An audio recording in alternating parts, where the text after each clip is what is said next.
Okay, welcome to the second hearing of the committee's inquiry into the impact of renewable energy zones on rural and regional communities and industries in New South Wales. I acknowledge the Wiradjuri people, the traditional custodians on the lands on which we are meeting today. I pay respects to elders past and present and celebrate the diversity of Aboriginal peoples and their ongoing cultures and connections to the lands and waters of New South Wales. I also acknowledge and pay my respects to any Aboriginal and Torres Strait Islander people joining us today. My name is Mark Banasiak and I'm Chair of the committee. I ask everyone in the room to please turn their mobile phones to silent. Parliamentary privilege applies to witnesses in relation to the evidence they give today. However, it does not apply to what witnesses say outside of the hearing. So I urge witnesses to be careful about making comments to the media or to others after completing their evidence. In addition, the Legislative Council has adopted rules to provide procedural fairness for inquiry participants, and I encourage committee members and witnesses to be mindful of these procedures. So I welcome and thank all the witnesses today for taking the time to give evidence. Starting with my first witness on the left, Mr. Cam, can you state your name, position, title and swear either an oath or affirmation?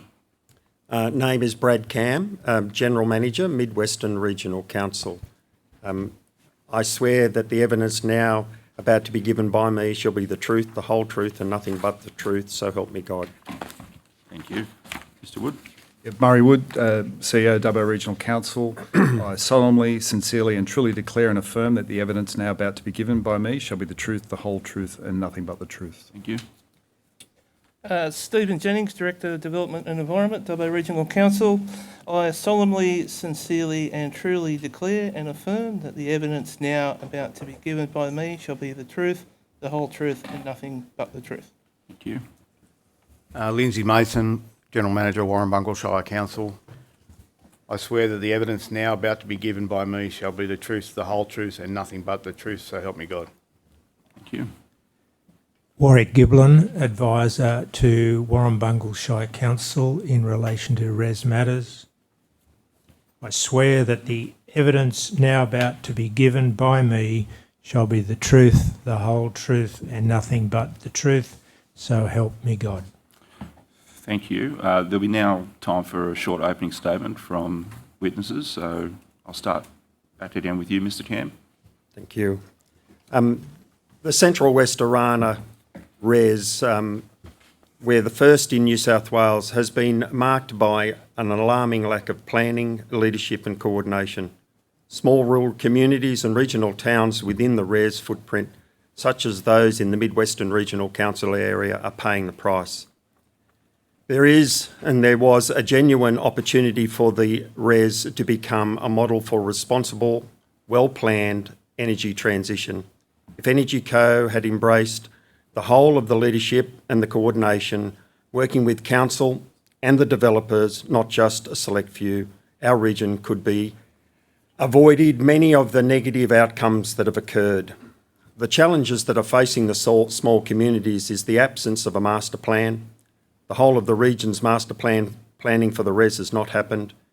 Transition capacity increased multiple times without infrastructure planning, and Energy Co only working initially with 6 generators, ignoring other project proponents that are part of the REZ. And you can see we have 38 state significant projects, which I have a copy of these plans for the REZ. The local services and housing and roads are overwhelmed. There is no New South Wales government oversight of overall community impacts. The crushing strain on council and staff has led to complexities alone. The staff involved in hundreds of repetitive meetings with multiple proponents, the same issues discussed, discussed repeatedly. No centralised coordination, and council are forced to negotiate solutions project by project. Subsequently, rents, particularly in places like Golgong, have increased by 22%. We are predicted for an additional 1,800 workers and dwellings that are needed for the REZ by 2026. Council has also tabled clear water and waste management solutions over the last 2 years, and they have been ignored. They failed to act in any form of regional coordination. Council have strongly advocated for centralised workforce accommodation coordination to avoid community impacts, and these are causing problems.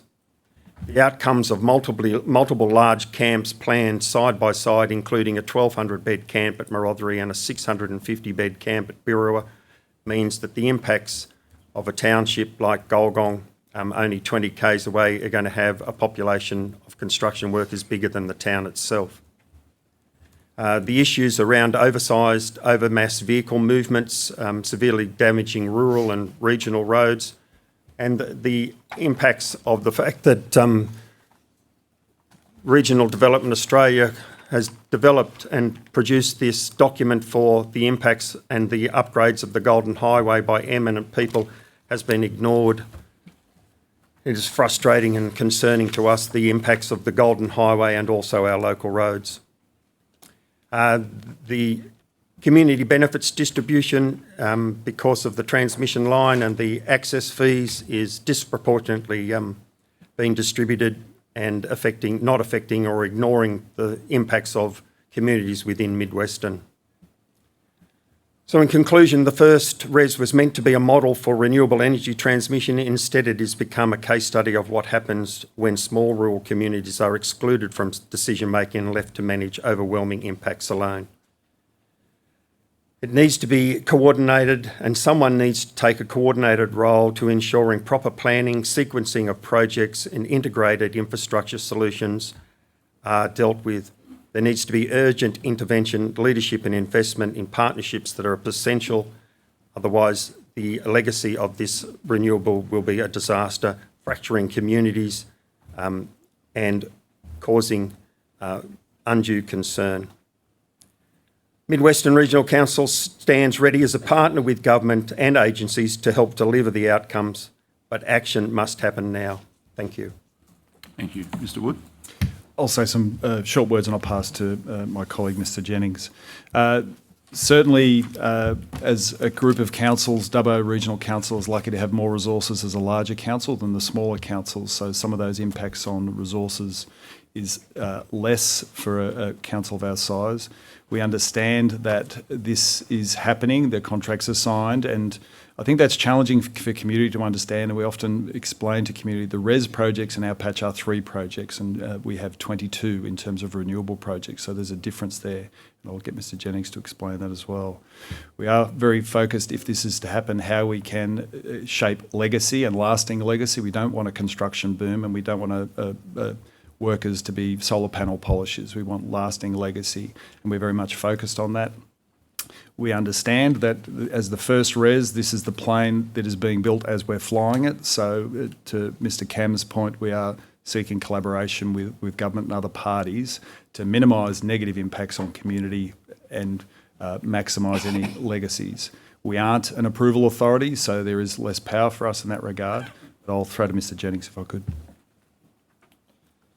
No worries. Thank you, Mr Chair. And I just want to thank the committee for the opportunity as well, coming to Dubbo and also to the Renewable Energy Zone. It's a great inquiry and a process for, obviously, from the council perspective to provide our submissions and evidence, and also for community as well to have that access to the committee as well from that point of view. As Mr Wood touched on, 22 projects in our patch of the REZ.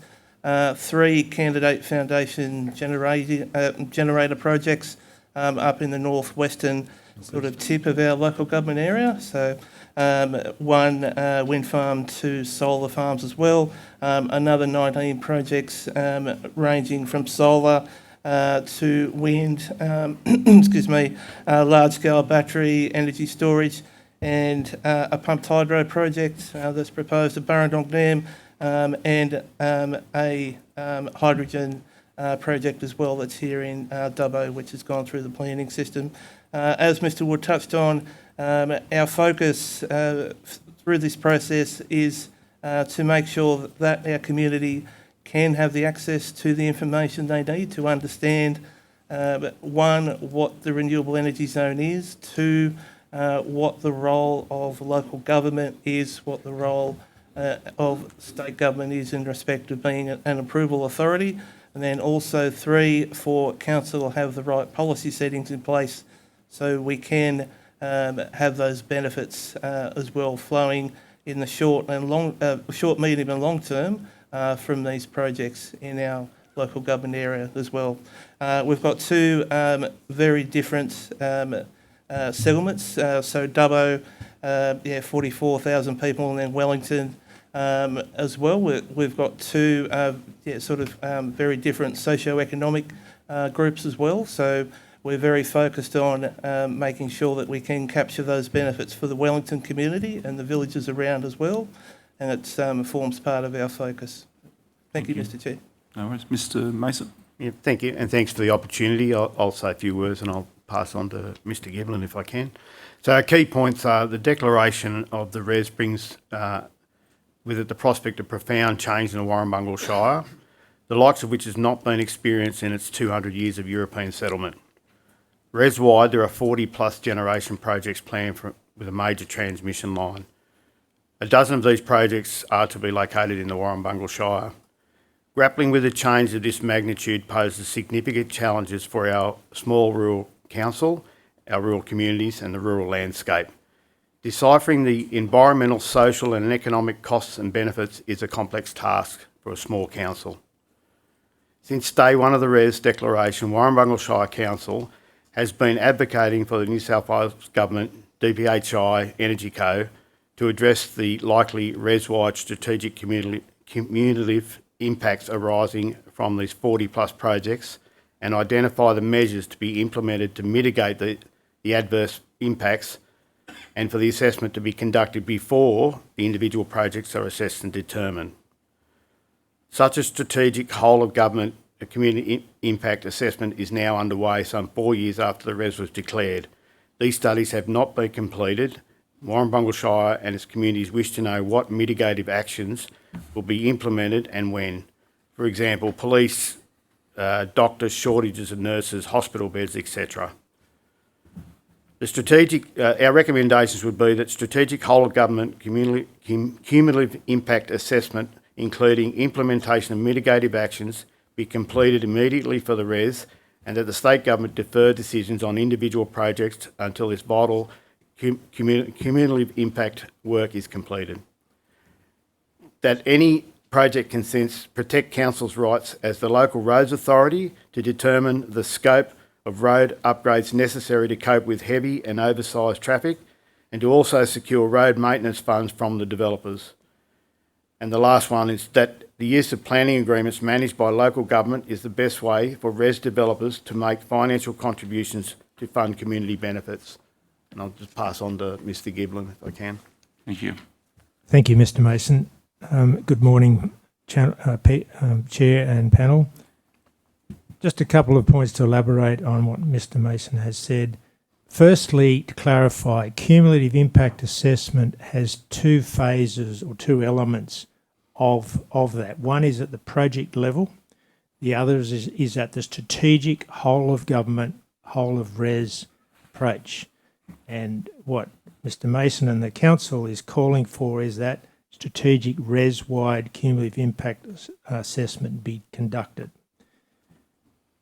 Crucially, we wish to see these remedial mitigative actions, especially on social matters, particularly the things that require additional resourcing, like police, paramedics, doctors, nurses, hospital beds, mental health services, to serve something like an additional 7,000 to 10,000 workers across the REZ over the next decade. Now, the New South Wales Government clearly sees there is a need for this strategic cumulative impact assessment because it has announced the same, not only for the Central West REZ, but also for the New England REZ and the South West. However, the crux is here, that work has not been done, yet the government is determining these projects now. And in our view, there is a material and significant procedural error in the state government's planning and assessment process, and thus we call on the state government to postpone any further determination on the generation projects until such time as that strategic impact assessment work has been completed firstly. Secondly, the mitigation measures are identified. And thirdly, that they're implemented. Thank you. Thank you. So the committee has resolved to just have free flow questions. So the questions can come from anywhere, including some of our panel members that are appearing via video conference. I might start off with a couple and then I'll pass to my colleagues. So, Mr. Mason and Mr. Giblin, you're talking about essentially a pause on going forward in terms of approving planning before this cumulative impact study is done. Given the evidence we heard from Planning and Energy Co on Tuesday, where they said there is nothing they can do to stop more projects going into the planning pipeline, what is the point of having a cumulative impact study being done when that will essentially be continuing to be a moving feast while these projects continue to go into the pipeline? And there may be a pause in terms of them being approved, but they're adding to the cumulative impact, aren't they? Yes, they are, but at the moment we have the situation where decisions are being made for projects which are in the pipeline already, for which there's no understanding or appreciation of what those cumulative impacts might be. And it is very common for a region that is about to undergo major change in land use that you conduct strategic impact, cumulative impact assessment work. And that would have flagged and preempted right at the very beginning, not only the likely impacts, but also the flow-on consequences for the conditions of consent relevant to each and every individual project. Yeah. So I guess the point I'm trying to make is not necessarily against the cumulative impact study, but do we need to not pause the approval, but pause these projects going into the pipeline in the first place? Well, the first point I would make is, at law, there has to be due process and proper process, procedural process and policy process adopted in the decision-making undertaken by the state government. And at the moment, there is arguably a question mark about whether things are appropriately done, whether proper process has been followed, and it raises the risk of a judicial review in the Land and Environment Court if this strategic cumulative impact assessment work is not completed. And I hear your point. There are two major extensions of the transmission line foreshadow into the future. One for the line to go all the way across Warrumbungle to Tirrawina, and also an extension of the line down to Burrendong. But at this point, we have no strategic cumulative impact assessment idea at all. Yeah, sure. I guess to the whole panel, what is your engagement been with developers? If you could characterise that engagement with the developers and Energy Co, we've heard a lot about the lack of engagement with the individual landholders. I'm just wondering whether there's been a better engagement with you guys. Chair, I think first up we need to understand Energy Co for me is only one proponent. Yes. And I think that gets lost a little bit. I think people think that every, whether it's wind, solar, pumped hydro, everything seems to be, people think it all goes through Energy Co. It's not. No, so that's why I brought it to developers as well. They're individual developers, Yeah. and I think, look, put it in perspective, last year I attended 270 meetings in the 12 months with proponents, all to do with REZ. So we can't ever seem to get the proponents all to sit in the table and talk together. It'd be great if we could, three councils can sit together with the proponent and talk, but they're not willing to do that. They're not interested in doing that, but they're all competing for a project to get approval. Yeah. Mr. Wood or Mr. Probably say that there are good proponents who work actively with council and proactively and understanding community and I'd suggest working with community. And there are others who are genuine flippers. They'll just want to get it to a point and flip it. And I think Canadian, we've had one that's probably been done 3 times. And that's where we find the negative relationships develop with community because they're not interested in having a long-term presence. I will add, I'm on a working group as a representative from Midwest and the federal government's program for a rating system on developers that actually will, I'll colloquially say, have a 5-star rating as if you're good working with community, you've got that formal reputation, and then that way it's easier for community to understand who are good operators, who have a record of good collaboration with community, and others who, like I suggest, are more interested in flipping something and get a short-term return rather than having a permanent presence in community. I think it's challenging the legislative framework if you've got property rights to develop your property, so that would be a challenge to say you can stop things entering a planning system. So it's not so much about the proponents, other people, landholders, are working with the proponent on their patch of dirt. So there'd be some challenges there in property law, I'd suggest. Mr Jennings? Thank you, Mr Chair. I think also there with Mr Cam, I'd hate to go through my diary over the last 5 years to understand how many discussions I've had with proponents. It's probably taken up, I'd say, half of my professional time over that period of time. And as Mr Wood touched on as well, there's definitely a range of experiences that I've had in that, in that 5 year or so period as well, between proponents that are, that have a more of that local presence and that local sort of foothold as well. Ranging from proponents that you won't see a lot of, and it's a lot of teams meetings as well in that regard. Sure. Mr Mason? So my tenure's only been short in the GM role, but I have, like these other guys, attended enormous amount of meetings with proponents, some good, some bad. I like to advocate that they've got to do more within the community to consult the community. We do have a couple of pop-up shops within the cooler area relating to the Valley of the Winds and the Liverpool Ranges wind farms. One of them's not always open, the other one is. But I might pass to Warwick Giblin just to, he's had many dealings with the proponents as council's rep. Thank you for the question, Chair. The observation I would make is over time, the developers have been demonstrated a greater willingness and openness to talk with council.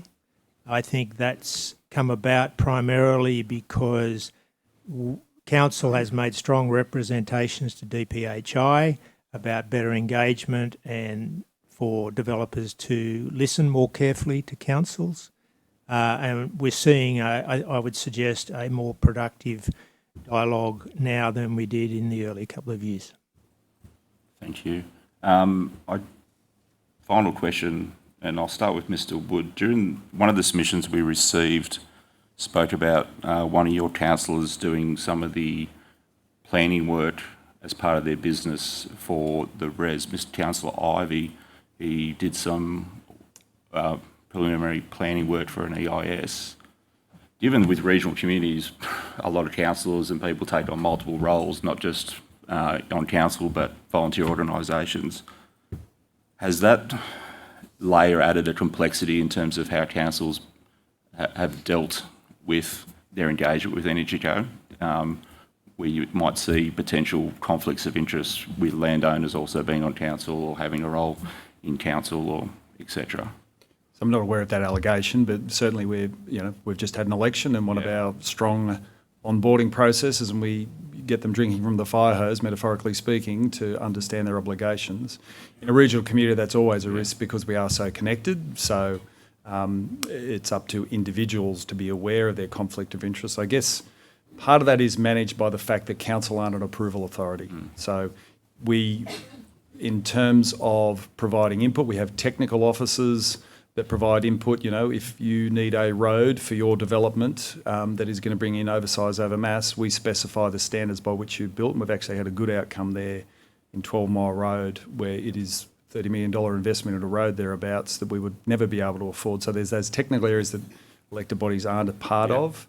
The voluntary planning agreements is probably where there's, I guess, more license. We have to go through a public process in terms of decision making by an elected body, then it goes out on public exhibition. So there are controls there in terms of public decision making, very separate from technical, which is a standard way of councils operating, if that makes sense. Sure.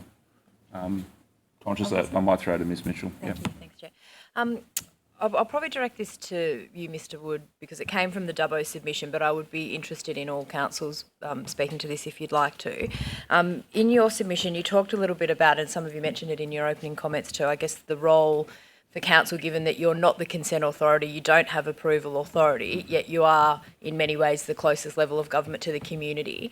How do you manage that role, I guess, of being a conduit between what your local community wants and some of the potential benefits, but also the very real concern that is coming from some of your community about what's happening in the rollout?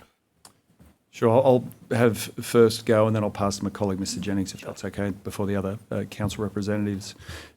So it goes right back to when a proposal first starts and we hear community angst, and it might be actually getting at a community hall, and we did one down at Eucarina. We heard from our Villages Committee there was some angst, so we got there, because the planning system is hard to understand, and hard to understand when you can put your views forward and when a project is actually more than just a concept on the paper.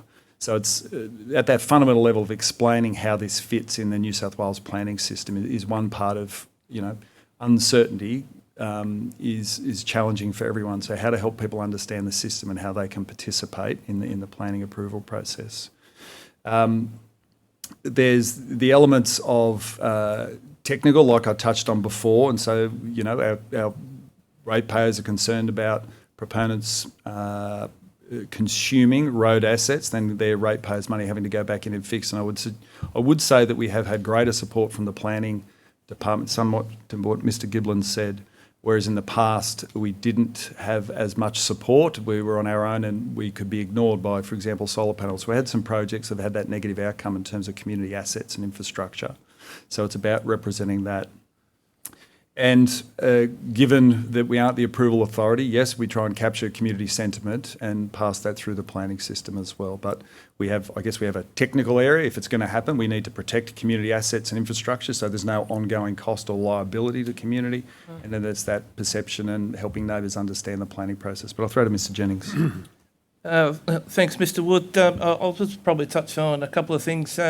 One of the big areas that we've just started a process now. We had our first meeting of our Renewable Energy Community Committee last week in Wellington. So the role of this community committee is for representatives of the various communities of interest where projects are happening or proposed to happen, as well as to have a say and have input in as to where voluntary planning agreement funds go to in respect of community projects as well.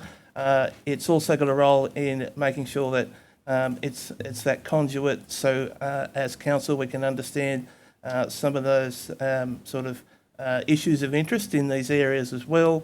It's also going to have a role of where a proponent can come along and give project updates where their project's at. As well, and then also for council staff and council to provide updates on our policy settings as well from that point of view. So it's all council at the staff level and the elected body as well see it as a very important conduit to community. We're building the committee based on, I think as I said there as well, a very local representation model based on old-fashioned localities, where we have locality members on the committee as well. So first meeting last week, but we're on a journey with that group and we'll see where it goes. I don't know of any other councils that have a similar group, but it's sort of been built like that, but it's one way that we're trying to get the message out and just provide that two-way communication loop as well in that regard. Obviously there as well, council has a role in policy settings and trying obviously as well to manage some of those impacts that come from state significant projects. One is through the voluntary planning agreement process, of course. Council's had a number of, 3 policy settings, over the life of the REZ with the release of the state government framework last December. Our framework's been updated for the $1,050 a megawatt for wind, $850 for solar, and also to integrate pumped hydro and batteries as well. So that's an important link there to show community how we're at the strategic level going to look at their as to how those funds can be distributed to community projects as well. And the other thing that I'll just touch on, our approach to housing. One thing that, obviously, Dubbo's a city of 44,000 people. We've got a lot of land here in Dubbo, upwards of 10,000 lots where housing can relatively happen with the right enabling infrastructure. So there's lots of opportunities there that we're trying to make sure that proponents understand as well. In Wellington, it's through infill development opportunities as well. And we also see the villages playing an important role in housing opportunities as well in that regard. Thank you. Thanks. If you want to answer on this, you can. I've got another one for you, Mr. Cam, as well. But, just it might even tie in a little bit. But I noticed in your submission, and thank you, particularly the parts where you talked about the impact you've already seen from the solar project, and not just on sort of things like, infrastructure such as roads, but your health services, your tourism. I think that was good for the committee to have that information. But I was particularly interested in one of the recommendations where you talk about establishing a cap on the number of renewable energy projects within an LGA. That is something that has come through to us in the submissions and in some of the visits and the hearing that we had already. From your experience, being from a council that has lived through these projects already, can you just put, I guess, on record for the committee why you think the cap is important, what it should look like, and how quickly it should be brought in? Thank you. The impact that we had with 2 solar arrays happening at the same time was prior to council wanting camps built, because what we found is we end up with 800 to 900 construction workers for about 12 months in and around the communities of Golgong and Mudgee, and it had significant impacts on the community. And we know the volume of projects that are going to occur in Mid-Western. We are the heart of the Renewable Energy Zone. It's in the centre of us. We're the ones that are mostly impacted with not only what we call REZ projects, but also projects that are connecting to existing infrastructure that are not classed as REZ projects, but are still renewable projects. And we have as many of them as we do that are connecting to the high voltage. I think one of the things that go back into the other question, that our conduit of listening to the community is our whole of government steering committee. We have identified a number of issues in there, such as water, drinking water, but construction water, wastewater, waste itself. And the biggest problem the steering committee has is it has no funding. So there is no money to act on the suggestions and the solutions to health, solutions to water, solutions to wastewater, how we deal with waste. And that has become a really frustrating, never-ending circle, because we have a steering committee that's trying to work these solutions, but the constant comment is there is no funding. So we go nowhere. So that's why we're wanting a cap, because, hey, let's stop. Let's try and plan this properly. Let's get some funding together to try and ensure that we can meet the needs of health. Golgong has no doctor, and we're going to have 1,850 workers there for 4.5 years, a township of 1,800 people, and we have no GP. And they're all going to be overseas workers living in that area. They're going to be actually impacting on the communities of Golgong and Mudgee and Dunedoo in the Warrumbungles. So we need things to be capped. We need it to be slowed down so we can actually deal with these issues and resolve these issues prior to these camps coming on board. We've got 2, one under construction right now, a 1,200-man camp. In 3 or 4 months, we'll have another 650-bed camp. And next year, we've got 3 other camps coming with and collectively, I think about 1,400 workers, all within 20 k's of Golgong. So enough is enough. Yeah. That's one more, Chair. Yeah, Sorry. sure. Just, and this one's for Mr. Mason. Your submission, you also talked about concern about firefighting capabilities in the event of there being an issue at one of these projects, and it was something again that came up yesterday with landowners that we met with who were very gracious and let us visit them at their homes and on their properties. What would you suggest in terms of, I guess, where that responsibility lies? Should it be within those organisations and the businesses running those projects to have that capability as well? And I guess what are some of the concerns that you're hearing from the community about what might happen in the event of an emergency? Well, for sure, they've got to be locally based near those facilities. You've got towns like Coolah and Dunedoo that have, they've got the retained firefighters, they don't have permanent firefighters, that's New South Wales Fire Brigade, and you've got the various rural fire service brigades and limited other emergency services. So we've heard concerns from the communities around aerial firefighting, which has been around the wind farms, which is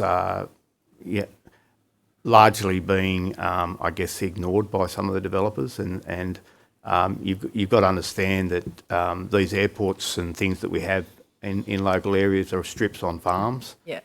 Even around places like Coolah, it's a unique airfield. I live in Gunnedah, so I know the area. If you've been to the Coolah airport, it's a unique landing. Like it's a long way down to get to the strip,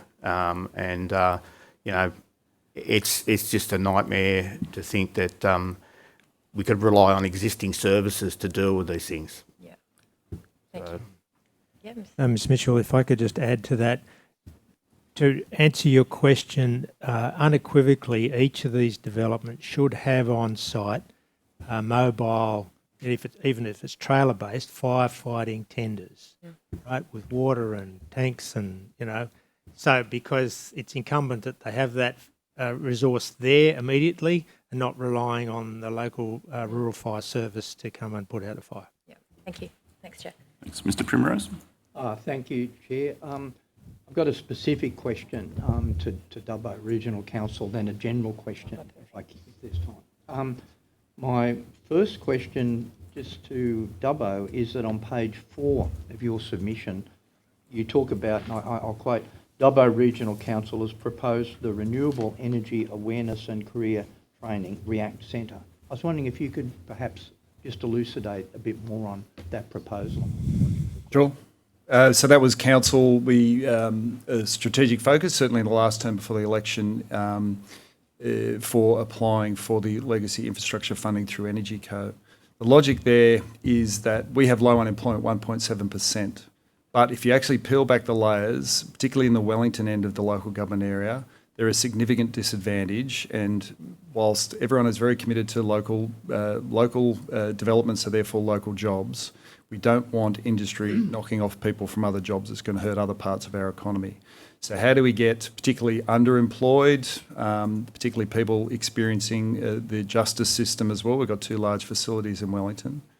How do we, and then that's certainly part of the business case that was based on a Treasury model business case, is how do we empower our community to participate, not just in the construction pulse of activity, but also into the higher level of ongoing jobs. And we do have this mantra is how does a kid in Wellington year 6 look at all this going on and understand and have a clear pathway. With the overrepresentation of disadvantage in Wellington, that is significantly overrepresented by First Nations people as well.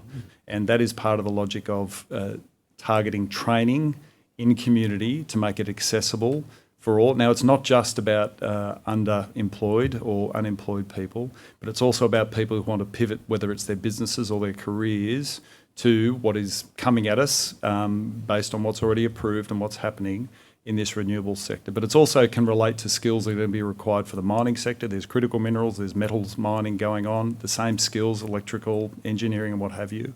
But then also for the circular economy piece as well. We're very focused as a council on what are the industrial opportunities around the circular economy. We've got good projects sort of cooking away at the moment. Can't sort of talk about them just yet. But it's about how can our community participate. And for Wellington, if you look at what's happened over time, more and more resources come into the Dubbo area in terms of what government provides and training opportunities, and things have shrunk in the Wellington end. And so targeting purposely, because this is where the activity is happening for renewals, but also having that foundation of capability and training skills right through from entry-level jobs to higher is why that base. Now, we wouldn't look at doing the training. We'd be the landlord, have a building, have a property. And TAFE New South Wales, we're working through registered training organisations. So we're doing that at a fee charge to renewable proponents. We've got, I guess I'd call out, if you wanted to understand how we can make this happen, through council lobbying and working with the Rural Fire Service out at the airport. We've got the State Rural Fire Service Training Academy here. We've got a police training facility out at the airport. So we have some experience and building this capability to be in our community rather be somewhere else. Can I ask when you expect Energy Co Legacy Fund may make a decision on this matter? So we've got successfully announced the grants. I won't say we've signed the deed. It's very imminent because we've just got to work out the contract for funding. And we're in parallel, we've already in deep discussions with the registered training authorities and also TAFE as well. So the funding's there. It's about now stacking up the model. Again, we don't want to be a registered training authority. There's plenty, RTO. There's plenty of people that can do that much better than what we can. And it stops people having to go to Federation Uni in Victoria to get training down how to work on a wind turbine, for example. We want that to happen in our community and particularly for that disadvantaged sector of our community. Yes, I see Professor Giblin has put his finger up. Can I ask? Thanks, Honourable Primrose. Just on the working issue, for example, only recently we've had representations made to us by the transmission line developers that they are struggling to find workers to build that transmission line, and they are seeking foreign workers to come into the country to do this work. Now, I think the greater priority really is to invest in our peoples here, train our local people up, train up national Australians first to then capitalise on that for our own economies, and also brought up for the 9,000, 10,000 transmission line kilometres that have to be built. Chair, I've got another one, but I don't know if anyone else. McDonald do you have one? Two? I'll come back. Yep, Ms McDonald. Thank you. Mr. Cam, and we were talking to landholders yesterday about insurance, the risk and things, so I'll follow on from my colleague. And you've noted concerns about landholders' liability in case of fire. Has the council raised this with insurers and or government agencies? And if you have, what has been the responses you've received? Thank you. We haven't raised it with insurance companies, but we have raised it with the government, and at this point we have no responses. Okay. It's certainly a real concern to us. It's not only insurance, it's also around fire, as you The said, risks, but it's yeah. also there's the risk of the insurance of just having that particular product, whether it be a wind turbine or whether it's solar panels on a farm. It's causing significant concerns. And you've also indicated that local manufacturers are ready to pivot into renewables, supply chains, but lack certainty. What do you need from government that would provide that certainty? Would it be something like a state-supported local procurement quota, or can you give me some sort of example? Thank you. We are really trying to pivot on the fact that we have, there's got to be opportunities for locals to be able to either manufacture components of the renewable or train them into those areas. And we're really wanting the government to sit down with us to be able to have regional development for our local communities. Particularly, we'd like to see industries set up to actually deal with solar panels at the end of life as well. Not necessarily. We've been speaking to a company that's interested in being able to break down the entire component of a solar panel. It's not going to be recycled. It's actually going to be reused. So the individual components can actually go off to manufacturers to actually be reused again. That is something that we want to see. Yep. And also in your opening statement, and I believe all councils said this with regard to the number of hours that you spend dealing with proponents' concerns, and you mentioned, say, staff or funding that you would need extra staff to deal with this for the extra workload. How are you managing this at the moment, and what kind of support would you need from government to help with that support or funding extra staff? So it'd be remiss of me if I didn't say something positive that's come from Energy Co is the fact that they actually have contributed to the three councils in providing some funding each year to help with the dealing with the SEERs and the EISs that are coming that are 9,000 and 10,000 pages long. But we recognise that that's still not enough. We've got, that's certainly paying for some development engineering expertise, and it's certainly paying for some planning staff expertise, but it's not enough because we're still engaging our existing staff in dealing with the number of submissions that we're getting, and continue to keep getting every week another proponent coming to talk about a project. That so we want to see more certainty in actually providing more funding to help support. I think all my colleagues would be saying the same, to help support us deal with the avalanche of proponents. Can I just add one thing that took us by surprise? So, right, we specify you need to build, reconstruct a road to take oversize over mass. Well, of course, all the rural roads sort of wander in and out of the road reserve. So we're the road authority. So it's been good money from Energy Co because I've had to put more resource in something I wasn't aware we'd have to do so much land acquisition to get our roads formally back in a road reserve. But it's another impulse on us that we weren't aware of. But yes, we've had funding from Energy Co, and that's most welcome. Just one more question. Sorry. Yeah. And it's to you, Mr. Wood, with regard to the partnership with Squadron Energy on advanced wastewater treatment. Do you believe that this model is scalable for other LGAs in other REZ zones? And would you... Yeah, we were very willing to share our lessons learned, like we got, and it's no small bar to get over, a public-private partnership through Office of Local Government. It's a very regulated process. But certainly, not just in terms of the process we've gone through and the contribution we've got from a proponent of renewables, but then also the science about how to get it approved for use as well. So certainly I think it's a learning we're very happy to share with our local government colleagues, and we do collaborate in that sense anyway, locally and as far as we need to. And I think, Chair, that's the difference. They've got a good proponent that's prepared to sit down and talk. We're certainly wanting to engage the same with other proponents, but we can't get anybody to come to the table. Okay. Thank you. Well, that takes us right on time, so thank you very much for your evidence today. I don't believe you took any questions on notice, but if you have, the Secretariat will be in touch. Can I put a question on that? You can put a question on notice? This was my second question. And so I would ask, I refer particularly to Warren Bungall's recommendation number 3 in relation to roads. I would ask and basically invite all members to specifically, because you've all addressed issues with local roads, also I want to refer to regional roads. What specific recommendations would you make to the committee?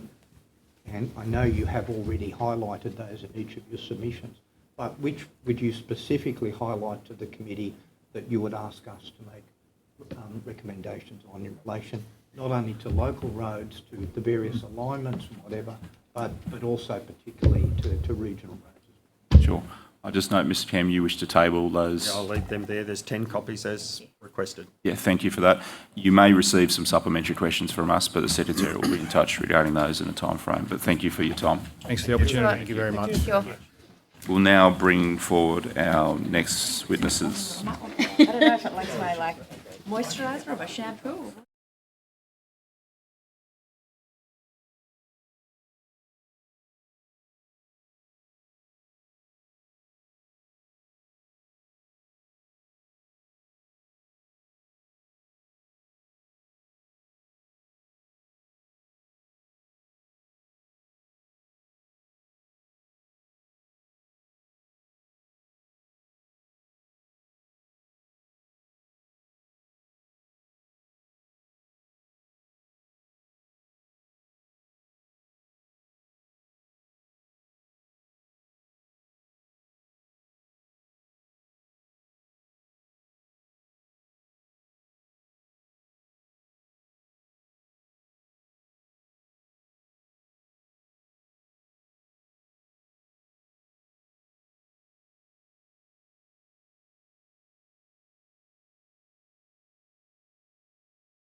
We'll just simmer down the conversations.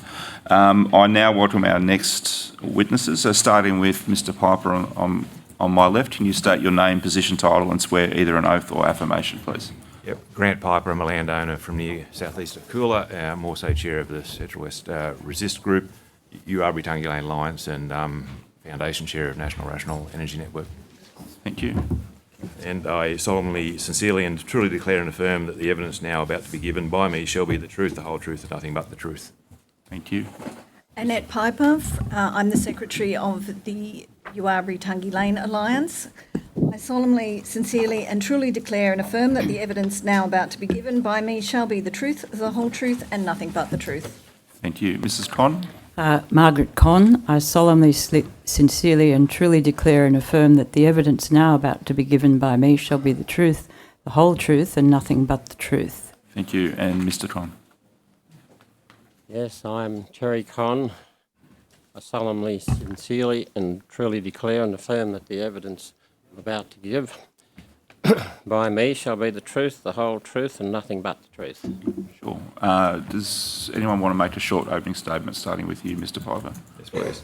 Thanks, Mr. Benasiak Committee, for coming to Dubbo. Welcome to the centre of the Central West Arana REZ, a modern-day power station, as Energy Co gushingly describe it. When we tallied up the proposed projects in the REZ last year, it was 53, wind, solar and BESS, totalling over 1,000 turbines and 9 million solar panels. The nameplate capacity is in excess of 14 gigawatt, and New South Wales only draws between 8 and 11 gigawatt at any time. Despite being surrounded by all this short-lived, soon-to-be toxic junk, Dubbo will also have a gas turbine to help keep the lights on. And this is only one of the 5 REZs in New South Wales, all similarly overbuilt. This massive overbuild plus a gas turbine in the Central West Arana REZ is a clear admission of the gross inefficiency of the wind and solar power generation. Inefficiency means you ultimately use more resources to produce the same power. Add in the many kilometres of new transmission plus batteries and pumped hydro which produce no power, and the whole scheme is not only wasteful but counterproductive to the stated aim of reducing material consumption and CO2 emissions. The cost estimate has escalated from sub $1 billion in 2019 to over $5 billion now, and so far only some dirt has been pushed about. The final cost will be immense, financially, socially, environmentally, and in land lost to primary production. We, the citizens of New South Wales, underwrite all of this, and if it goes ahead as envisaged, will lock us, our children and their children into perpetual debt and high power bills to benefit mostly foreign corporations. It's like having to pay the carpenter to build your own gallows. Over the last few years, we've experienced a constant changing of faces that come and consult with us, from proponent staff, department staff, Energy Co staff, commissioning, but we and our children will be left with the consequences. Key problems are aerial firefighting, soil, water contamination, decommissioning, compulsory acquisition, insurance, noise, and the fundamental economic and technical deficiencies of the whole scheme. Despite typically there being 97% opposing submissions to projects and a similar percentage of opposing presentations to IPCs, we have not yet had a project denied approval. No discussion on the merit, technical or financial of a project or the net zero plan is entered into, yet the failings of the AEMO ISP, the CSIRO Gen Cost and the Reputex report are well known in the public domain via open fora and Senate inquiries. Those implementing the transition on us continue to act as if they are unaware that the foundations on which they build rest on sand. Thank you. Thank you. You have Ms. Piper? Thank you to the committee for coming to Dubbo. The URB Lane Alliance is a community group whose aim is to protect, preserve and enhance our district, and we have recently been involved with protecting our homes, farms and local towns from 2 wind projects totalling 316 turbines and nearby transmission lines, substations and accommodation camps. As landowners and residents of the CWO REZ, we can see the spin that is happening, starting with the South West REZ and Hay Council saying that all the farmers were happy. One of our members was in the South West REZ recently, and we can categorically state they are not all happy and there is a lot of resistance. We can see the same spin being used here now, tied in with the New South Wales Farmers Renewable Landholder Guide. The story is being pushed that all the farmers are now happy and projects can go ahead. Nothing can be further from the truth. After experiencing almost 3 years of developer and government department spin that this rollout is for the greater good, we are angry. We have tried to tell them that they were going about things the wrong way, that they weren't consulting, that there were real problems. We gave constructive advice. We tried to tell them that their plans for an energy system run on intermittent and unreliable wind and solar, requiring massive overbuild and reverse engineering of transmission infrastructure, won't provide baseload power, as evidenced overseas. But none of them listened. It is obvious that they did not have social licence to proceed, but they pushed on. And to our dismay, projects keep getting approved on inadequate and poorly prepared proposals and consultation. Examples of putting the cart before the horse was EnergyCo acquiring easements for transmission lines before the project was approved. And then last week they proudly announced 10 projects that were approved for network access in the CWO REZ, yet 6 of those projects have not yet been approved. We feel ignored, dismissed and under attack by multinational developers and our own government. After watching Tuesday's proceedings, we saw numerous departments and organisations admitting only now that there were errors made in the CWO REZ. Why have the residents and landowners of the CWO REZ been treated as test subjects and second-class citizens?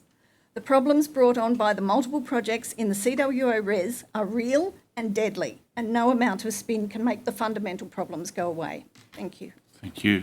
Mr. or Mrs. Con, do you want to make a statement? I think we each do, Chair. Yeah, sure. Please go ahead. Thank you for the opportunity of speaking today. For the benefit of the committee members, I'm here as a landowner, a farmer and a lawyer.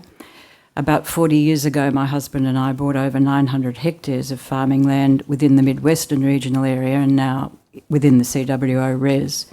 We've lived and worked here ever since. My professional qualifications are honours degrees in law and psychology from ANU. I practiced law for many, many years in the region, and when I retired, I worked for the Law Society of New South Wales Professional Standards. There are a couple of themes I would like to address with the committee. First and foremost, I'd like to address the particular cumulative impacts which we personally and our neighbours are experiencing as a result of the build-out of projects within the REZ. You've heard and you will hear a great deal about transmission lines. There are extensive impacts from the projects as well, and I can speak to these. Our farm's located in land zoned rural and agricultural. Until recently it existed surrounded by working farms. It's now sandwiched between 4 projects: the Uwungala Wind Farm, the Burrendong Wind Farm, Phoenix Pumped Hydro and the Pinebong Wind Farm, with which we have a very lengthy boundary. So we've got over 240 turbines in these wind farms, but, and this is most important, in addition we have the heavy vehicle transport route for the Burrendong Wind Farm, which is a council-managed road running through our property for about 5 kilometres. The present traffic on that road's very light. It's scenic, narrow, tree-lined, runs right past our house and yards. The Burrendong Wind Farm scoping report outlines a minimum increase in traffic movements to 800 a day during a 2-year construction period, and after that we have the construction of Pack Hydro, the Pack Hydro project likely to commence. We've been engaged with proponents for 10 years, but for the last 5 years it's been especially arduous. The particular issues I would like to speak to relate to the reality and inadequacy of what I euphemistically called shared benefits, neighbour agreements, and the power imbalance between developers and landholders which is being created by the present planning situation.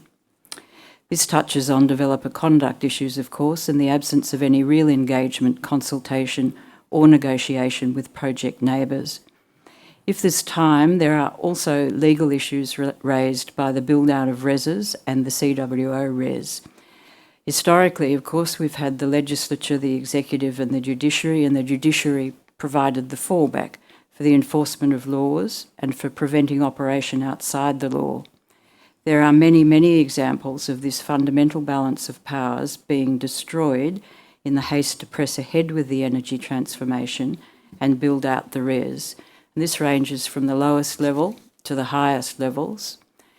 Developers and developments had to comply with the law and government bodies and had to comply with the law, and government bodies had to act within their statutory powers, or they didn't act at all, traditionally. But with the REZ, many of these principles have just gone to the wayside. Thank you. Thank you. Mr. Con? Thank you for the invitation to appear. I'd like to explain the context in which I appear so those present can see how I fit into the picture. I'm a long-term resident of this area with long-term roots in the cultural, agricultural, social and economic development of this area. I was born in Golgong and raised on a farm between Golgong and Wellington. We live on a farm situated at the back of the Burrendong Dam in the Yarrabin Valley, which is being surrounded by wind farm projects and a pumped hydro situation. There are 4 projects immediately around us. The heavy-duty transport route, as Margaret has said, traverses through our farm operation for nearly 5 kilometres. Although I have a law degree from ANU and have practiced as a solicitor for many number of years, I've established and run a significant local business, and my wife and I have, over the past nearly 40 years, run our farm as a commercial sheep enterprise. The first knock on our door from a wind farm developer was in 2008. Since then, there have been countless hours of unpaid and heartbreaking work in research, submissions, letters and meetings with developers, politicians, experts and neighbours, all to no avail. Focusing today on the terms of reference, I can offer what I call a reality ruler in relation to impacts. I'd like to see this reality rule extend way beyond that and in respect to a number of the things that were raised by the council members today. This ruler being based on what is now considerable experience in respect to impacts on locals. Those impacts include how my host neighbours have stopped farming, what happens to good agricultural practices such as maintaining fences and spraying weeds when hosts sign up for wind farms, feral animal impacts on agricultural land, loss of vital community services such as volunteer fire brigades and support staff, loss of farm labour, impact on farm succession plans, loss of land value, potential permanent land use changes, water table impacts, livestock impacts and local climate change brought about by the impacts of the numerous renewable developments. There's total disruption during road reconstructions for access to various renewable sites. In fact, late here today we were by up to an hour because of delays on the 12-mile road, which is our access to Dubbo. And that relates to the Uangala wind farm. None of these impacts, of course, describe the personal losses associated with the renewables build-out, overwhelming our families, our communities and our environment. I am seriously suspicious of the reasons why Dr. Richard Parsons, whom I watched give evidence on Tuesday, is, since 2022, no longer involved with the Department of Planning processes sections. I felt listening to him on Tuesday that he was a whistleblower. I recommend that this panel listen very carefully to what he had to say. Consultation is not engagement, and what passes as even consultation essentially doesn't care. It's rife with bullying, etc. I'm able to address questions on most aspects of the terms of reference, but particularly A, D, D3, I and K. Thank you. Thank you. I might just have one question and then I'll pass. Thank you. I might just have one question I'll pass on to my colleagues. To you and Mr. and Mrs. Conn, just want to press on the insurance issue. Have you investigated whether you will be able to obtain any level of insurance to cover your risk with these 4 projects alongside your property? No. You haven't? Is the short answer, Chair. Yes, sorry. At this stage, it's not an issue that we have looked at. Okay. Is it something that you are going to definitely look at now? Definitely. It's something that we have discussed with the Pine Bong Wind Farm, and they've indicated to us that there are no insurance issues. They laughed at us, but we have not explored it. Yeah, sure. Our involvement went back to 2008, as I said, when the original Uangala wind farm was in 2 parts, east of the Cudgegong and west of the Cudgegong. there was an enormous brawl between members of our rural community with that organisation at that time, and with the assistance of Mudgee Council, who at that stage apparently had some play in the approval process, they actually decided to move out of the eastern side, and it's now developed now by a squadron on the western side. And so those issues began there for us in respect to having to look at insurance and so on. The reality is we have not got a wind farm operating on our boundaries yet, or the pumped hydro, etc. However, there's still been considerable impacts, which I've just referred to. Thank you. Could I, Yes, Mr. Primrose. if I may, just that my question's directly relevant to Yeah, sure. I thought I'd just follow on. The question I was going to ask Mr. Piper is in relation to your recommendation, your comment on page 6, if I could just read it out, and I'd just like you to elucidate and then invite the rest of the panel. B, current and projected considerations needed with regards to fire risk management and containment and potential implications on insurance for landholders and/or project proponents in and around renewable energy zones.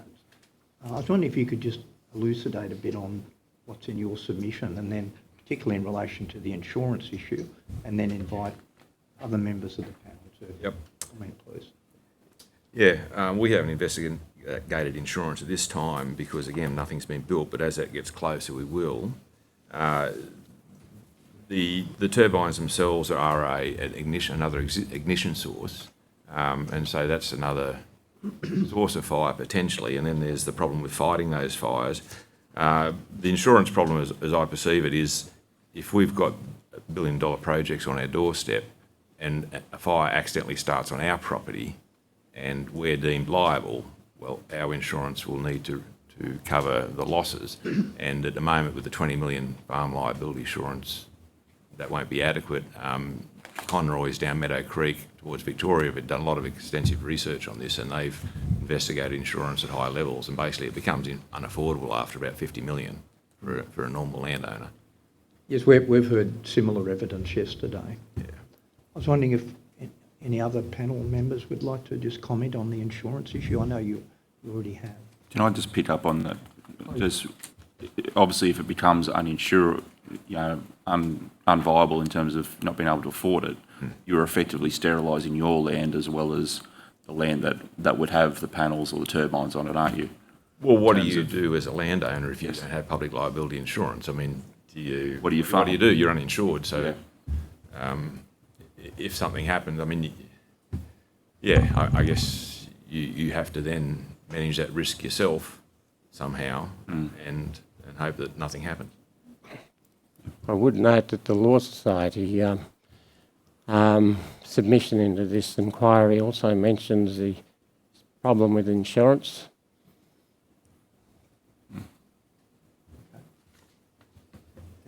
Thanks. Ms Mitchell? Thanks, Chair. Mr Conn, I just wanted to take you to, in your opening submission, it struck a chord with me when you used the phrase that there were hours of unpaid and heartbreaking work that you are sort of putting into this, and I'm sure that's shared with a lot of your neighbours and people in the community trying to understand the process of what's happening and how to work through it. Are there any, I guess, examples that you'd be willing to share around ways that maybe you could have been better supported as landowners through this process? I'd imagine it's quite a bit to grapple with it, and both you and your wife obviously having legal backgrounds, you might be ahead of some of the others who maybe haven't been in that position. But could there have been more done to support you as a community? If I may start the answer at least. And I'm happy for anyone else to add it to that too. Is that overall we have met nothing but barriers in every respect. From the time we became involved in 2008 to now. And at that stage we were very involved in what was going on around Burra and Yass and throughout the state, other places, and extended into Victoria and South Australia. We met with farmers from all those places. And the Margaret, for example, who's very well qualified in respect to assessing the impacts of noise, and she worked with one of Australia's most renowned acousticians for a number of years, editing his work so that the results of his work could be put into English, essentially. Now, those people made numerous submissions to the likes of the Department of Planning. We were involved in an original guideline discussions back at the beginning of the decade of 2010 with the department, with other people, landholders. And we can say, I say with no equivocation whatsoever, that one of our most frustrating experiences is we have never ever received a single response from anybody at all in any forum to the matters that we raised. Margaret went through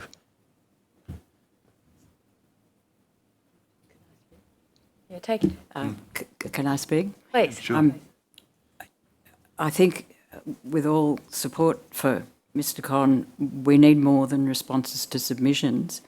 There is an enormous power imbalance at the moment in terms of individuals, impacted individuals dealing with developers. And that's where the problem lies. The developers of the projects are commercial operators. Their sole object is to get the project approved for as little cost as possible. Cost is really important to them, and as quickly as possible. And they're paid well to do a full-time job of getting the job done. The policy framework is entirely behind the developer. The public service has been charged with getting the projects approved. It hasn't got the manpower to be investigating the little things that we raise. Not so little things. Not so little things. The planning framework is with the developer. You heard Mr. Cam say that council needs more staff. They need more money to deal with EISs of 9,000 pages. We get 4 weeks and we're expected to put in a meaningful response. The only avenue of appeal is by way of merits, by merits or process. What I'm trying to say is in order to be able to appeal on merit, we've got to be able to digest 9,000 pages in 4 weeks. It's an impossible task.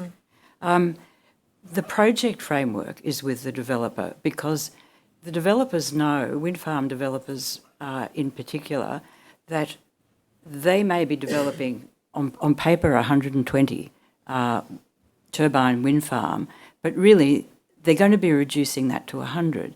So they can negotiate with you, offering to remove 3 or 4 or 5 turbines, knowing that those turbines are going to go anyway. They're not offering, they don't have to offer anything realistic. But and I would add that also because of the confidentiality clauses in the neighbour agreements, there's no knowledge amongst landowners that we can share about what benefits should or shouldn't be paid.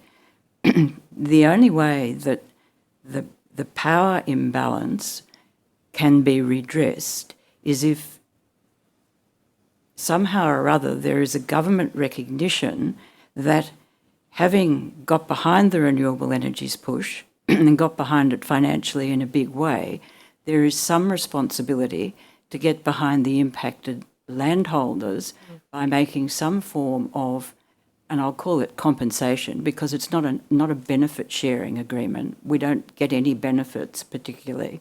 Compensation is the operative word.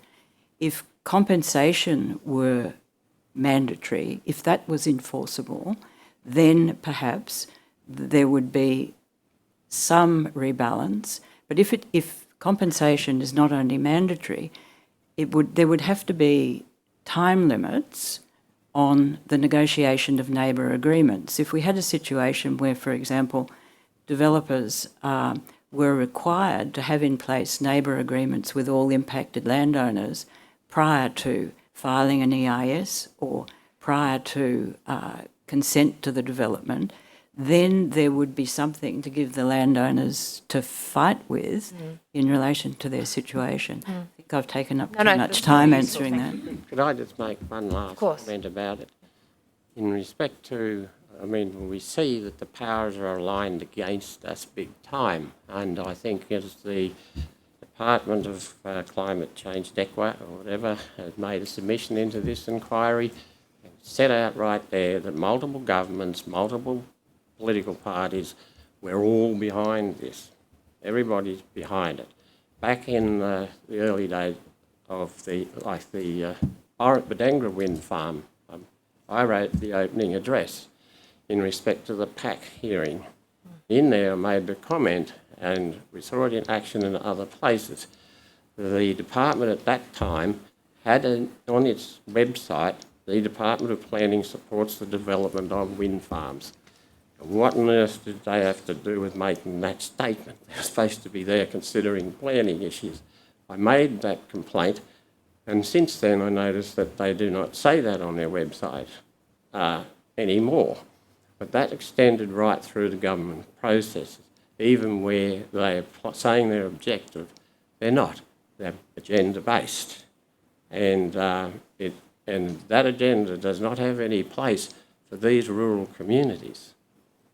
Because if they don't build, they're not going to build them in Sydney, are they, these things? So they're aimed at us. We've got to be quietened. We've got to be kept quiet. We've got to be kept out of the picture. I can talk all day about the city-country divide, but that's all part of it. There is not an understanding of what it means to live in a rural community. It doesn't matter in what respect. We're all used to having city visitors. They do not understand how the land works. Thank you. Yep, thank you. Just something relating to the council issue about numbers of projects coming through, and also what we just talked about. Just like there's no rehabilitation bonds for wind and solar like there is for mining, I think a system like an exploration licence for the wind and solar prospectors would be suitable in these areas, so that you don't get the prospectors coming into an area, a virgin area, signing up anchor tenants, if you like, on non-disclosure agreements. And from that moment on, the damage is done, the community is divided, and the innuendo starts. They should not be allowed to come in and sign up people with confidentiality agreements on the sly, and then they advertise a community drop-in session, and that's when it's told it's sold to you as a done deal. Like we've signed up, it's 150 turbines, it's all done, and that's the first formal knowledge that the community has.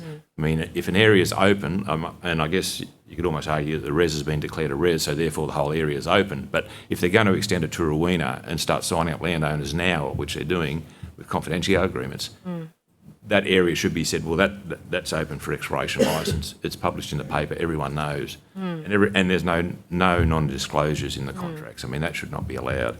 And about the traffic and the false normal, they use that technique all the time. The EIS for the project opposite us, in the EIS they said the turbines wouldn't have lights. It's a legislative requirement or CASA requirement that they have lights, for anti-collision lights for aircraft. And so, because they know if they say they're going to have flashing lights, a lot more of the community is going to be upset about that and worried about looking at flashing lights at night. So they would make a submission opposing the project. But in the subsequent approval and consent conditions, they say that we have to put lights on.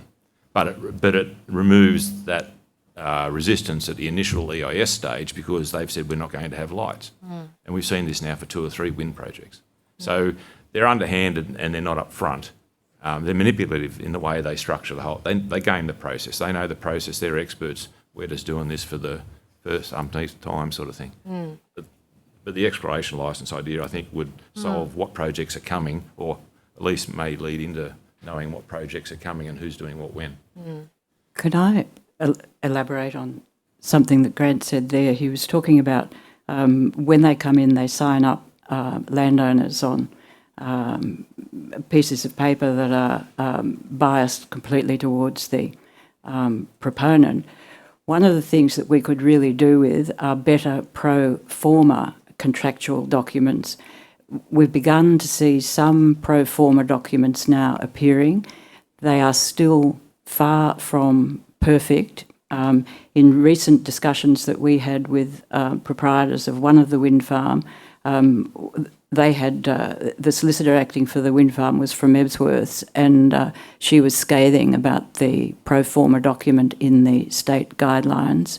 There needs to be, if there were more detailed pro forma and more consideration given to not to what the host should be signing, but what to the impacted landholders would be signing, that would be helpful. And the other thing is that Grant touched on bad behaviour, and we heard on Tuesday, listening to the Commissioner and conciliating disputes. Well, it would be very helpful if there was some kind of financial penalty for developers who are fraudulent or engage in misleading and deceptive practices in their dealings with local landholders. We don't want to negotiate with these people. We have, for example, a proponent at the moment who is telling us in relation to the road which impacts us that our land can be compulsorily and will be compulsorily acquired. Now, it cannot be because council is the proprietor, council is the manager of the road, and Mr Cam has assured us and council has indicated quite firmly that council is not going to be resuming land from private landholders. There ought to be, it would be very helpful if there were the capacity to enforce fines for proven offences, serious offences, fraudulent-based offences in terms of dealing with inducing benefits from landholders. And I don't see why that could not be part of the planning process. Thank you. Ms McDonald? I'll change it a little bit, Mr Piper, and thank you for coming today. In your submission, you raised concerns about competition for materials, skilled labour, and impacts on agricultural productivity. What coordination mechanisms would you like to see implemented to prevent economic displacement? Look, I don't know. I mean, the agricultural side of it, I mean, there's been an impact on agriculture from the get-go because we're here and we're not there doing our job. And we do this for years without much headway. And that has an impact on agricultural production and on your future investment decisions and everything that goes on with your business while you're in this limbo. And I think all the other businesses around the community and in town would be in a similar situation because they're going, well, do I try and expand or get some of these contracts, or do I put on staff or try and find staff? And the uncertainty. So, you know, most of them sit and waiting to see what's going to happen, and your mood varies between it's definitely going ahead, there's nothing I can do to stop it, and it's you know, maybe things are turning around and we won't. The previous presenters, I think, have talked about unemployment numbers and things like that. There's not a lot of spare manpower around. There's a lot of people underemployed, but they're also underskilled. But there's no facilities to upskill people or to train people. The TAFEs have been shut down, moved away. I mean, you can't do anything locally anymore. It's a 140k drive to Dubbo to go to a night's TAFE and, you know, hit a kangaroo on the way home, and there goes the week's work. So it's just impractical. All those resources and training opportunities have been moved away, and having one in Wellington isn't going to solve the problem when the REZ is how many 100,000 square kilometres and there's people everywhere. Okay, thank you. And you also raised questions about, say, contaminated sites and cultural heritage destruction. Are you aware of any assessment failings or misidentifications during the current processes? I'm not an expert on that section. You got anything on that, Andy? What was the first part, sorry? The second part was heritage. Yeah, cultural heritage destruction and around contamination. You can do contamination. Yeah, the contamination, we keep broaching that, and it's one of the unacknowledged problems. Erosion of turbine blades and bisphenol A spreading over the land and water. It's an endocrine disruptor, which means it affects the reproduction of people and livestock, and so obviously in a rural area that's not good. So there's been no action on that because there's no acknowledgement that it's a problem formally from the proponents and so far from any government agencies that we've seen. And then there's also the disposal of and over the life, the contamination around solar panels. We're not directly affected, so I'm not as understanding of that, but definitely damaged solar panels or fire in a solar farm, which has happened around Golgon a couple of times, is a problem. And and also vehicle rollovers carting solar panels to the work sites. They have occurred and have all sort of slipped under the radar without much examination as to what the consequences might be for spreading contamination. It's an insidious problem and we're building it in, and I don't know how you could realistically mitigate it. I mean, you're accepting it's going to be a problem in the future, but it's going to be someone else's problem.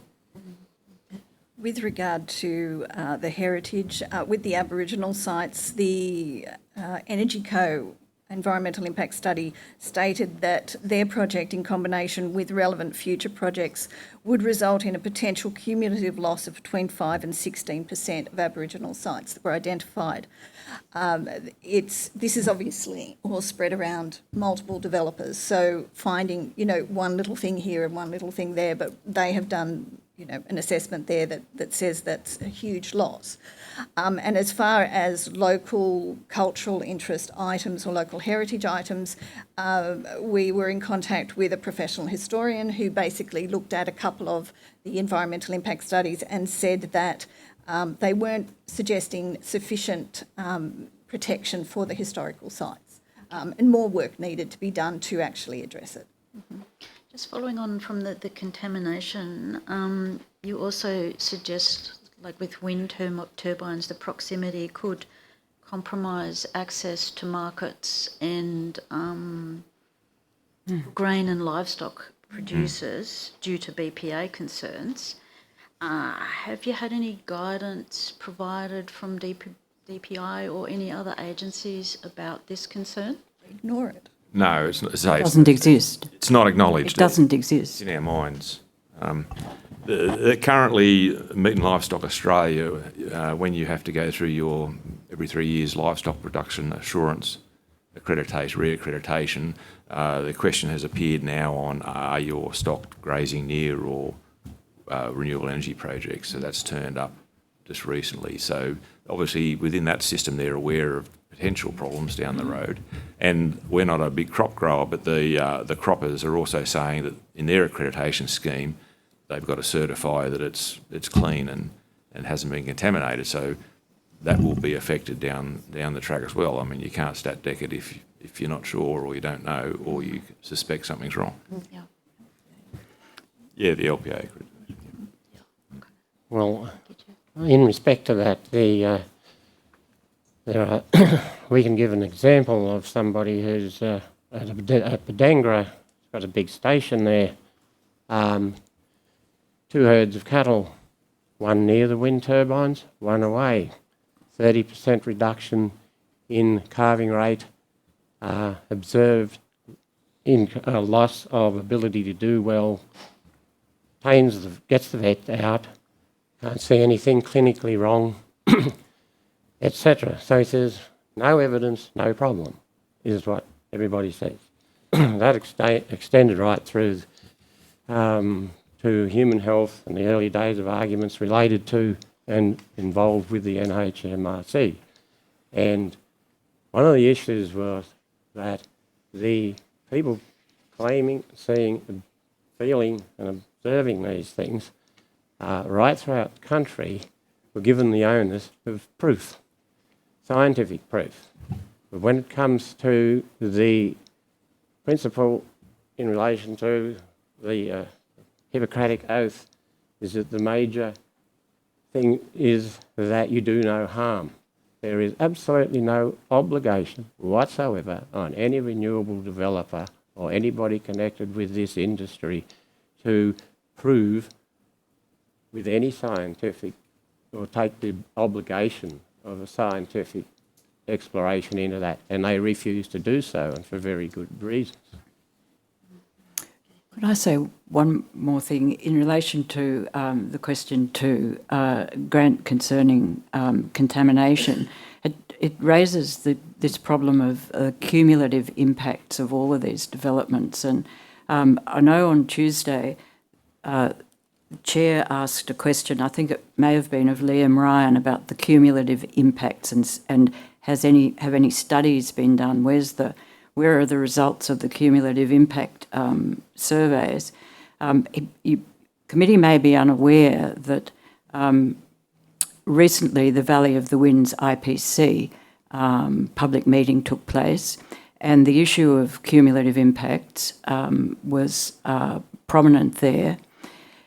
Some days after that, the chair of the IPC for Valley of the Winds, Mr Pearson, had a meeting with officials from the Department of Planning, and I think Mr Brayshaw, who gave evidence on Tuesday, was there, and officials from Energy Co.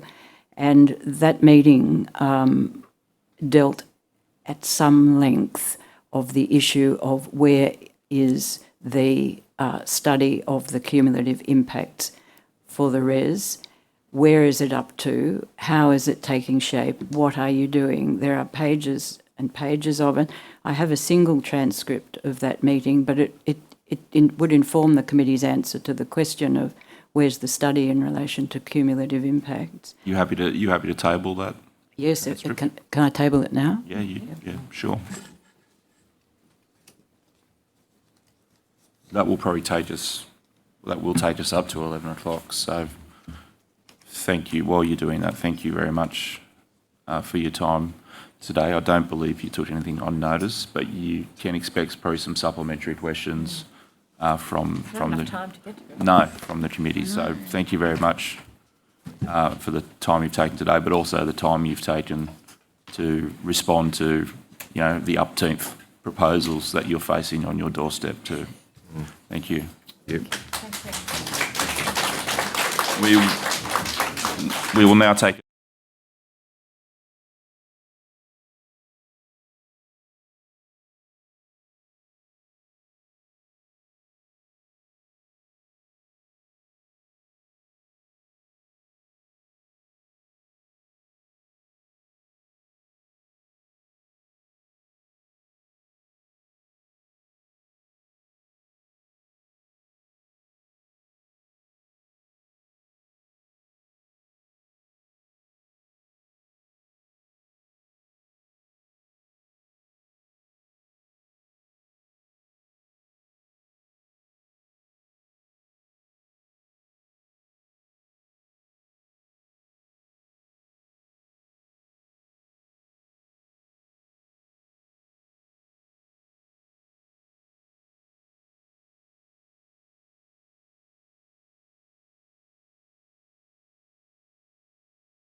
Now welcome our next witnesses. So starting with Miss Edwards, can you state your name, position, title and swear either oath or affirmation, please? Sally Edwards, past community representative and active rural community advocate. I swear that the evidence now about to be given by me shall be the truth, the whole truth, and nothing but the truth. So help me God. Thank you. Emma Bowman, I'm a landowner. I swear that the evidence now about to be given by me shall be the truth, the whole truth, and nothing but the truth. So help me God. And Nigel Roberts from Dumbogan at Elong. I swear that the evidence now about to be given by me shall be the truth, the whole truth, and nothing but the truth. So help me God. Thank you. Now I understand you've asked for the opening statements to be done in certain order, so I'll let you direct that. Thank you. Good morning, Chair and Inquiry Committee. Welcome and thank you for coming to the Central West. I sincerely thank the members of the committee for your work and efforts to truly understand the once unimaginable and now real and serious impacts of renewable energy zones.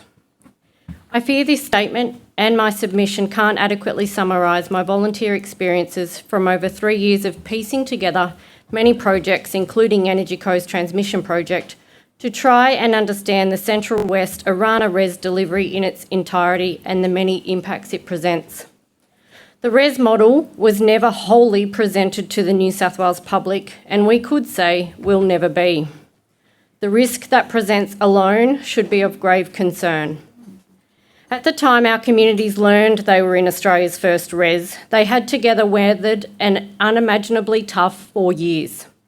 A catastrophic Sir Ivan fire and firestorm, record drought, hailstorms, a mouse plague of Pied Piper proportions, and then COVID.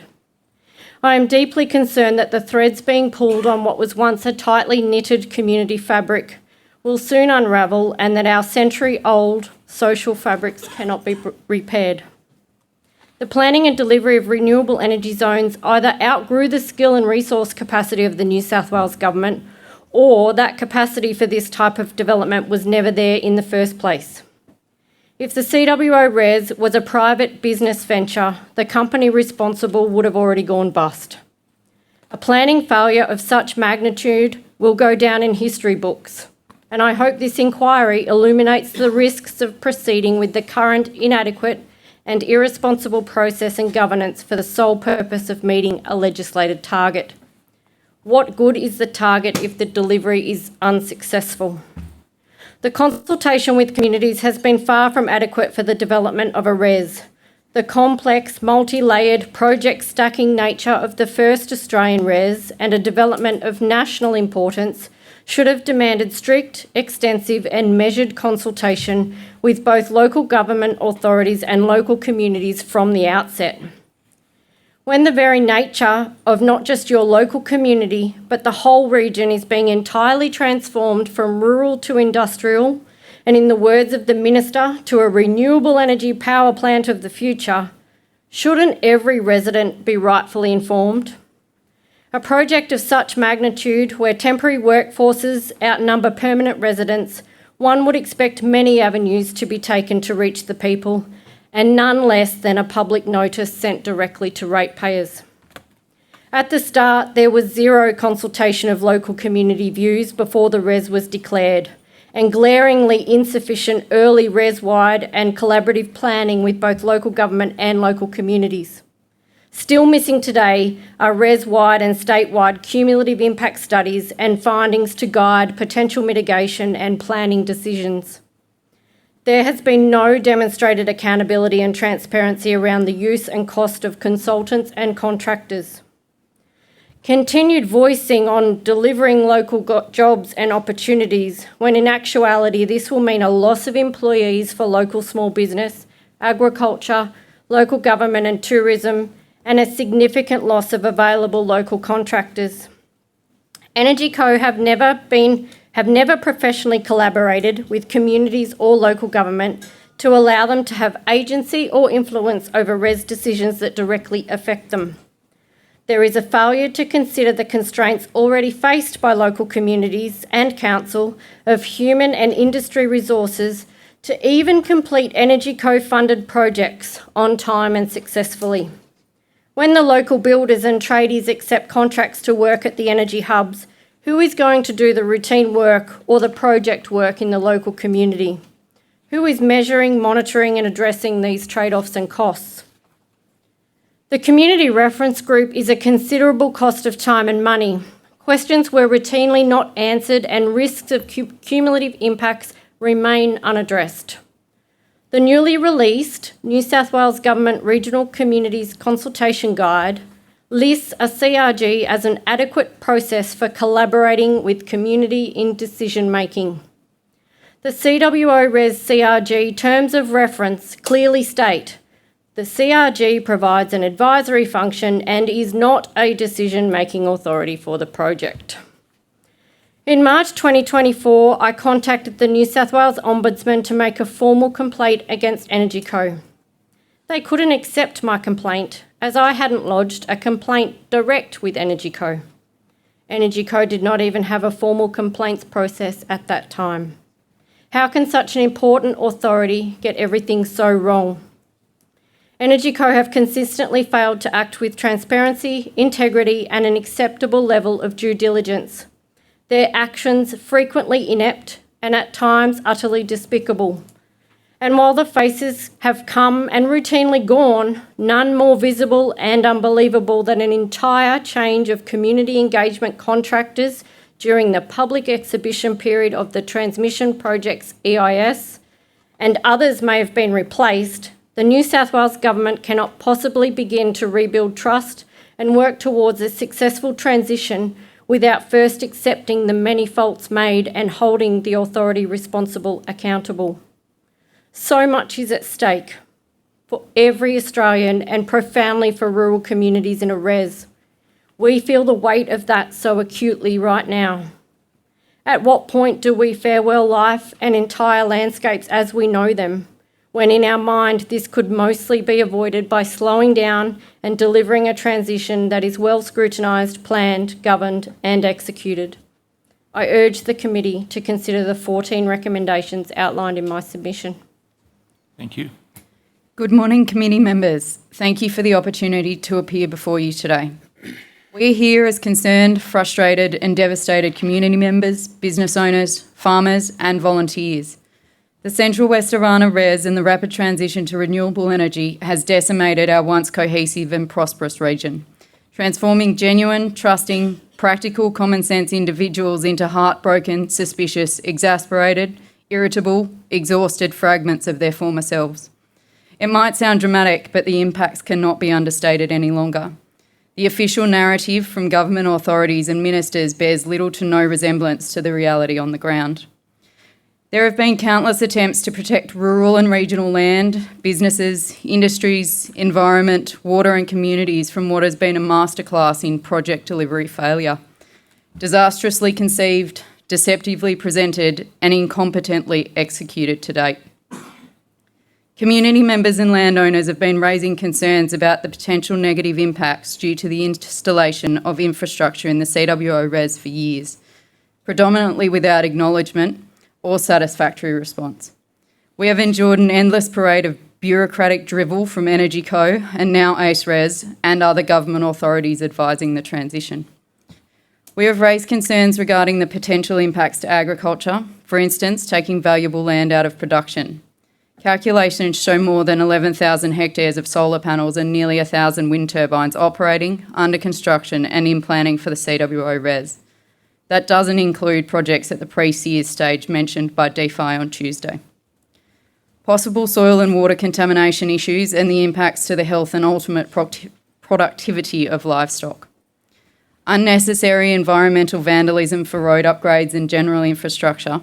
Do we really need to destroy the environment to save the planet? Alternatives have been suggested but quickly swept under the carpet. The potential negative impacts on the Talbragar River system due to the upgrade of the Marothery Road are causing serious distress. Can we trust that the experts employed to design the road upgrades and assess the possible impacts will get it right? I have serious doubts given one ACE REZ engineer's confident assertion that the Talbragar River ran from west to east. This is a glaring testament to the depth of professional incompetence and proof that at least some employees' understanding of geography stops at north is up. Memories of the immediate threat and clean-up of the Sir Ivan bushfire are still very vivid for this region, making locals sceptical and nervous about the lack of planning for future bushfire catastrophes. There have not been any cumulative impact studies completed to ensure no adverse impacts on our groundwater aquifers, and projects are being approved without certainty around where water will be sourced. 12 CWO REZ projects are expected to use over 3,500 megalitres of water per year. That's enough water to sustain at least 120,000 cows every day. We can continue farming without feed, but when our dams are empty and the bore starts pumping dry, that's game over. All of these things could be better prepared for and solutions implemented if the responsible agencies would only properly engage with local landowners and community members, those with long-standing local knowledge, instead of relying on expert bureaucrats who have never set foot in the region. There are many practices being undertaken in the name of the transition that would see any private landowner heavily fined, imprisoned, or both, but are deemed justifiable and lawful when carried out by government authorities. The impacts on the ground are the same no matter who carries out the work, so why do the terms "for the greater good" or "in the public interest" and a government logo make the works compliant and acceptable? Most farmers wouldn't label themselves environmentalists, but the vast majority care greatly for their land and are busily working to improve lands and soil, plant trees, and better coexist with the natural environment. I'm not an expert in any specific field, but my land is my heritage. Farming is in my blood, my livestock, family and community are in my heart, and I will do whatever it takes to protect them. It's time to press pause on the rapid transition to renewable energy.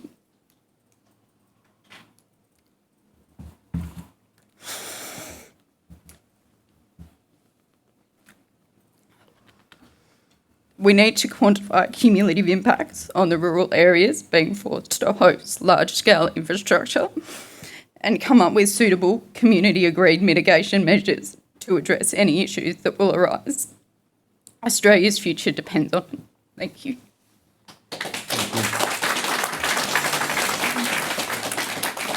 Good morning, Chair and Committee. As you know, my name's Nigel Roberts. I'm a fourth-generation farmer alongside my wife and three children at Dumbogan Merino Stud at Elong. We run an intensive ag operation. I studied honours in agricultural science at Sydney University, specialising in agronomy. I've been working in the agricultural space for the last 25 years. Our own business, it produces 108,000 kilos of dressed lamb a year, meeting the yearly lamb requirements for 16,000 people. Our business produces the equivalent of 90,000 woolen jumpers per year. As well as this, we sell rams and surplus ewes across New South Wales and Queensland and produce beef, wheat, barley, oats and canola for the Australian people to consume. I sit before you as a business owner, a father and a community member that is grappling with the immense changes that has been brought about by the Central West Orana REZ. Whilst the requirements to meet energy demands are vital, food production must take precedence.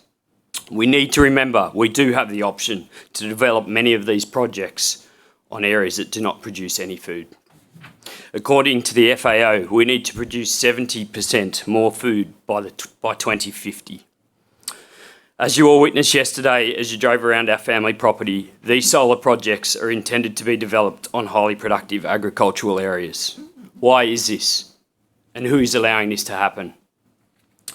Are we going to be addressing the same energy issues in the future with regard to food supply? It certainly looks like it. Whilst on the topic of food and energy, I will mention agrivoltaics, or sheep grazing under solar panels. And I'm sorry to disappoint the many believers, but the two cannot coexist. Recent studies showing elevated lead and cadmium levels leaching from panels into soils and grasses consumed by these sheep. I unfortunately cannot see our consumers happy to consume this lamb or even wear this fibre. Across the Orana REZ, we're witnessing a common pattern. Each energy project seems manageable when assessed as a standalone project. However, they are not being assessed collectively, which is what our community requires. New South Wales Planning continue to assess DAs on an individual basis, which is grossly inadequate. Of late, my family and I have made the difficult decision to be involved in a wind project. Once 3 large-scale solar projects totalling 10,500 acres was proposed to surround us, 2 of which are proposed to be the biggest in Australia.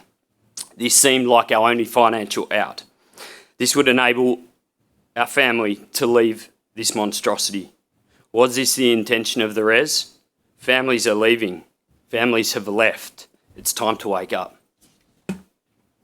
Are we expected to sit by whilst our assets are devalued? In this case, our valuers are telling us by up to 25%. In my case, $6 million written off our bottom line. I can only say the Lightsource BP offering of $20,000 a year for the next 10 years is nowhere near adequate to cover these losses.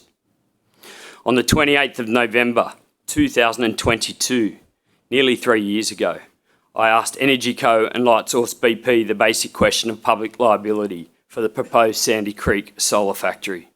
What is to happen if a fire I'm responsible for burns out the $1.8 million worth of infrastructure neighbouring us?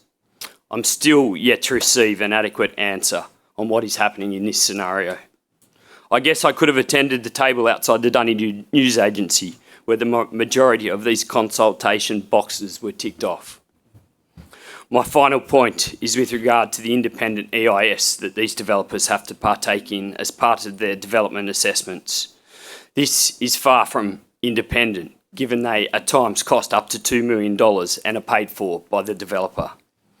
The Lightsource BP EIS, for example, is full of lies and inadequacies. You would think a 4th-generation farmer in the area would be key to such an EIS with their wealth of knowledge for the local area. But no consultation, no conversations, and not even a question. My dealings with them to date have been abysmal. If this is how a world leader in renewable development deals with its potential neighbours, it gives me little hope for the future of farming and families in our area. On this note, how can this project have a connection guaranteed with an EnergyCo transmission line without having an approval from New South Wales Planning? It all smells a bit funny. It has become very clear to me that these projects are all about profits and votes. Yes, we are desperate for electricity, but let's face the real facts. If it was about getting to net zero, we would stop digging up Australian coal and burning it overseas. I hope that each and every one of you on the panel can make a difference. The last 3 years' dealings with these various projects have been nothing short of horrendous. I just hope at some point someone will begin to listen. Thank you.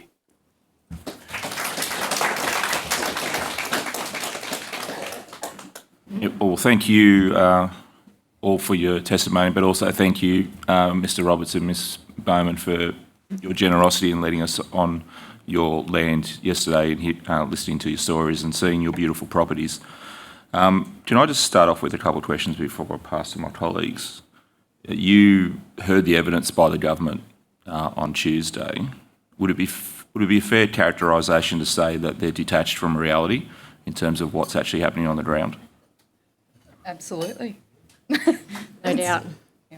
Mr. Roberts? Yes, I unfortunately was pretty busy in my own business on Tuesday and I only caught bits and pieces of it, but from what I saw, I would say that yes, there's a fairly distant, they've got no idea about what's going on. And I guess given that detachment, what hope do you have in terms of rebuilding that trust? You spoke about it, Ms. Edwards, that there's a serious mistrust in the community with this process. If they are so far detached and not willing to accept that things have gone wrong, what hope do you have in terms of them making some positive steps in rebuilding that trust with the community?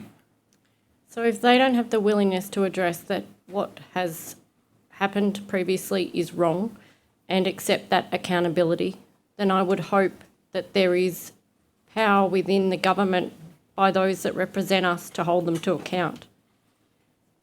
If they were to acknowledge where they have gone wrong and maintain a consistent team of staff instead of changing every few months or every contract, then maybe they can apologise and take a back step and go, how do we work with you? How do we fix this? They have not at any time accepted suggestions or local information that could have guided better decisions around the planning. The process alone for route selection for transmission lines is appalling. We sat in on a session by the New South Wales Government to review the Just Terms Act, and when I asked about reviewing the process for route selection, oh, sorry, that's not part of this legislation. That process needs reviewing as well, and I'm not sure what legislation that falls under, but they need to acknowledge what's wrong, stand true with a team of staff that actually are employed by the government, not fly-by-night contractors who seemingly only created their businesses back in 2020 just in time for the transition, and work with us. Thank you. And just one final question. I appreciate it might be a bit of a personal one. Mr. Roberts, you spoke about the impact that it's going to have on your family farm, I guess the possibility of moving and uprooting your family. What does that do to a small community like Dunedoo? You mentioned you've got 3 kids. Yes, well, I guess it's a flow-on effects to the community, that every family that leaves the area, and they are leaving, it's kids out of our schools, it's committee members off our local sporting clubs. The flow-on effects are huge. If we're not getting this right up front, this is what's happening, and we've already seen it in our area. There's properties been sold and families moved away. Yeah, and I lied. I'm going to ask another question. In terms of your young children, having experienced, what you've experienced, can you honestly encourage them to take up the family business and go into farming if this is the future? Yeah, and that's a really good question, and my wife and I have talked about that many times, whether we would genuinely say to our children, you should go farming. And I think 3 years ago it would have been a yes, but after the last 3 years it would most definitely be a no. I think the last 3 years as a farmer, I've probably never felt so unsupported as an Australian farmer, in our roles. And that's, there's a number of bodies around us that are failing us, but I guess the whole farming community is very hard. We're all in our own businesses with huge debt levels, and we're all running our different directions. It's very hard for us to get some amalgamation together and have some strength in numbers. So, but I definitely at this stage would not be encouraging my children to partake in farming or future in farming. Yeah, thank you. I just noticed one of our members on video conference has her hand up. Ms. Hurst. Thanks, Chair, and thank you to all the witnesses for coming and speaking with us today.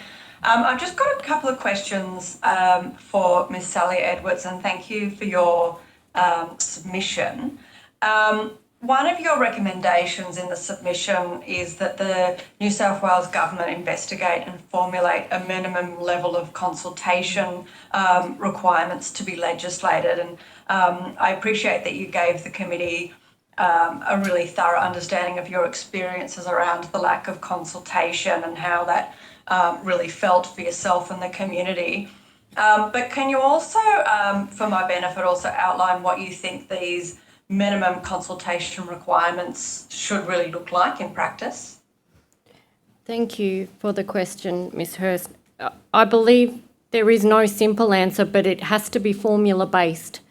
Something around the proportionate to the significance of the project, the value of the project, how far the impacts flow, whether that's to families, communities, industry, even to the state's availability of energy.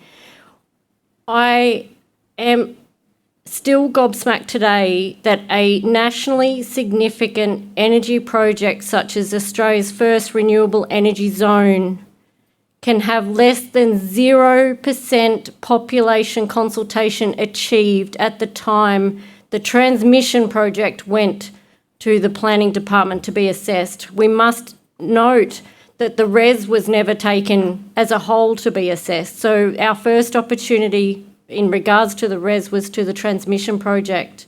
And to see such poor numbers, we have more consultation levels achieved for a local sporting oval than what they did for Australia's first REZ. It's not good enough.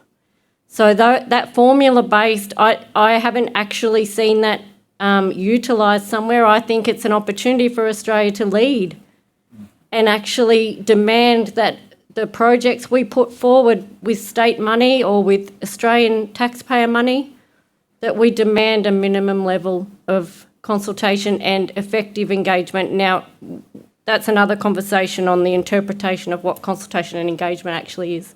But thank you. Yeah. Thank you.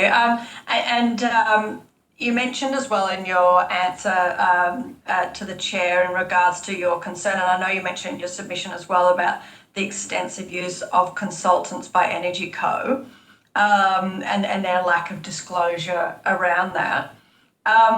Is some of the use of these consultants part of the cause for that lack of sort of consultation and communication with the community? And is there other aspects to these use of consultants that have caused further problems within your own experiences and the communities? So the first part of that question, the answer is yes, absolutely. So as a community member, as we all do, I wear a number of hats, and one of those is a treasurer of a volunteer organisation for our local hall. Now that hall was utilised for a community consultation session, and the invoice was sent to Energy Co for the hire of the hall for that session. The payment was received from the contractor, from Turnpike. Now, that immediately led me to question, if they are paying for the costs of conducting the consultation as a private contractor, doesn't that mean the less they consult, the more they make? And I didn't see that as fair. That transparency, when we were first introduced to those consultants, we were led to believe they were staff members. That may have been our error in assumption, but that's what we were led to believe. Thank you. Thanks for your answers. Thank you, Chair. Thank you. Ms Mitchell, Sure. and then I'll go to Mr Primrose. Thank you, Chair. Thank you all for being here and for your very honest submissions as well. We appreciate it. It's fairly emotional and distressing time, and it means a lot for us to be able to hear from you firsthand, close to where you live, and thank you for, as the Chair said, letting us come and visit you yesterday. I've got two questions that I'm happy for all of you to respond to. The first, I might sort of direct it a bit to you, Mr Roberts, because we spoke about it yesterday and it's in your submission as well.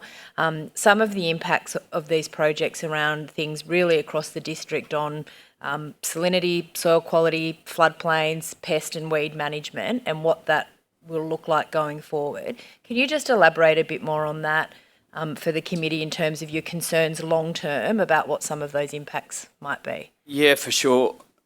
And I guess it goes back to some of my touchings on the EISs from these companies. And you know, they might walk across a paddock or a particular area at a certain time of year, and that's their assumption of what that country's like or what it's doing. We've got some particular examples there next door with the Lightsource BP project, the Sandy Creek. There's some pretty significant salinity issues there at present. On our boundary, they're visible from our boundary.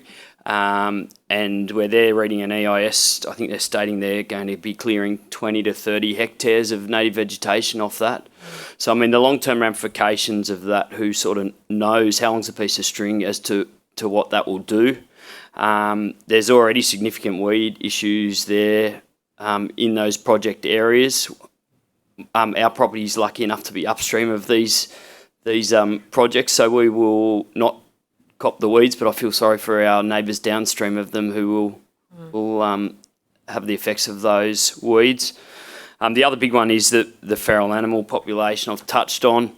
In this area, you know, there's 10,500 acres of country that will be taken out. So that will be free of any feral animals. So are they just moving into neighbouring areas, into our place, into neighbours' places?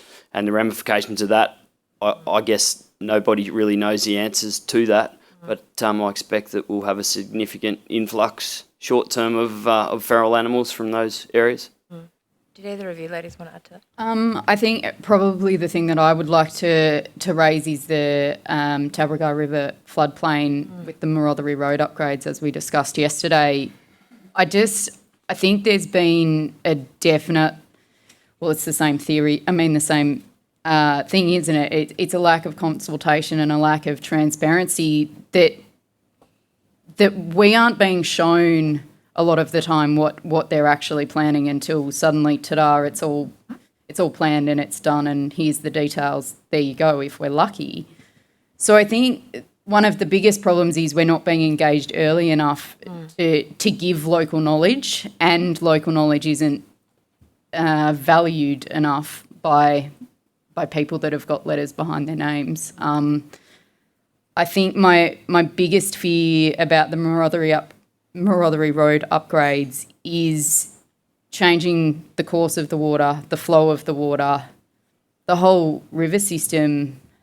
You know, it's the health of that river system is really important, and I don't think enough emphasis is being placed on that in the design process, really.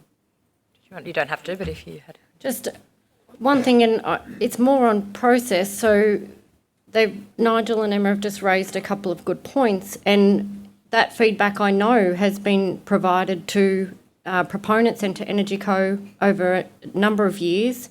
What we see on the ground is when we do have the opportunity for a site visit or for a cup of tea and sit around the table and share information, there's none of this happening. There's no note-taking. There's no official recording, and any request to track our conversation with minutes is almost met with an immediate distrust instead of the willingness to be transparent. Now, if there's official recording of the feedback that locals provide from day one, would that not better set us up to achieve better outcomes as we move from planning into construction?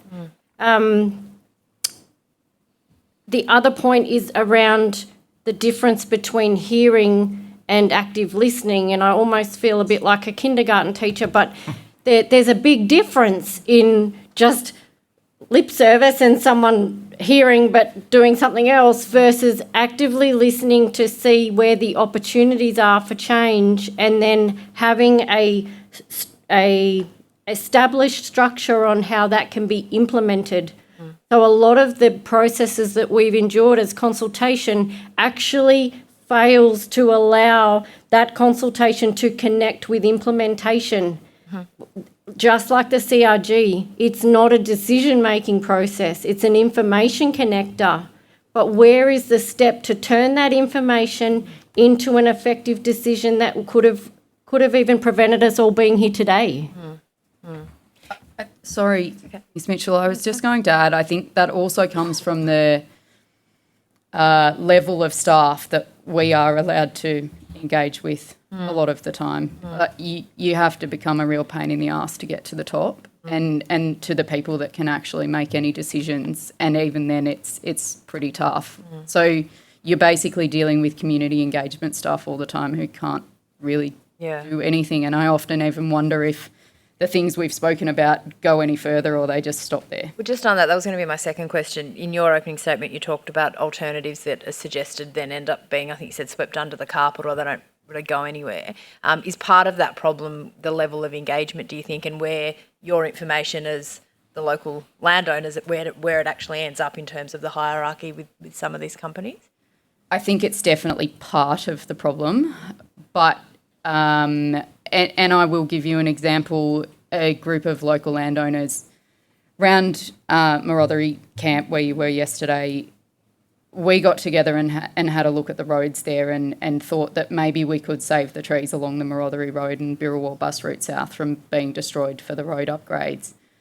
And so we put together a bit of a proposal that Energy Co or REZ, whoever it needed to be, could run the road in their new land that doesn't have a tree on it and save the Marothery Road, leave that be. Well, we got an audience with REZ and I had to fight to get an answer back out of them, but the claim that they couldn't do it was because it didn't meet Austroad's safety provisions or whatever it was, but we didn't get an opportunity to hash that out at all. That was very much that's what your alternative option is. Sorry, it's a no-go. There was never any follow-on from that. Okay, how about we try this way? Could we improve it by doing this, or could we do this? It was just no, thank you. We don't want to do that. That's not in the planning agreement. That's not what the conditions of consent say. And it's just all, sorry, no. I'll let Mr Primrose. Thank you, Chair. Look, this is a follow-on question from my colleague's question just then. And it was also raised during our visit yesterday, but I'd like to just explore it just a bit further.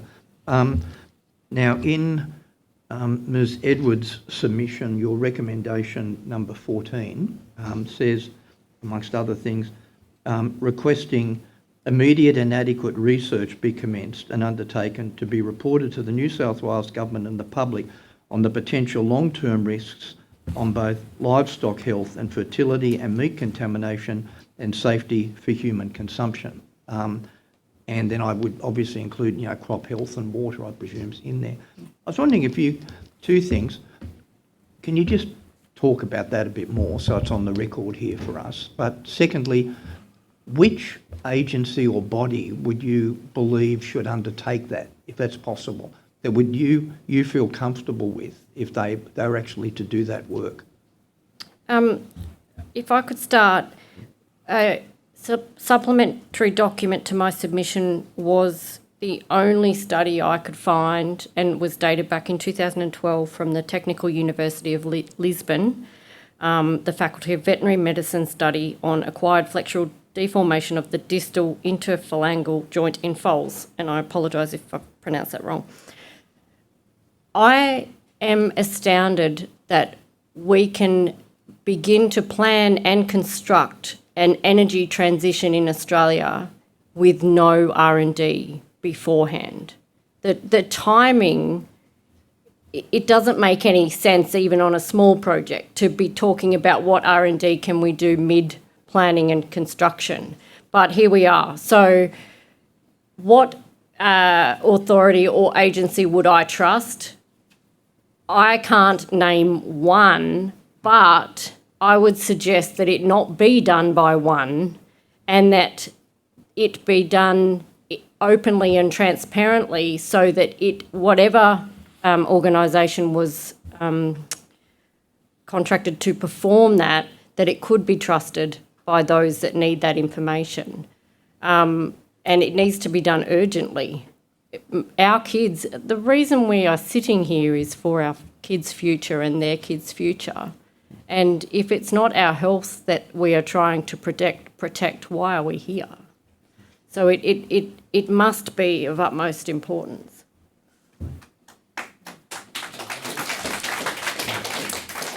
Look, I don't have a lot to add. I agree with Sal.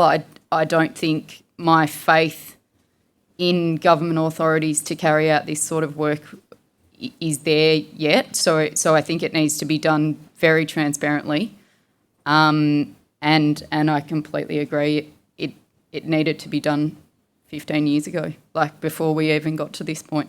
We've already done damage that I don't think we can repair. Mr. Roberts? And I probably don't have a lot to add to that with it, but I think our consumers will sort that out very quickly, certainly with regard to meat and the products that we're growing in and around these projects. The health side of things is of huge importance to our consumers, and at the moment we grow some of the best lamb, beef, all our produce that comes out of Australia, it's some of the best in the world. So we need to protect that. And I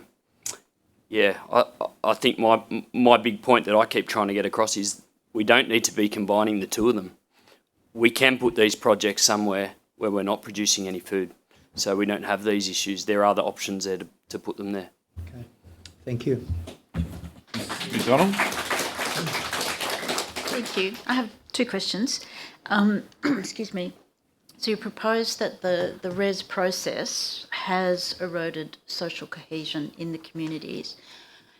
Do you think there are any measures that could be implemented to rebuild that trust, if at all possible? Oh, wow. Can I start and say Yeah. it's going to be really tough? These are generational relationships that have been pulled apart, sometimes family versus family, sometimes long-term friends, neighbours. There's not an easy fix, and I don't know if there's ever a fix from that trust has been eroded. People feel like they've been stabbed in the back, for want of a better word, by people that they've trusted their whole lives. And as much as we probably all need to move forward, there are some people that won't ever get over that. A couple of practical steps. So an immediate pause on the freight train that is the planning portal of these projects, and the time that it takes from the EIS being exhibited to us being able to view the documents to then being at IPC if there was enough objections. That would be one, to then allow proper engagement and discussion. There has been no agency for communities to be involved in decision making, and that's probably too late for the projects that are already approved. The suggestion this morning about the change to the NDAs would go a long way as well. Small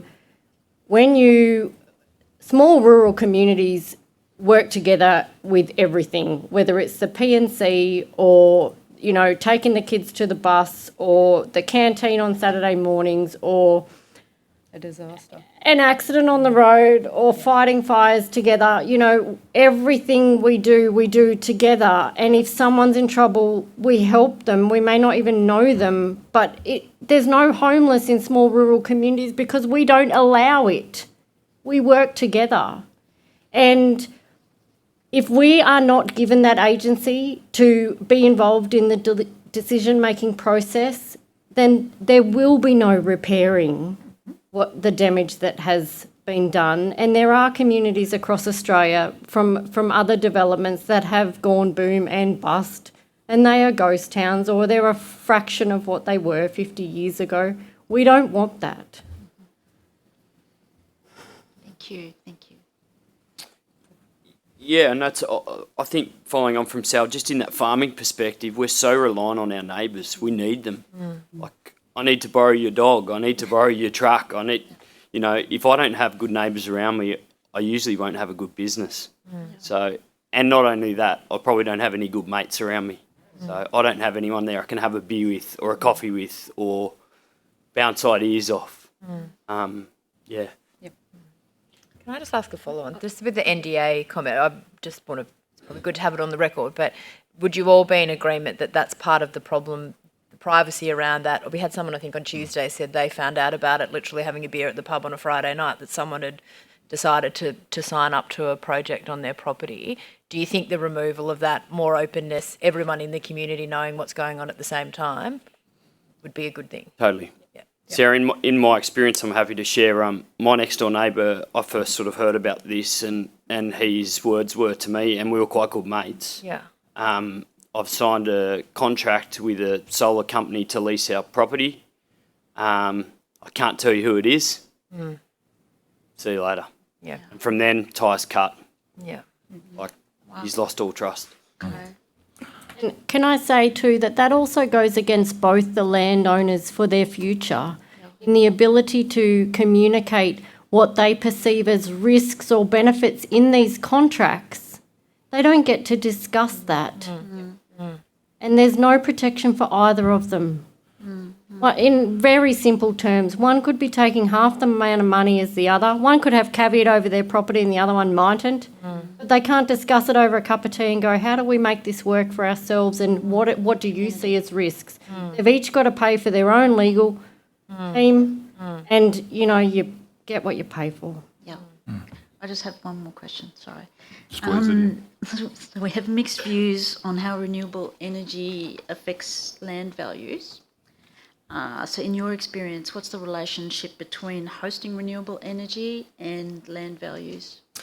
Well, I'm probably one of the lucky ones, Miss McDonald, because I will probably not see a big devaluation in land values in my situation.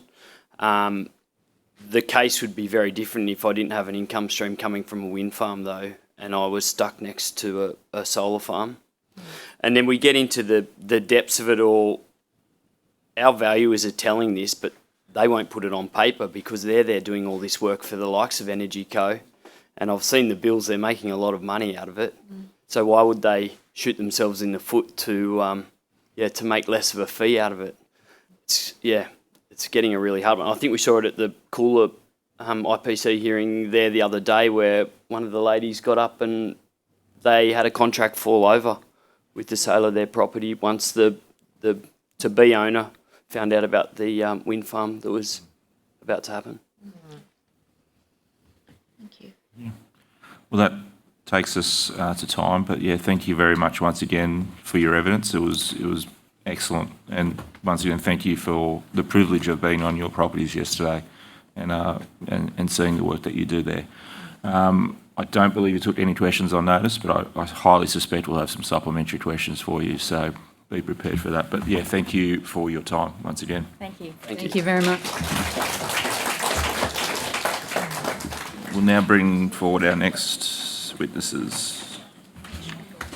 They should be all here.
Started it ends. So starting with my first witness on my left here, Mrs. Grant, can you state your name or any position title you hold and swear either an oath or affirmation?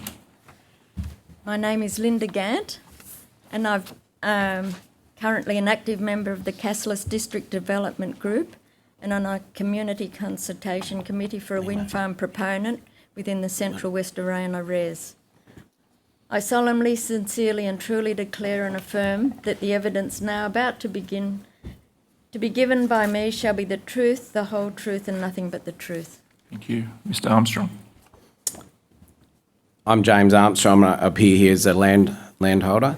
I solemnly, sincerely and truly declare and affirm that the evidence now about to be given by me shall be the truth, the whole truth and nothing but the truth. Thank you. Ms. Headed. My name is Jane Hegarty. I'm here as the chair of the Cassilis District Development Group. I solemnly and sincerely and truly declare and affirm that the evidence now about to be given by me shall be the truth, the whole truth, and nothing but the truth. Thank you. James Matthews. I'm an executive member of the Merriwar Cassilis Alliance and also a landholder affected by the Orana REZ. I swear that the evidence now about to be given by me shall be the truth, the whole truth, and nothing but the truth, so help me God. Thank you. Now I'll just invite anyone to make an opening statement, perhaps one per group if possible. Okay. Thank you for the opportunity to speak today. My name is Linda Gant and I've been a resident of the Cassilis district for over 40 years. Currently, I'm an active member on the Cassilis District Development Group and on a community consultation committee for a wind farm proponent within the Central West Orana REZ, a position I have held since the committee's inauguration over 12 years ago. There have been 28 formal community consultation meetings held by the wind farm proponent since March 2013. 28 days given to attending meetings without any compensation whatsoever for travel or costs or time. Out-of-area consultants employed by the proponent appear to have much more credibility than the CCC community members. Many reports presented to the CCC have been generated by desktop audits and desktop research without any ground truthing. Mapping provided by the proponent or consultants is of poor resolution with a lack of identifiable reference points.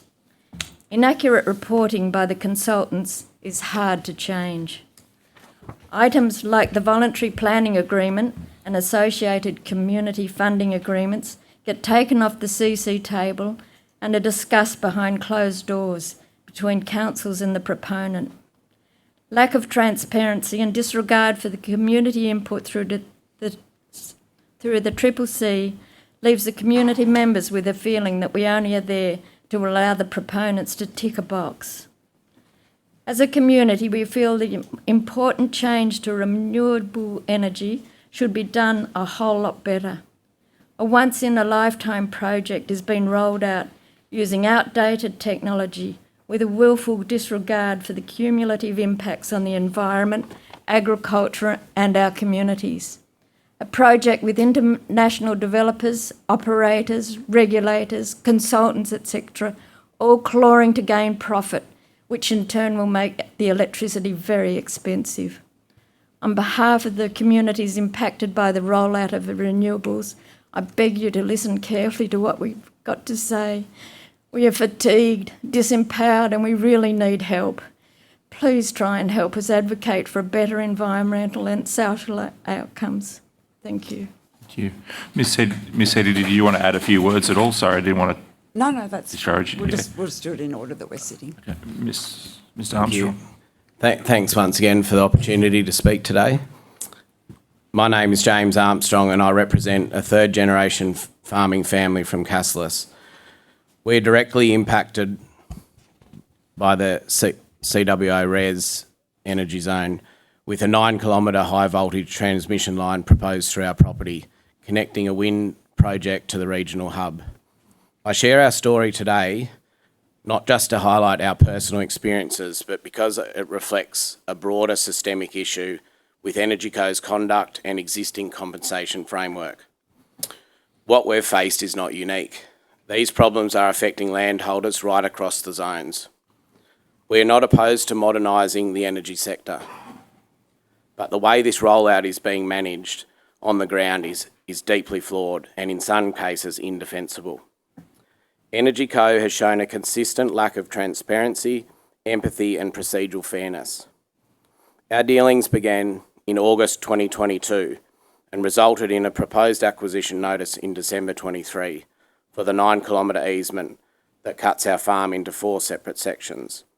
It would require the removal of more than 300 trees and severely affects our homes, our infrastructure, machinery access and our everyday operation. all of which directly impacts the viability of our business. Despite more than 2 years of seeking detail, the only documentation we've received is a generic 695-word easement memorandum. It lacks even basic information needed to understand what is being proposed. How are we expected to make informed decisions about our future with so little clarity? And how can EnergyCo or their valuer claim to fairly assess the impact as well? A basic example from the memorandum says network infrastructure may be established on the land. The term includes transmission and distribution infrastructure. We have asked whether that includes substations or telecommunication towers. We still haven't received an answer. If neither party knows what infrastructure is permitted, how can the impact possibly be assessed accurately? Authorities talk about consultation. In reality, these are often token meetings, with no details provided to landholders. These are followed by compulsory acquisition notices and compensation figures that come with no explanation of how they've been calculated. I don't believe that is consultation. That's forced compliance dressed up as engagement.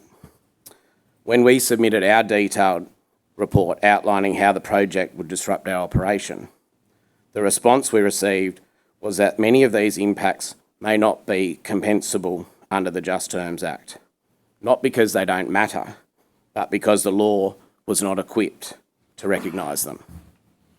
This has been acknowledged at the highest level. During a face-to-face meeting at Marothera in March 24, Minister Penny Sharp recognised that planning and compensation systems are not fit for purpose, and that landholders like us are effectively the guinea pigs. Treasurer Daniel Mookie also attended, and he noted that the Just Terms Act was designed for roads and schools, not necessarily for renewable energy projects. And he raised concerns about whether landholders should be forced to hire expensive legal help just to argue for basic fairness. On top of this, there's some serious concerns about how the tax treatment of these compensation is applied. The uncertainty around income tax obligations adds another layer of stress, financial and emotional. And quite frankly, it fails the pub test for fairness. In our case, achieving an even remotely fair outcome has required personal determination and the ability to delegate farm operations through additional labour and the support of trusted legal, valuation and professional advisors.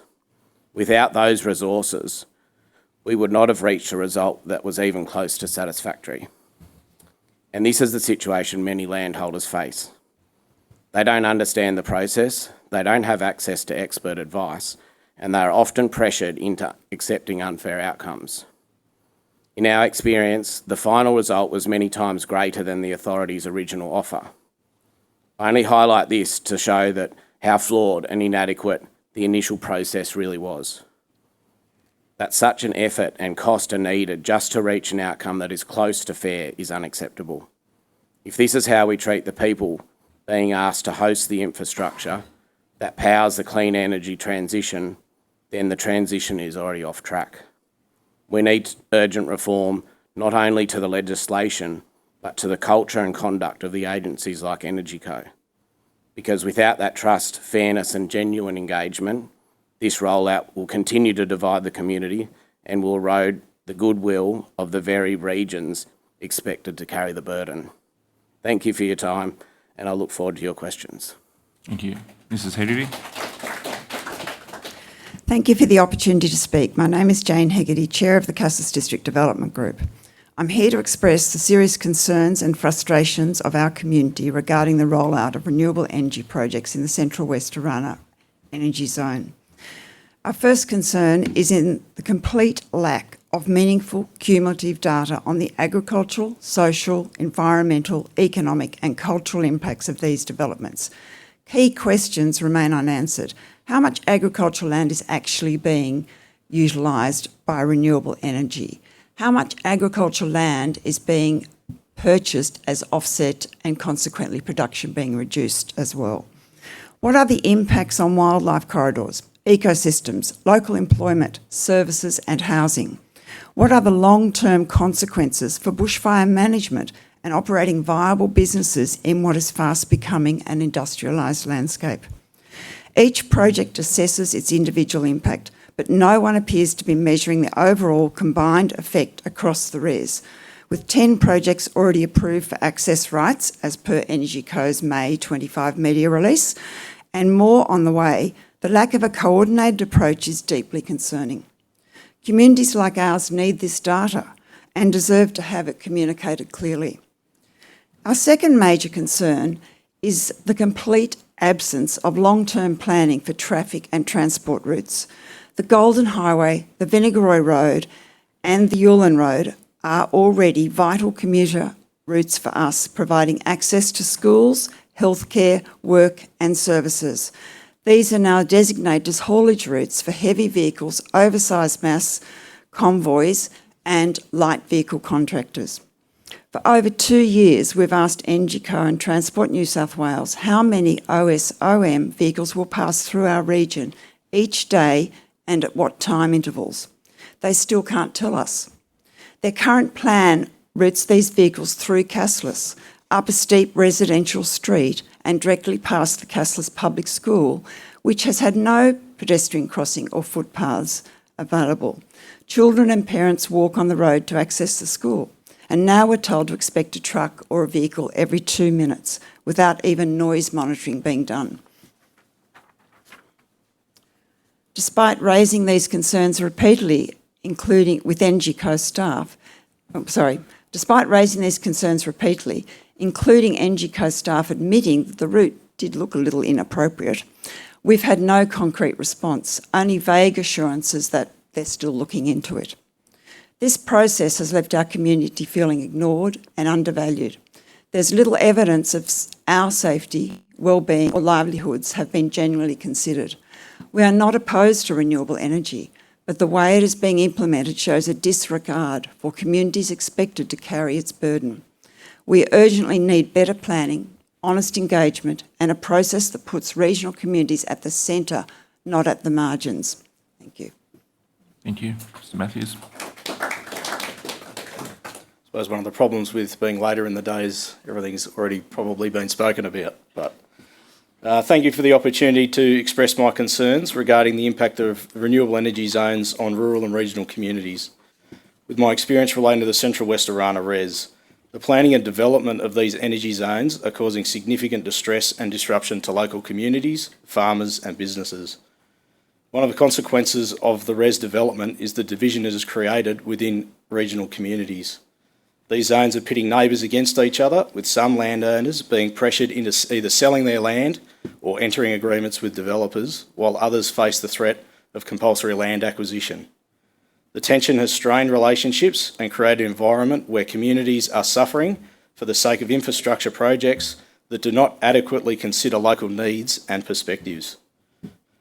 The REZ development has had a particularly devastating impact on farming businesses and families.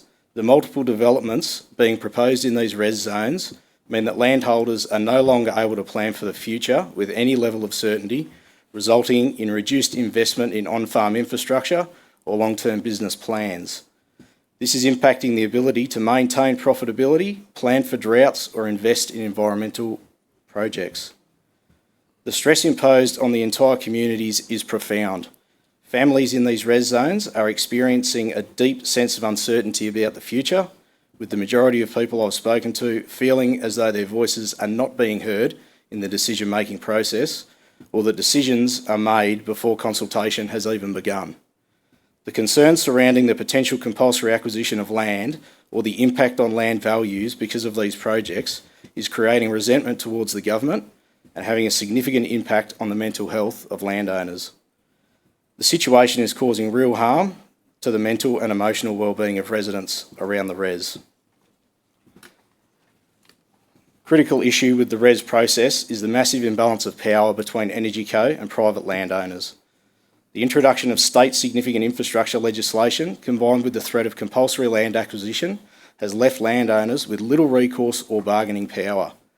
Energy Co, a government-backed entity, wields an overwhelming amount of influence in these negotiations. while landowners have been left with little say in how their land will be used or impacted. This imbalance has resulted in a sense of disenfranchisement and injustice among rural landowners, whose land could be irreparably harmed along with their livelihoods and the futures of their family and their children. It is clear that EnergyCo has failed to adequately assess and address the risks the new transmission projects will have on landowners, local businesses and the broader rural community.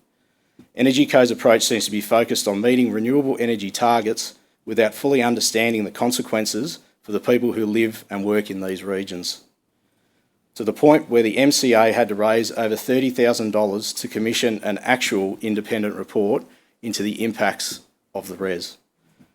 Our transition to renewable energy should not come at the expense of rural communities that provide the food and fibre for our nation.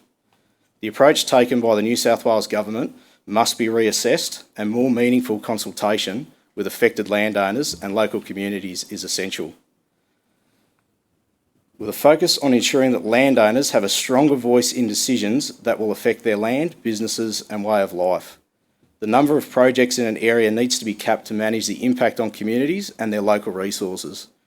For example, in the small area between Dunedoo, Cassilis and Mudgee, there were 28 projects proposed at the last New South Wales Farmers meeting I attended.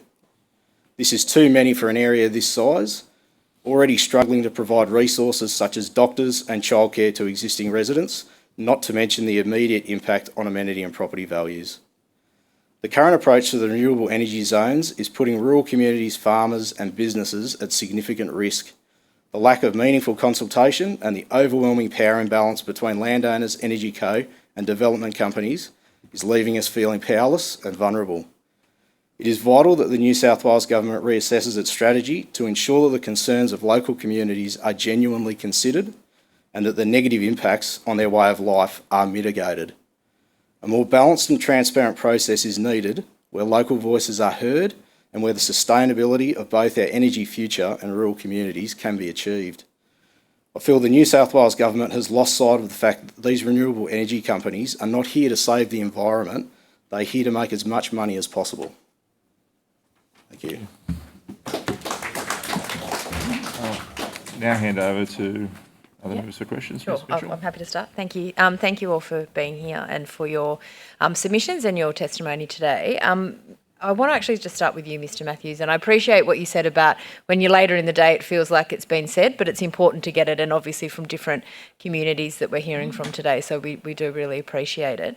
In your submission, and you talked a little bit about it in your opening statement too, the idea about capping the current level of projects that are already sort of approved or in the pipeline and not getting any greater, and also looking at specific, I guess, no-go zones for certain areas of land. Could you just talk a little bit more about why your community thinks that would be a good step forward? Yeah, the issue with the REZ is, I suppose, once the REZ has been established, it is flooded with companies that are trying to get their project in there.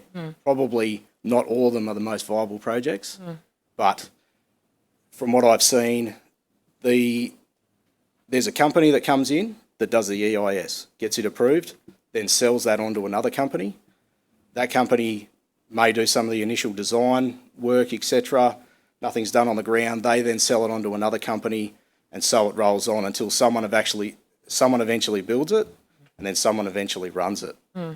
And the issue which stems from the constraint matrix is that there's a lot of the Merrill-Cassilis Plateau that is classed as biophysical strategic agricultural land. It makes up only about 3% of New South Wales. And that's where a lot of the food and fibre for New South Wales is grown.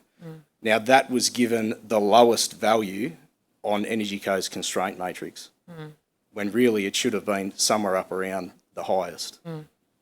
And I guess sort of going forward, if that was clearer in terms of, because one of the things we heard, and we heard this on Tuesday, is just even though the area for the REZ isn't getting bigger, the number of projects that are still in the pipeline, you know, initial conversations were around, I think it was 3 gigawatts, now we're talking up to 12 or more than in the planning process, and that uncertainty and what that means. And you just said there will be some projects that won't go ahead, yet the community's got to go through that whole process and that uncertainty. In your view, would putting a pause, a moratorium on it now and saying, let's deal with what we're dealing with and not grow this, be the right decision for government to make? I think that absolutely would be the right decision. If anyone else wants to comment, Ms Hegarty. I'd just like to say too, I think the thing we're forgetting here with the Central West Arana REZ is that we're only in stage 1. Yeah. And we know there's a stage 2 and a stage 3 planned. And if we've already got this many projects for stage 1, then what is our area going to look like? And what are our communities going to be like in the future? And I think there's development happening outside the REZs as well that are approved and being built. And I think, you talk about a REZ and capping a REZ, but it's not only a REZ problem. And then just one more, if I can, Chair, probably starting, I think, with you, Mrs Gant, but the concept around those, I think in the submission from one of you, it talks about, and we picked up on this earlier today too, not being able to sit down with a group of neighbours to have a conversation about what's happening with the companies who are looking to do this. Did you just want to put on the record, I'm happy for all of you to do this, your views on what that should actually look like, whether there should be NDAs, and would it be better if you could have that conversation more openly as a community? Yes, the consultation is a one-way.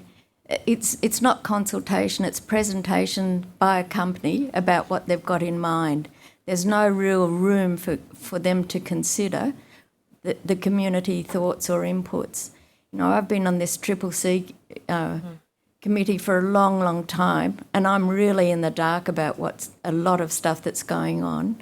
There's been no value put on, and I don't mean in monetary terms, I just mean in terms of local knowledge value. Even when you question what's the consultants have put on the front of the table, things as simple as houses in a 2-kilometre zone from the wind farm considered impacted houses, they've got it wrong. And you say, there are more residents here, there are 5 houses in this little cluster alone. And the response was, well, we employed consultants to do that job. And we believe what they say. And so to get that changed, and so I went to one of the impacted farmers, and he said, "Oh, look, they've been hanging around here for 20 years. I don't believe this is ever going to happen. I'm not going to respond to them." Did anyone else want to comment just on that broader issue of I think the really poor thing that's happened here is that farmers feel isolated when they're having to negotiate with these multinational companies because they can't sit down with their neighbours and say, look, I've been approached about this. What do you think? Have you been approached? They can't have those discussions. And I think in a rural community, that isolating process is a really disenfranchising aspect of it. Thank you. You don't have to if you want. No, okay. I'll let someone else have a go. Thank you. Mr Primrose. Thank you. Look, there's about 300 things I'd like to raise with you, but we've taken some evidence earlier today, and I'd be interested in your views to elaborate as well. At the top of point 2 in the Castellas District Development Group submission, if I could just read it out, 2 sentences.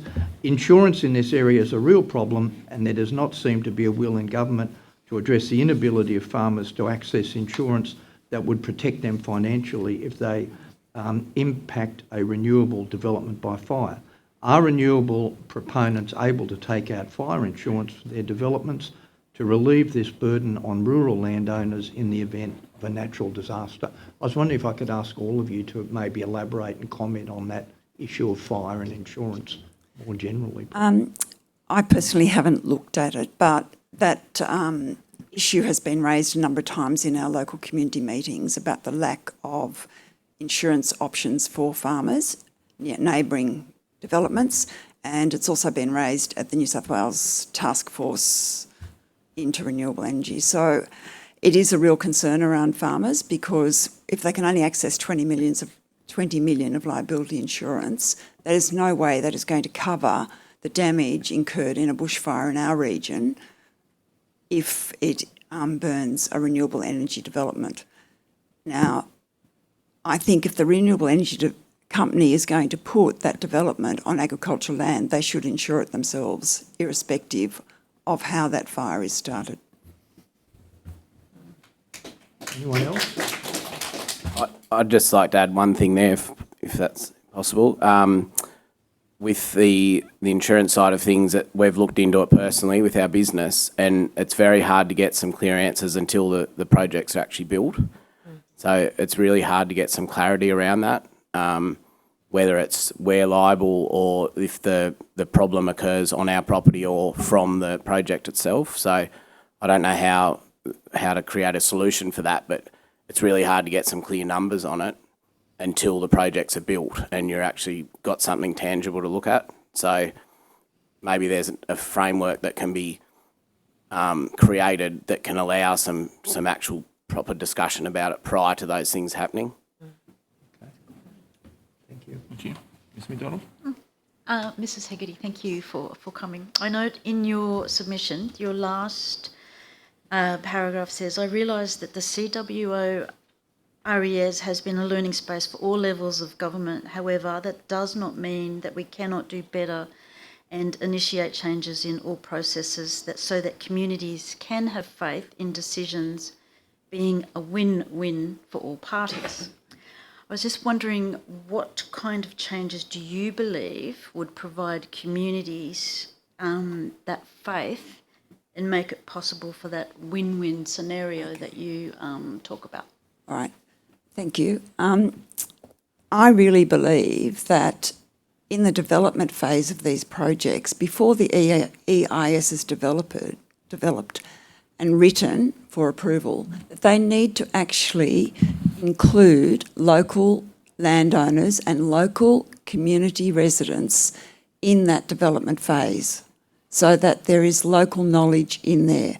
When you read the EISs put up by these companies, there are so many assumptions about the community that are inaccurate in them.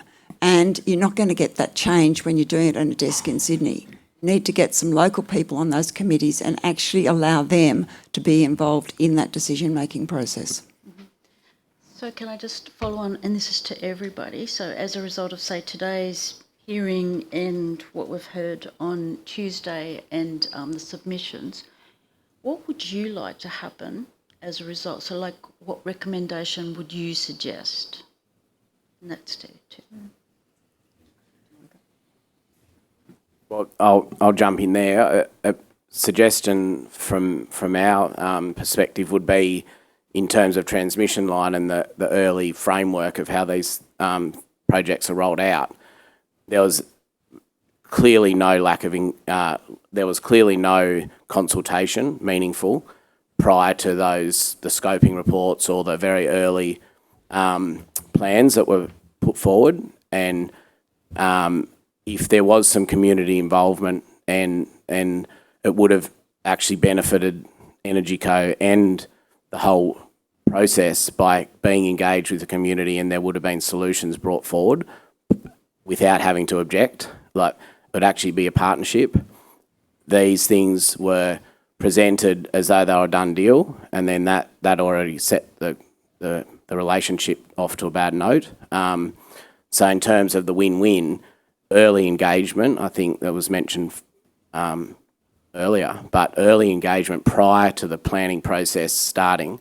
And it seems from our point of view that when you get involved in the planning process, that it's almost a given that it's going to happen, and it seems futile reading an EIS of 9,000 pages and creating a meaningful submission.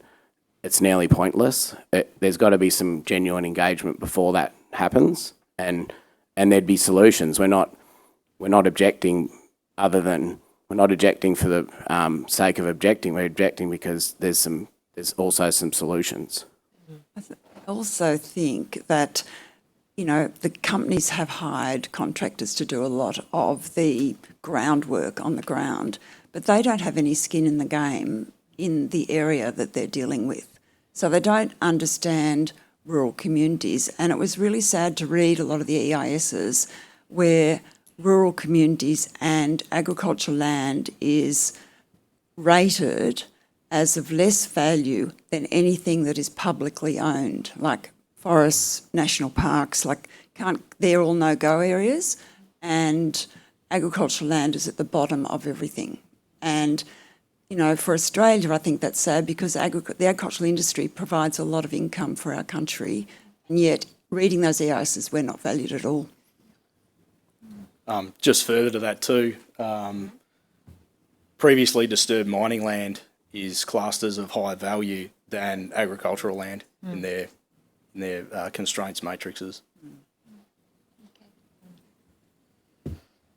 And as far as the consultation process goes, I would say there was very little consultation at all. It was very much a tick in the box exercise. And first Transgrid and then Energy Co came around with their little roadshow. There was no genuine community consultation, and we were seen, as far as I can tell, as a bit of an irritation. And then when groups started to formalise and we started to put submissions on the table, we were then seen as very much a thorn in Transgrid and Energy Co's side. It was already mentioned that the maps that we were provided were heavily pixelated. You couldn't tell really on the ground where anything was going. We were shown maps, paper maps on a table at some of the meetings, told we weren't allowed to have copies. It was very much felt like a cloak and dagger exercise. So more transparent. A lot more transparency is required. Mrs. Gow?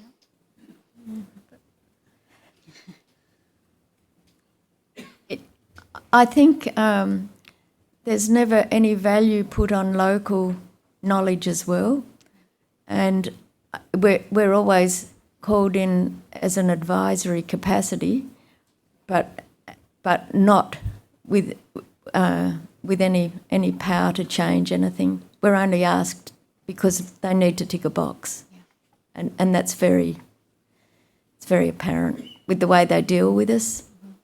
And with how they deal with the information given to them. Okay, thank you. Thank you, Chair. Just that question of the value of different land versus the matrix. As a recommendation, would you want that to see that flipped in terms of priority, agriculture being moved Absolutely. to the top? Yes. Are there any other, I guess, in terms of recommendations, are there any other recommendations you think this committee should be making, even in the interim, given that this is going to be an extensive inquiry? This is the first REZ we're looking at. We're obviously looking to go to other areas. What are probably the key things that need to change right now to make this process better, or to fix this clearly flawed process? I think we're already down the pathway of some developments happening in the Central West Arana REZ, and decisions have already been made that we can't change. But I really think that we've got to do something about those cumulative impacts. We've really got to start getting that data collated and actually saying, okay, well, we've got 20 projects here. These 20 projects are going to use the Golden Highway. So rather than having those, 8,000 vehicles that one EIS might say, we're actually going to have 80,000 vehicles going along that road. What's this going to look like when we've got no development on that highway except for 2 intersections between Merriwa and Dunedoo, with no climbing lanes?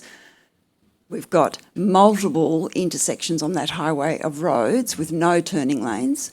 We've got verges on that road that you can't pull off if there's an OSMO road coming along on that road. And we've already got 33% of the traffic on that road is heavy vehicle. So what is that road going to look like? I mean, that is our main transport route to access everything for us as a community, and it's really going to be unusable. I mean, even listening to the inquiry yesterday coming over, the Roads New South Wales said there were going to be significant impacts on the Golden Highway, yet NGCO's EIS says that they saw them as negligible. I guess as part of that cumulative impact study, how important is getting the pause or the cap on projects? I guess from my point of view, how can you fully assess the cumulative impacts if the goalposts keep moving and projects keep getting added to the pipeline? do we need to have the pause first and then fully complete the cumulative impact study? I definitely think you need to have the pause until everyone gets a handle on the cumulative impacts. Any other? Yeah, just going back to your previous question about what needs to happen, I think the compulsory acquisition needs to be taken off the table, because that means there's no real need for these companies to engage in genuine consultation, because they know if you continue to say no, we'll just go down the compulsory acquisition route. Do you think the labelling of all these projects as critical state significant developments has really made that consultation process meaningless and has really been the cause of this power imbalance? I think that is a huge issue, because what's happened in our area, we're in the Upper Hunter Shire Council on the edge of the REZ, and they're not negotiated with state significant projects. They find out at the same time we find out when something's happening, so they cannot even go into bat for us as residents of their shire. So there really is a power imbalance, because all the negotiations are between state significant projects and state government. And, we don't hear about them until they're basically at the EIS stage. Got one. Yeah, thanks, Chair. Just, we haven't talked about it today, but we did on Tuesday. The decommissioning process and what would happen at the end, and I know that's looking forward, a number of years, but I guess, and I'm again happy for any or all of you to comment, where do you think the flaws lie in that current process and the sort of lack of certainty around the decommissioning? The flaws I see at the moment are that a lot of these developers are leasing land, so the cost of the decommissioning actually still sits with the landowner, unless they've negotiated something with that developer. Now, a lot of people, when they're negotiating those agreements, aren't thinking about 20 or 30 years down the track, so haven't really thought about that unless they've had very good advice. Now, some people say, well, they'll never be removed because we'll keep just upgrading the technology and replacing it. But if it's leased land, who's to say that's not going to be sold on to someone else who won't be interested in that? And then who decommissions something? Is it going to be that landowner who still technically owns the land? And, the costs of decommissioning are huge. And I cannot see, if we're having a rating system on energy developers that Tony Dwyer recommended, and I think there's a trial of that at the moment, why we cannot, if we're rating energy providers, why we can't then licence those energy providers that have those higher ratings as the preferred developers, and if they're licensed, why they cannot pay into a decommissioning fund that is held in Australian banks. These proponents are from international areas. Who's to say? They might tell us they've got money stuck in the bank over in some other country, but we don't know. And are we going to be able to access that 20 years down the track? We don't know.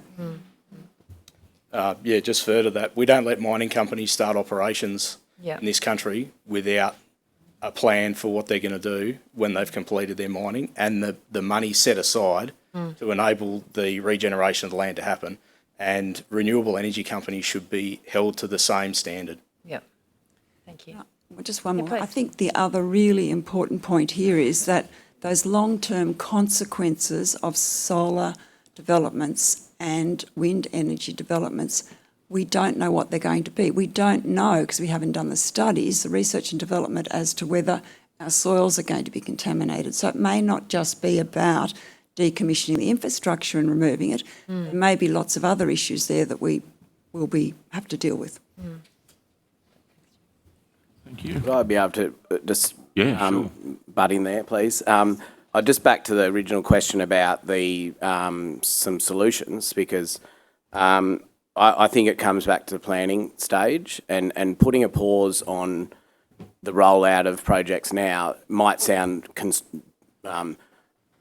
it might inhibit progress, but I think it actually speed up progress in the future, because once things are planned out, whether you agree with them or not, if there's a logical pathway to why it's being developed, you can't argue with it. It's just because we're in the dark that there's so much conjecture around different things. We've seen it on our property, but we've also seen it within the wider transmission line rollout. There's doglegs, there's things that people can't explain, which eventually cost the taxpayer more money. We're approaching August 22. they still haven't even come on our property. So imagine the cost to the government via the third-party contractors, the cost to our business in, interacting with all these different agencies. If this was done thoroughly, and whether you agree with it or not, there's a logical reason why it's got to happen, and potentially still compulsory acquire land. If that's got to happen and you can't argue with it, it's a seamless transition. But at the moment, there's no clear information that is put on the table, so that means it's just backwards and forwards trying to get a clear pathway forward. So if they could pause it, do some better planning, macro and micro, then the developments can occur a lot quicker and a lot more with a lot more coordination between the different layers. And just on the power imbalance, if it was seen as an equal partnership, at the moment as a landholder, but as members of these community groups, there is a genuine feeling of a power imbalance, especially in the compulsory acquisition process, not only in terms of knowing the process, but then you get to understand the process a bit more. Once you do that, then you find the power imbalance is even worse because the constraints within that legislation don't allow you to get fairness. And the only reason you can get some sort of seat at the table is by stopping whatever else you're doing and put your heart and soul into it. So that power imbalance is not only emotional, but it's also, there's structural problems that create that. Thank you. Well, that takes us to time with you guys today. Thank you very much for your evidence. We may come back to you with some supplementary questions, but the Secretariat will be in touch regarding that. And we'll now break for lunch and return at 1:30. Thank you. Thank you. Thank you.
So welcome back after that quick break. We will now welcome our next witness.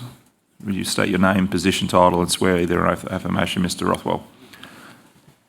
Thank you very much. My name is Peter Rothwell. I'm a Director of VRA Rescue New South Wales. I swear that the evidence now about to be given by me shall be the truth, the whole truth and nothing but the truth, so help me God. Thank you. Would you like to make a short opening statement? I would, if that pleases you. Thank you. Firstly, I'd like to thank the Chair and the committee members for coming to our beautiful region today to hear from stakeholders and individuals regarding the Central West Arana REZ.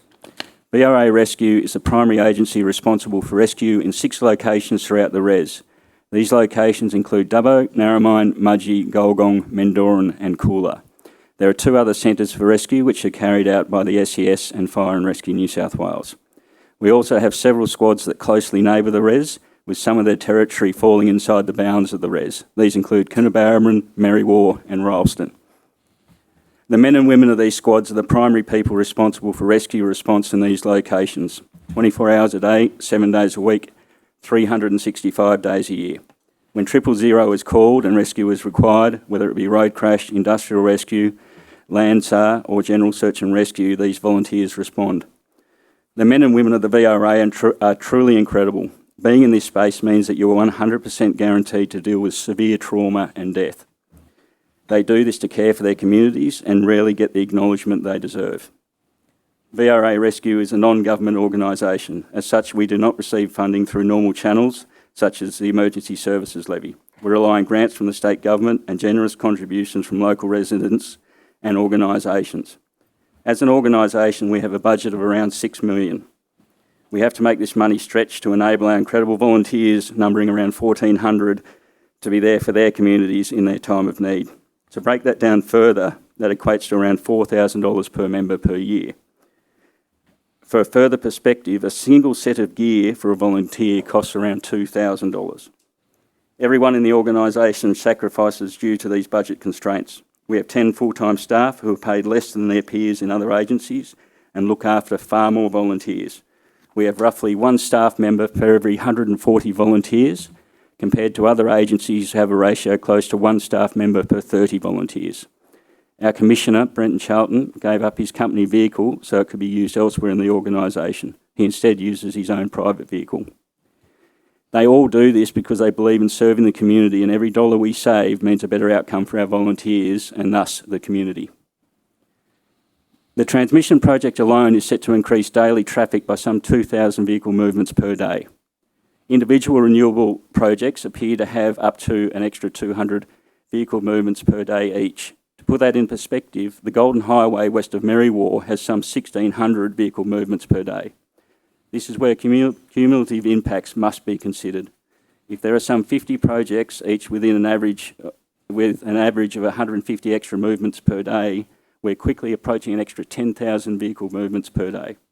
That's the equivalent of a 500% increase of traffic currently travelling along the Golden Highway. The workforce in this area is set to explode, with many centres more than doubling their populations. It's hard to get a grasp on total extra population once the entirety of the projects are built, but it would seem little thought has been given to the impact on all emergency services. The change in land use throughout the region will add further challenges to our organisation. The industrialisation of the region will put further strain on our members and organisation through the requirement of specialised training, including vertical rescue. Sadly, this will mean more accidents and a higher workload for our volunteers. There is just no way around the fact that these developments will add to the workload of all emergency services in the region. As an organisation, we will not let services slip in these communities. It is simply not an option for us. However, something will have to give. We're currently doing our best to expand our footprint into other rural areas of New South Wales to deliver rescue services to other in-need communities. With extra resources going into the REZ, that task becomes more challenging. To the best of our ability, we are trying to project possible increases in need, availability and capability. This is a massive task made harder by the lack of information and mixed messaging coming from all sectors. I've tried making contact with Energy Co through phone numbers listed on their website. Some numbers are disconnected and others go unanswered. There is no clear indication of the number of projects to be built. Even this very week, we have heard one person at this hearing saying there isn't enough capacity for 50 projects in the REZ, while shortly after someone else is saying there are 30 approved projects and another 19 in the pipeline. To be fair, I guess 49 isn't quite 50. Road upgrades to the Golden Highway touted as improvements for everyone are in fact small improvements to facilitate the movement of wind turbine components. Who in government do we deal with around these issues? The Minister for Emergency Services, the Minister for Energy, or the Minister for Western New South Wales? It is totally unacceptable that our amazing communities and volunteers should simply be expected to cope with this with the resources currently available to them. Thank you. I might just ask a couple of questions and I'll pass to my colleagues. Just in terms of, I'm just looking at some of the data from your website. In 2023, you did about close to 1,700, or attended over 1,700 incidents. How many of them would have been road incidents versus other incidents? I would have to take that on notice. Yeah. I don't know the breakup. I know it's increasing this year. I think we're on track. I think in the first 3 months this year we'd done 500 call-outs. We're on track for well over 2,000 this year. Yeah.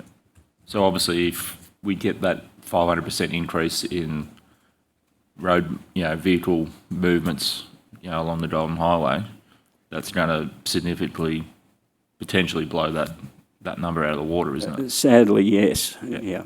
And I'd say, I was looking at some road crash data that's available in the northern region of the REZ, so this wasn't even the entire REZ. But last year alone there were 40 what they call casualties in road crashes. So we'll only be called to attend where rescue. So if someone's trapped in a motor vehicle, etc. So we don't attend all crashes, but out here, because of the high speeds, most crashes are serious, and we do attend a lot. Yeah, sure. And just to go to the question around volunteer base, have you given any consideration to what will happen when we have that displacement of people? We get small communities, it's generally always the same people putting their hand up to be volunteers on everything. If you lose some of those volunteers because it's no longer viable to be on the land, what's that going to do to your capacity? Oh, it's an incredible problem. Like volunteers, I think it'd be lucky to be 1% in a community. Volunteers for rescue, because as I said, you're guaranteed to deal with severe trauma and death. And I call them the 1% of the 1%. So you're really the sort of people that do it are few and far between. We are already seeing this. We've started a squad in Western Sydney for their sole reason to come out and relieve squads out here when they fall slightly short of numbers or get overworked. Again, you can imagine what that does to our budget. It blows it out. You've got to bring those people up, provide food and accommodation for them. It's amazing they want to do it. It's a fantastic squad down there. It's a great initiative, but it's a big impact. Thank you. I just wanted to ask, I'm not sure if you were here before lunch, but we had evidence from some witnesses, and I think you talked about the Golden Highway in your opening submission there as well, just about some of the concerns around the existing road infrastructure, there not being, turning lanes and not being sort of ready or capable to take on not just the number of vehicle movements, but heavy vehicle movements as well. As best as you can, I suppose, from your experience, what do you think would be some of the infrastructure needs around not just the Golden Highway, but some of those other local roads as well, in order to be able to handle the scale of investment in infrastructure that's coming in? Yeah, I'd say I travel that road a fair bit, and I'm sure anyone here who has done the same, you can get stuck behind vehicles a lot. I think overtaking lanes is probably a really big part of that. The general condition of the road in areas is really quite poor. There's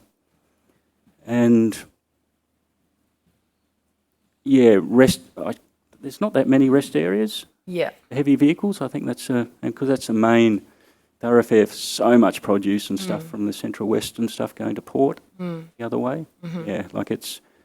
They'd be the sort of upgrades. Yeah, and in terms of funding for your organisation, so the $6 million that's allocated, that's statewide, that's correct? Correct, statewide, yep. Yeah, and do you think, would it be beneficial if your particular area was allocated some additional funding to cope with what is about to and is already occurring in terms of increased vehicle movements? Absolutely. Like, it's our number one hindrance. As I said, like, our staffing levels are poor. Okay, like, our volunteers do an amazing job. There's a lot of the facilities that we have that aren't up to scratch. Like, we need to spend money for the volunteers, but we're always juggling, right? Like, a $6 million budget, like a heavy rescue vehicle is north of $500,000 for one vehicle. As we said, a set of uniforms, $2,000. Like, we're actually increasing our membership quite quickly and going into, there's calls for us to go into other areas, and we're struggling with that. We don't have the money to do it, which is a real shame. So yeah, funding is a massive issue for us. I was going to say, like, to break it into another way for you, that Mark was saying that a couple of years ago we had 1,700 and something calls. We're on track for well over 2,000 this year. So roughly, if you're saying on average 2,000 calls a year, $6 million. So if we have 10 people who spend 12 hours on a job site rescuing a family from a motor vehicle, that's cost the taxpayer $3,000 from the volunteers. Like, bang for buck, it's extraordinary. One of the things we talked about on Tuesday with Energy Co and some of the departmental officials was around, I guess, community investment back in from some of these projects, and they talked about some of the grant programs that are available for different things. Has there been any capacity for you as a volunteer organisation to access any of that money so far? And again, like, we're actually talking about that very thing at the board level at the moment. Speaking to some people in that space. Again, it comes down to budget constraints for us, that to put a grants officer or someone on, is that going to cost $100,000, $140,000? Yeah. I don't know, and that's a light rescue vehicle for a squad. Yeah. And so we're always... You've got to balance that. It's a tough thing. Yeah. But yes, we are dealing with that at a board level at this very moment. Yeah. And if I just have one more, Chair, do you think it would be worthwhile, rather than making you, as volunteer organisations, and whether it's yourself or the RFS or other SES, have to apply, would it be better if there was almost an automatic process where some of that money was funneled into some of the rescue and emergency sort of service organisations that are volunteer-led? Some of the grant money around the REZ? Yeah, or just, and some of the sort of, community money that's meant to be coming back in, so you get benefit here for what's happening. Absolutely. Like, I think there should have been a bit of a break-up there. Yeah. Like, again, we are very different because we're an NGO. Yes. Like, which makes our representations to government a little bit harder. Yeah, yeah. But, yeah, something like that, a break-up to say we sort of need X amount of money for emergency services, X money for community benefit. Like, well, it's all community benefit, but I do think that could be a... And I suppose my suggestion is, rather than you have to proactively ask for it and try and find the resources to apply, would it be better if there was just something that was available in recognition of the increase of course work you're going to have to do? Yeah. Thank you. Thank you. Mr. Primrose? Yes, thank you for coming today. Look, please feel free to take this on notice, but ultimately this committee will be making recommendations to government. I was just wondering if you could give us, if you were writing it, what would be the top 3 recommendations that you'd be making, that you would want this committee to make in relation to your organisation, to government, that are relevant to this area? And again, please feel free to take it. I might take that on notice, just because I don't want to, I'm sort of here speaking as Pete Rothwell as a director, but yeah. It is, that's ultimately what we'll be doing. Yeah. If you wish to sneak a 4th one in, that's fine too.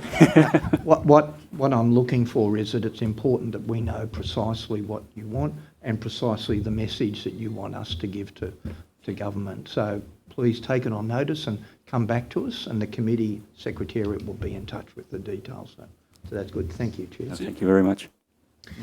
I just wanted to ask, in the process of developing we've talked about engagement and consultation. Was the VRA rescue part of any engagement strategy, or were you consulted at any point in time, or have you had that opportunity to then say, hey, have you considered this, and this? No, so originally we weren't at all. So I've only been on the board for a few months at the end of last year. I know that the Commissioner, I flagged it as a concern when I wasn't on the board, and the Commissioner did reach out to Energy Co, and he had one or two conversations that he was disappointed with, and then communication stopped. And then I've, since being on the board, because I live in the area and spent a lot of time around the REZ, I could see it as a real risk to our organisation and how we provide service. And so we're sort of starting from scratch again in that regard. Yep. Yeah, there was some initial, there was no initial, like when this whole thing started, there was nothing. And are you the only emergency services organisation on the board? Yes, so this board, this is only your board, right? Okay, yeah, it's the board. I thought you were talking about with Energy Co.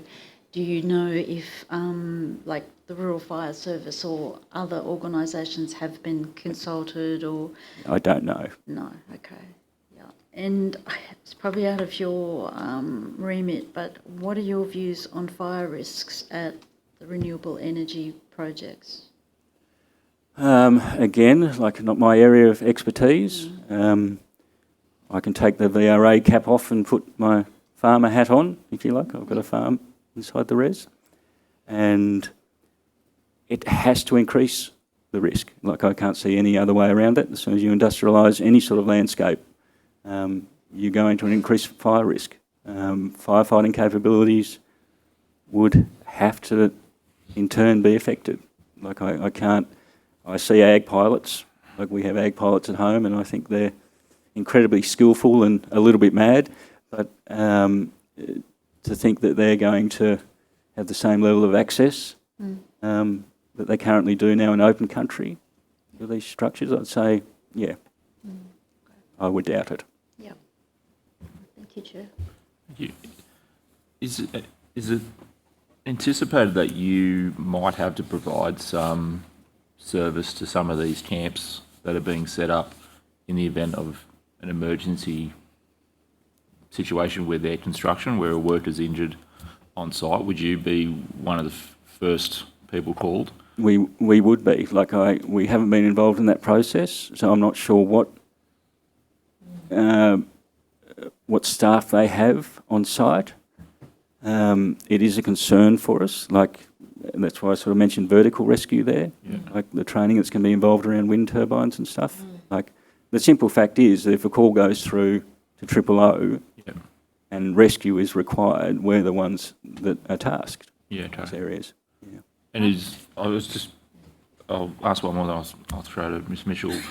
The vertical rescue thing, for a layman, would there be any added complexities between a normal vertical rescue and a vertical rescue with one of these wind turbines?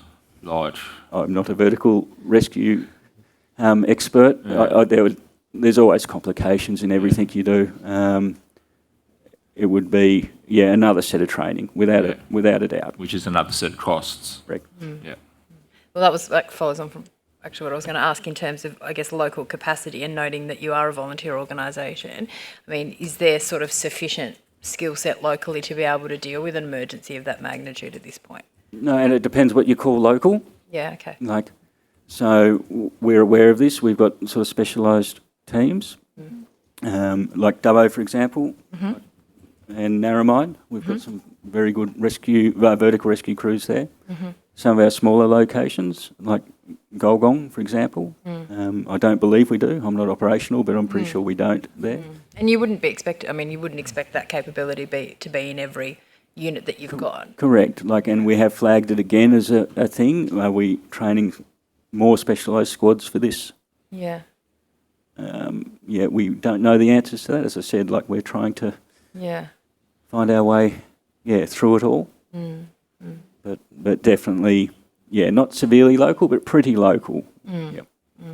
Do you think, just going back to the issue, I guess, of attracting volunteers as well, and, I think you're absolutely right when you talked before about, there's almost certainties that you'll be dealing with fatalities and very, high pressure environments when you do go to one of those rescue scenes.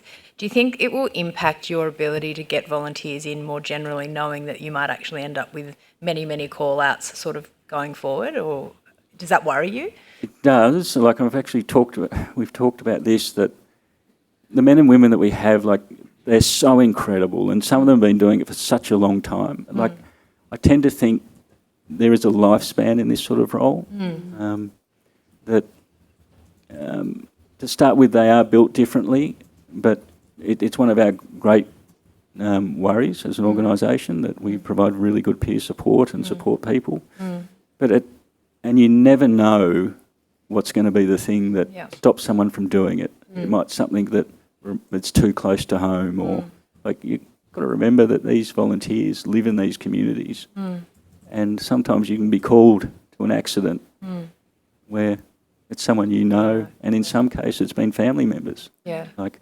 It's tough, and if the workload increases, then I think the attrition rate may be higher. And in terms of, I guess, the mental health support for your volunteers, what's available now? Have there been any sort of offers from government of increased mental health support for your volunteers if you've got more? I can't speak that directly. If you like, I know it's an important part, and if you'd like the full details, like there are full plans. Yeah. Of what support has Provide come some direct. of that on notice if you want, just in terms of what's available. Yeah, that would be good. Thank you. Okay. Just looking for any other questions from you, Mr. Primrose, at all, or? No, look, I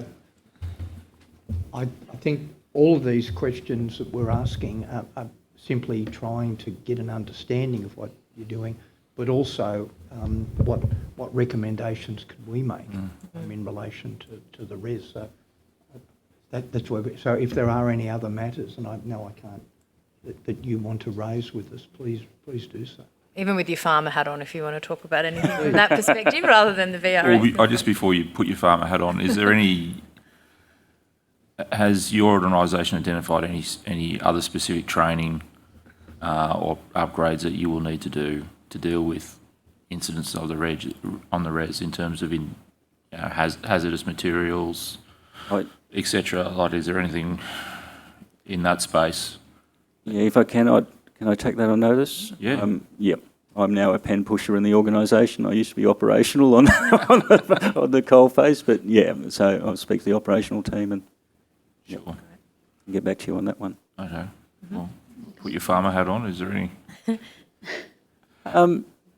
No, I don't think so. If you had specific questions, like I guess, okay, I will say one thing, that this entire rollout across all levels of government has been severely lacking, and I think we've been focusing on the wrong things. Like, it's beggars belief to me that, say, at a federal level, that you have these enormous renewable energy subsidies through the REZ scheme, that it fluctuates depending on the value of these green certificates that they get, but anywhere between $1 billion to $2 billion every year going to these large-scale renewable generators. And, like, I'm no fan of subsidies. I really detest them. But if there was ever it's sort of the wrong way around. I could maybe cop a subsidy if it was looking after the men and women on the ground, the people affected by this, the little guy, so to speak. But we're not. They're looking after the big players. And if renewable energy is the cheapest form of energy, then they shouldn't need that help, and we should be helping the little guys. See the same thing at a state level. It disappoints me a bit to see these upgrades to the Golden Highway and stuff touted as community benefit when they're not. They're there for the benefit of these projects. I then see legacy infrastructure funding that comes through, that's come through. And I see that some councils have spent it okay, I think. Other councils have put it into centres that are there to train workers for these large multinationals and then to act as a bit of a propaganda outlet for renewable energy. So I just find that, imagine these poor people that have had their houses and farms interrupted by compulsory acquisition with transmission lines, and a part of that sorry money or whatever community benefit is then spent on a centre to train workers for those same projects and to then tell them how good this stuff is. I think it's been, rushed. The level of resourcing and where it's been pointed to has been misplaced. And that's... A lot of nodding heads behind you, if that's anything. Well, I guess if there's no other further questions, we might end our time with you a little bit early, but thank you very much for your evidence. It's something that we hadn't really looked at in terms of emergency response, so that evidence is really valuable. So thank you, Mr. Rothwell, for your time. Thank you very much. Today. Thank you. Are the other witnesses here? Or? Let me just double check. I think they are. Okay. I think they're outside. Okay. We might just take a couple of minutes to see whether our other witnesses are here. If so, we'll bring them forward.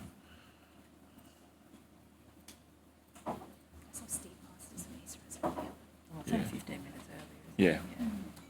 Slightly longer break, maybe.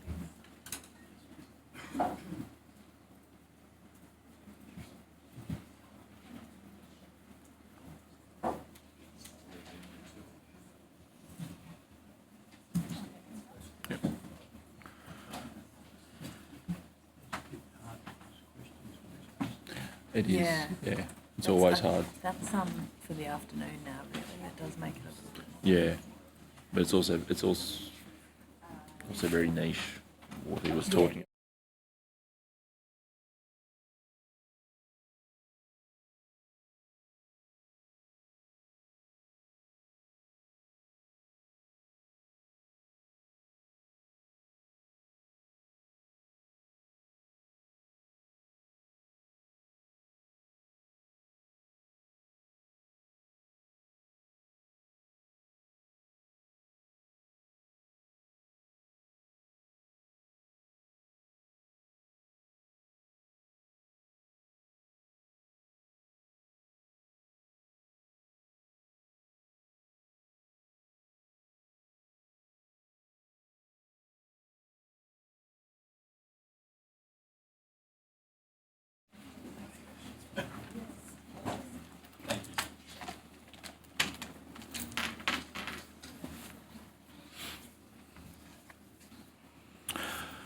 Okay. We now welcome our next witnesses. So, starting from my left, Mr. Sykes, can you state your full name, position, title, and swear either an oath or affirmation, please? Yeah, name's Bart Sykes. I'm the Acting Head of Community and Regional Development at Squadron Energy. And I swear that the evidence now about to be given by me shall be the truth, the whole truth, and nothing but the truth. So help me God. Thank you. My name's Steve Masters. I'm the Chief Executive Officer of REZ. I solemnly, sincerely and truly declare and affirm that the evidence now about to be given by me shall be the truth, the whole truth and nothing but the truth. Thank you. I'm Robert Armstrong. I'm Operations Director for REZ, and I solemnly, sincerely and truly declare and affirm that the evidence now about to be given by me shall be the truth, the whole truth and nothing but the truth. Thank you. Starting with you, Mr. Sykes, did you want to make a short opening statement at all? Yeah, we'll take the opportunity, thank you. And I'll start by obviously thanking you for the opportunity to come and speak today and talk a little bit about Squadron Energy, which is Australia's leading renewable energy company that develops, owns and operates renewable energy assets in Australia. We're 100% Australian owned. We're here for the long term. 2 gigawatts of renewable energy in operation or under construction. I'm from here and I live here and get consistent feedback that sovereignty and full life cycle ownership are important to the communities in which we work. Squadron has a significant presence in the Central West Arana Renewable Energy Zone, several projects in construction and development, including our Spices Creek Wind Farm, which last week gained access rights. Other projects in the region include Yungala Wind Farm near Wellington, which is currently under construction, an operating asset at Crude Iron Ridge outside Mudgee, and a planned firming project for Dubbo. We want to contribute to an industry with high quality jobs, benefits for hosts, neighbours, and for the wider community. Squadron's current pipeline of projects will create more than 6,000 jobs during construction and ops, and in addition to those will support thousands more indirect jobs. So a little bit about our approach. We want to create a lasting economic legacy for the regions where we develop and operate renewable energy assets. We see that as being just as important as the infrastructure itself. Alongside our renewable energy projects in construction and development, we've also partnered with Dubbo Regional Council to deliver an advanced wastewater treatment facility which will provide long-term water security for the Dubbo region. It's a win-win for community.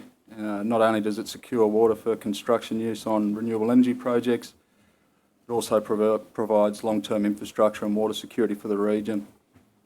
Anyone that was here through our last drought knows that it was a horrible time. Dust storms, mice, and obviously the lack of rain.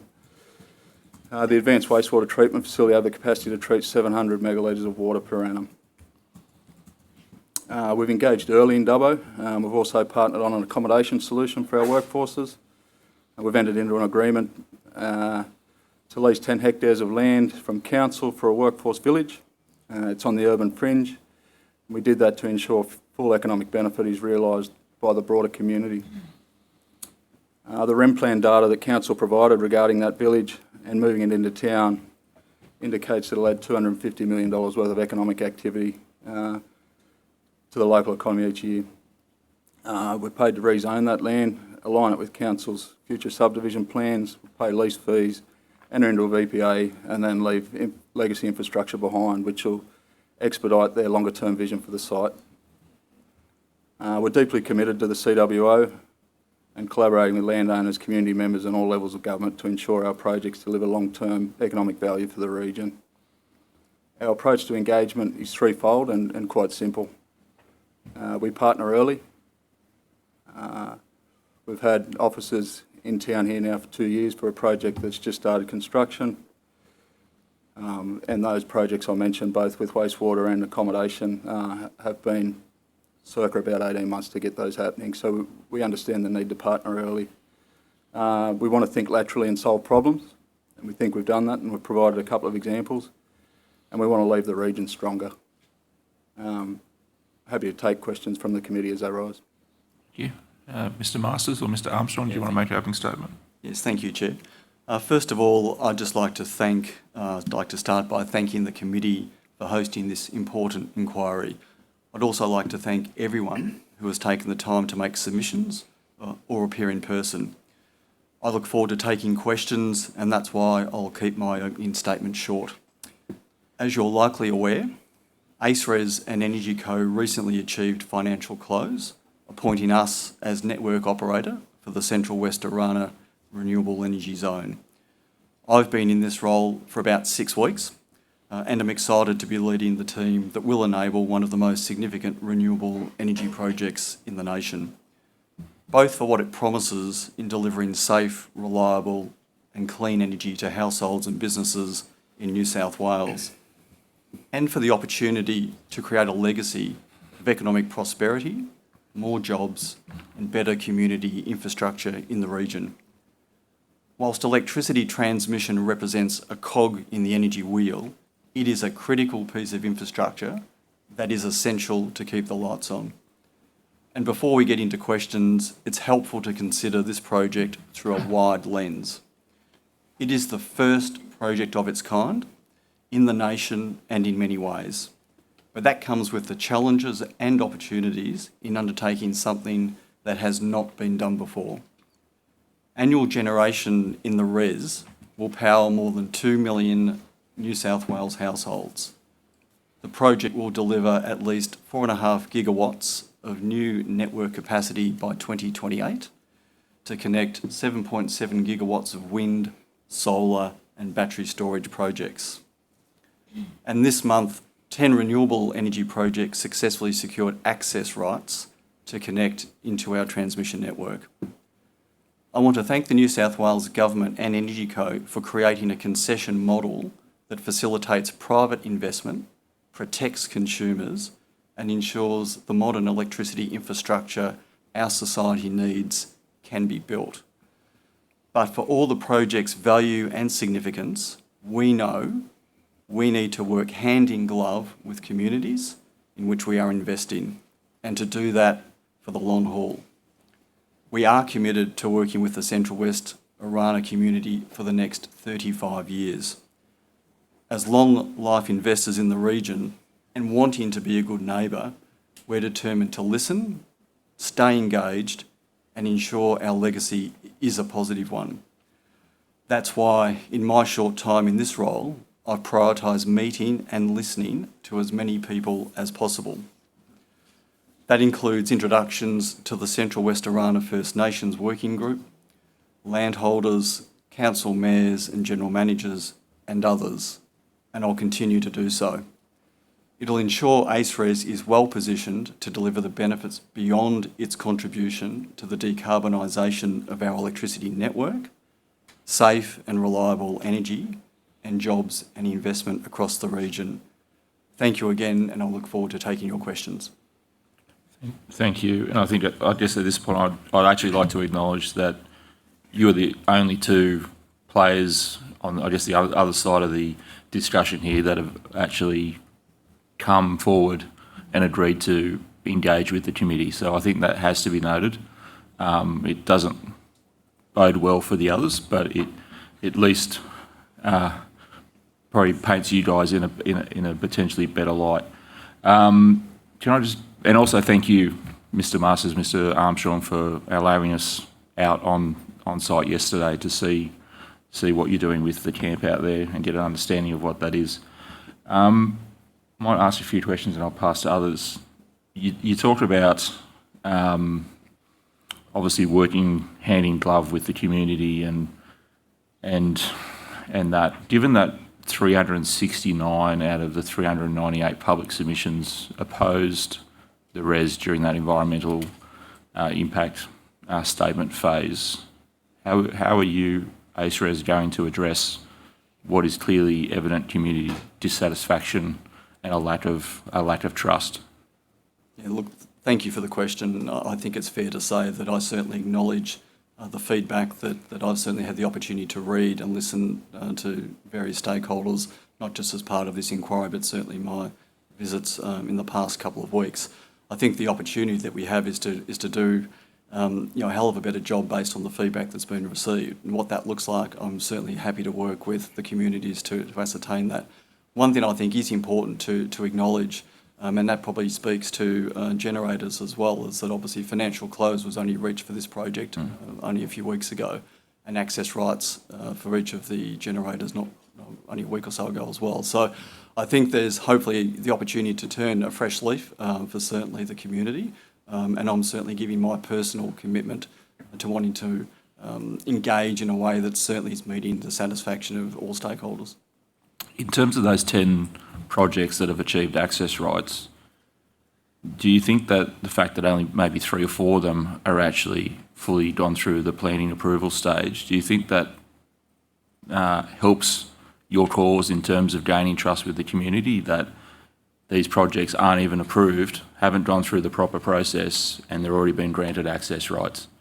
What do you think that says to the community in terms of a proper process?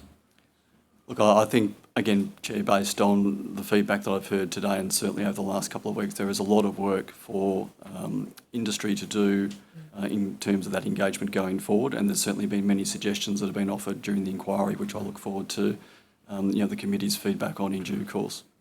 I guess one of the things we heard today was that when companies are engaging with landholders, the people that are put in front of landholders are often people I would probably best described low down the company ladder and probably can't really affect any change and are just there as a face, but can't, there's I guess a lack of belief that their concerns will be taken back to the highest level where the change can be made. what are you committing to do differently in that space? But Mr. Sykes, can you talk about, who is the person that engages with landholders at Squadron Energy? Is it someone that can affect change, or is it someone essentially just a community liaison officer? Yeah, no, absolutely. Our development's all done in-house, so it's by our own teams that will develop a project right from origination. I mentioned that we maintain ownership through the life cycle, so like REZ, from a project being a dot on a map right through to a financial decision being built and then operating the asset that sits with us for the duration of the project. So we're a nimble, our development team are very good at what they do. Given our industry-leading development pipeline, I think that's evidence to that. And they've absolutely got the chains of communication they need to raise any issues or deal with any issues with landowners as they come up in our projects. Mr. Masters and Mr. Armstrong, in terms of that level of engagement, in terms of who meets with landholders in REZ mine, like who are you sending out to meet with landholders? Yeah, look, if I speak in a general sense, Chair, we're trying to ensure that all of our landowners have dedicated personnel they can talk to at any point of time. So that obviously goes to having a breadth of individuals that can certainly deal on a day-by-day basis with landowners. I think one of the things that certainly I'm aware of is making sure that senior representation in our businesses can actually have the opportunity and the time to meet with landowners and to make that happen. So that's certainly one of the commitments I'm prepared to offer today from a personal perspective in terms of making myself available as much as possible to meet with landowners. Okay, thank you. And I guess a question more to the camp that we saw yesterday, if we can talk about that. Some of the concerns we've heard from community is that there's going to be 1,200 unknown people essentially on their back fence. After finishing work, what are they going to be doing? Are they just, the risk of potentially them wandering onto private property?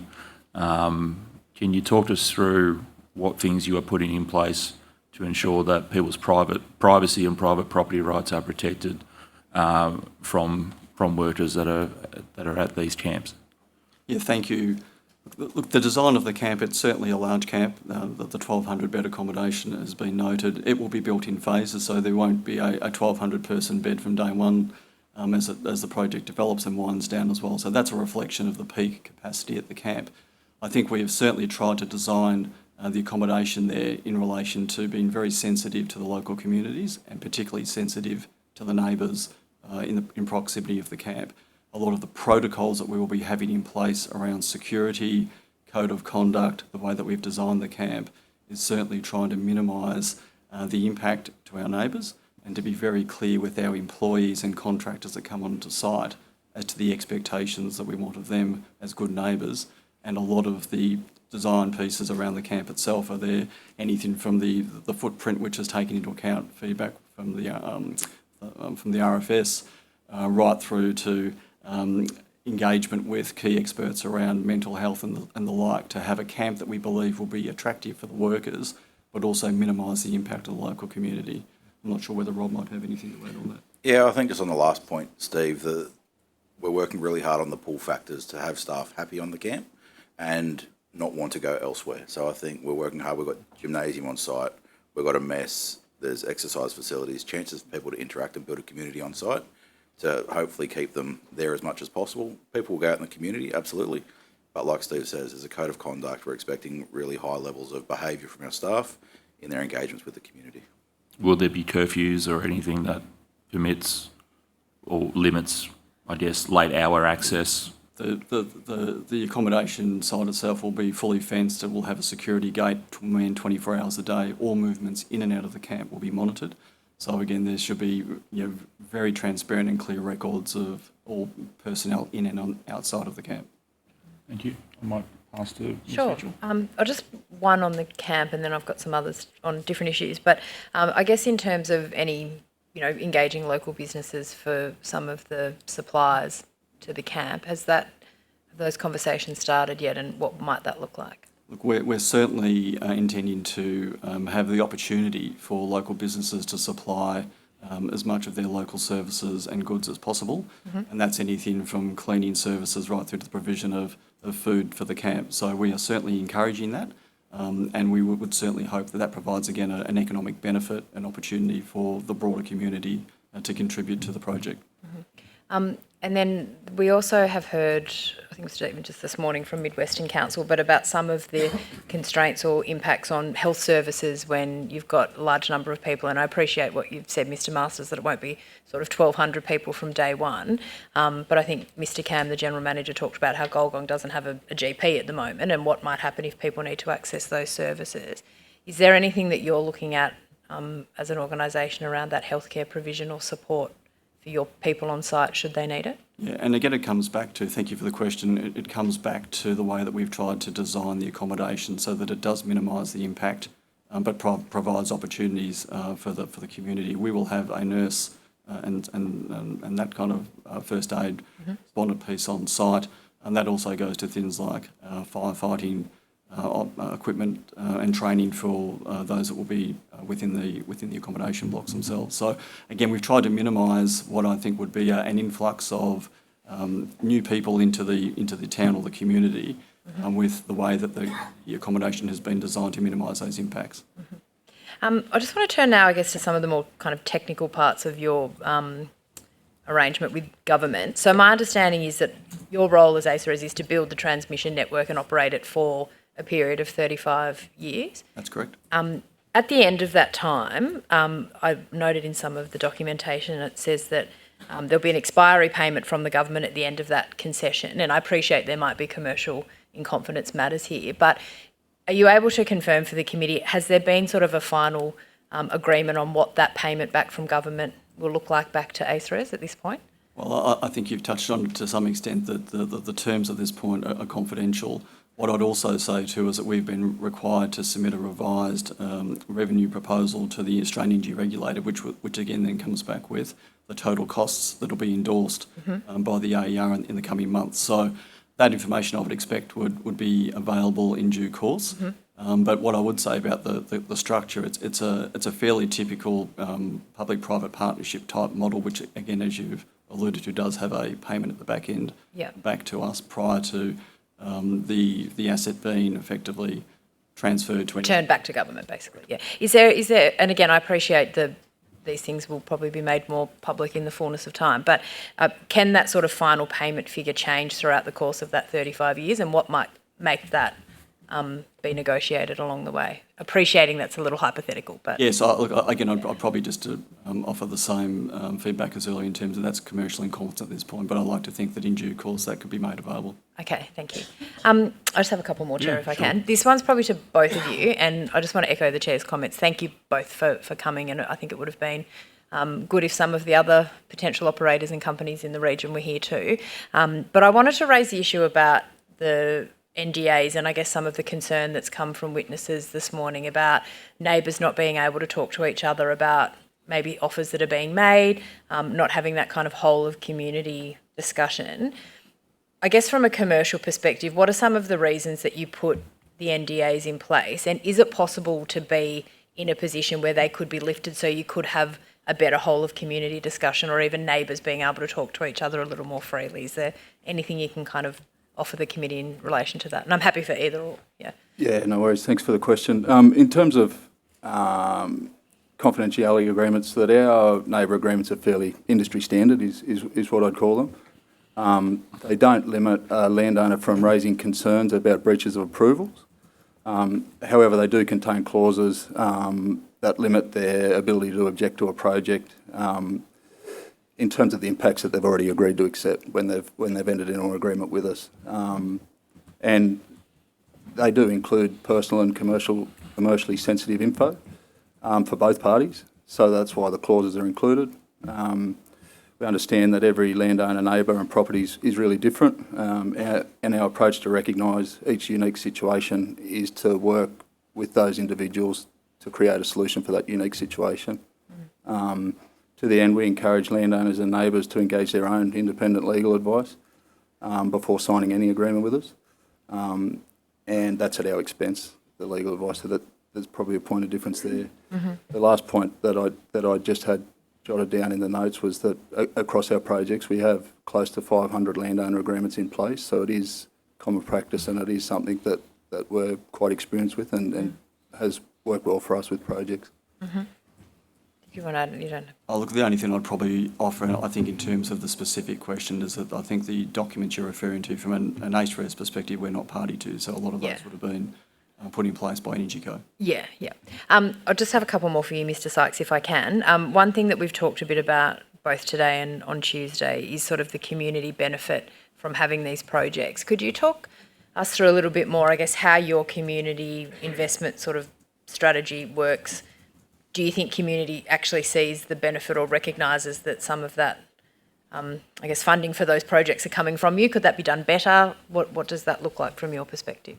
A couple of points before I answer the question. We're at Squadron, we are adhering to the benefit sharing guideline of the $1,050 a megawatt from construction operations for all our projects. Our most recent actually exceeds that amount, and we actually set the bar higher than that when we were working with Dubbo Council and Warrumbungle on a VPA for our Spices Creek project. So before those guidelines came in, that we were above that. We've got VPAs in place for crude iron, Sapphire in the New England, Bango down near Boorowa and our Yungala wind farms, and with Dubbo and Warrumbungle, as I mentioned, for Spices. For our projects that are in REZ, so for the Spices Creek project, as I mentioned, we pay an additional $2,300 a megawatt for access rights. So that Spices... Is that per year, sorry? Yeah, okay. Annually. So that Spices project, Spices Wind Farm alone will contribute almost $85 million in community investment over its lifetime. Yeah. Significant amount of funds. To answer your question, programs like the Community Employment Program that EnergyCo have recently rolled out, or initiatives that are rolled out through local government via VPA funds, I think they do need to communicate where the projects get their financial support from. I'm not saying that industry should auspice those funds, but I think community need to see where the benefits of the transition are coming from. So for Spices, 2/3 of our contributions, that $85 million would be administered by either state or local government. And I think there probably is a bit of work to do on making sure that there's a direct line back to industry and even to project by project about where that support's come from. Yeah. And then just one more for you. One of the other things we've heard a bit is just the scale of projects, the number of operators coming in or looking, development applications going in, and particularly when an area's been earmarked as a REZ. In terms of, I guess, that industry conversation, is there any talk happening between you as the, developers about what's happening, whether you can look at how you can kind of better manage the scale of projects and the community certainty? Yeah, there is. A couple of things on it, just in terms of the number of projects, and I just quickly wanted to touch on the developer rating scheme that's been raised throughout probably Tuesday and today a little bit as well, and just wanted to put on the record that we welcome the progress on the implementation of that. We're committed to setting a high standard in working with landowners and communities. As I've mentioned before, we are here for the long term. And what we do now impacts what we do into the future, or our opportunity to do stuff into the future. So that opt-in voluntary scheme, developed with input from all levels of government, will help to create clear benchmarks and best practice, and it'll create additional transparency. I think that'll have an impact on the number of projects we see. So we hope to continue to work with landowners, community and the policymakers to get that scheme where it needs to be. In terms of cumulative impact, I think it does come up I know that in the IPC for Spices that it was come up, and then the department spoke to it directly. As developers, we're starting those conversations about minimising cumulative impact by working together where there's project overlap, and community engagement, aligning construction timeframes. And exploring that joint benefit sharing are probably three things that we're really keen to work with other developers and ACE-REZ as constructors of infrastructure as well in the REZ on how we can do that better. Yeah. Thanks, Chair. I'll let someone else have a go. Sure. Can I just, before I pass to Ms McDonald, I'll just pick up on your comments on the rating scheme. You said that it'll be opt-in and voluntary. Do you think that's going to really encourage the bad actors to stick their hand up and say, hey, I want to be rated? do you think it actually should be mandatory that anyone that wants to operate in this space should submit themselves to a rating scheme? And those that obviously that do the right thing don't have anything to hide. Mr. Sykes. I think a couple of things on it. I think by nature of the scheme that landowners would gravitate towards those who have rated well in a scheme. So I think that whether or not it's mandatory, I think it'll achieve the outcome of landowners wanting to work with developers that are doing the right thing by community. The mandatory nature of it's probably a call for government more so than industry. Yeah. Thank you. Mr. Masters, some of the landholders feel the negotiation process around easements hasn't always been easy. How do you see your approach evolving to make sure landholders feel well informed and supported through what can be a very stressful time or process? Yeah, look, thank you for your question. I think one of the things that's certainly not lost on me, particularly new in the role, is I guess to some extent, the overwhelming nature of a lot of moving parts that landowners have had to, and landholders have had to deal with. I think in respect of the easements, obviously they've been put in place through the government processes prior to REZ being appointed as the network operator. Having said that, I still think all of our engagement with landowners going forward in relation to all aspects of the project are important, whether it's an easement or whether it's a particular concern for a landowner. Mm-hmm. And also we've heard from landholders about fire risk management,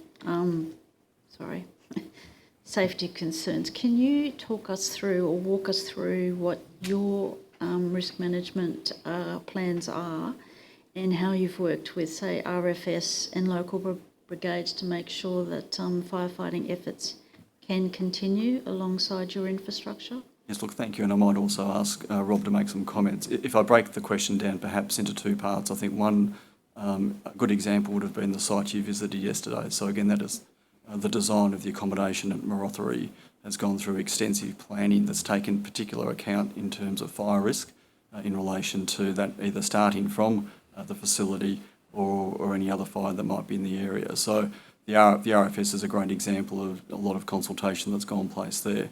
If I speak more generally around transmission lines, again, there's a very robust risk management plan that's required around any transmission asset. That would be the same for Transgrid or what we are intending to build, which goes into a lot of detail in relation to mitigants that we put in place, processes that we're required to deal with in around things like vegetation management, structures that might be near transmission lines that could potentially cause a fire start. So fire risk is certainly a very high profile and high risk management opportunity that we do have. Rob might also have some comments. Yeah, thanks, Steve. Well, in addition to that, I think we've started dealing with the local emergency management committees of the various councils that are here today. So we've been to a number of those. There's another one on Monday coming up for Warren Bungles, and we continue to visit those. We have representation covering the design and construct phase and delivery phase of building the project, but also operationally, and how do we work with RFS and the various forces going forward to ensure it's safe. And there's established procedures which happen now, and we're looking to work in with what they already have with other transmission distribution providers. Are you, sorry, just to interrupt, are you prepared to include VRA in those discussions? We just had a witness from VRA, Volunteer Rescue, and their concern was, the increase in, having to have their involvement with vehicle movements and also having to come and perform rescue operations on sites. Are you prepared to engage more broadly with them in terms of what their requirements would be and what assistance they may need to, improve their capabilities to support you guys? Yeah, I think that's completely reasonable. I'm absolutely happy to undertake that engagement with them and do what we have to do to work together to get the right outcomes. Thank you. And Mr. Sykes, just on that, with regard to, say, working with the wind turbines, and we've heard about aerial firefighting, what plans or risk management does Squadron have around that? Yeah, so in terms of ignition or bushfires, that our projects have a permanent operational team on site. All weather access tracks is a big difference, not for aerial obviously, but for ground-based firefighting. The Yungala project alone has somewhere between 75 and 80 kilometres of internal access or weather access roads, which is obviously a big plus in fighting those. A commitment to reducing fuel loads around those assets, lightning protection devices on the turbines, and monitoring systems that detect any sort of increase and cause them to shut down where there's fire danger. So those things underpin our ability to rapidly respond to fire, and during any event that our teams would work with crews as needed. Thank you. So I'm jumping all over the place, but decommissioning and long-term stewardship is also something that's on people's minds, particularly for, like, you know, we're hosting large infrastructure. Could you outline what assurances are in place so people feel confident there won't be a legacy burden left behind? Yeah, this is probably my moment. So it's probably a few. It's a really good question because I know that it's came up a couple of times over the last couple of days. So for each of our projects, we have a decommissioning plan, and that's part of our approvals for those projects. It was also mentioned earlier today that that the technology may come where wind farms get upgraded and their life extended, pending discussions with landowners and future approvals if they're needed. So I suppose that's just a point to make clear that it might be at 60 years instead of 30 that we're talking about decommissioning. Just like to also on the record that we're part of an industry working group that's looking at the framework to ensure those landowners have the certainty on where those funds are being held. So number one, yes, absolutely, it's in all our approvals and in all our arrangements with landowners to decommission those assets. But two, that industry are working on the vehicle to hold those funds so that there's another level of certainty in terms of how that decommissioning is going to take place and where the funds are coming from to pay for it. Sorry, just I'm interrupting again. That's fine.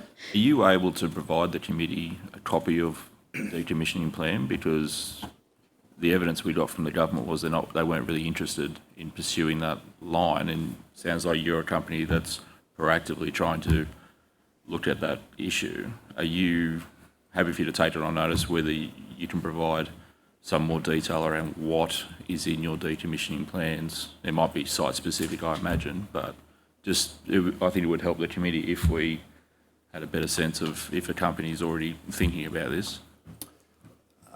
Probably some legal ramifications, but happy to take it on notice and consult internally to see if it's possible. Yeah, sure. I'm perhaps also happy to address the question from an REZ perspective. Obviously, our role is to build, obviously maintain the network and then hand it back to EnergyCo at the end of the 35 years. So our situation is probably a little bit different to Bart's and other generators in terms of those decommissioning plans. Mm-hmm. Thank you. And some of the submissions have said that they feel the social licence or their social licence has been eroded. What would you say to those communities, and what steps are you taking to rebuild trust? In terms of our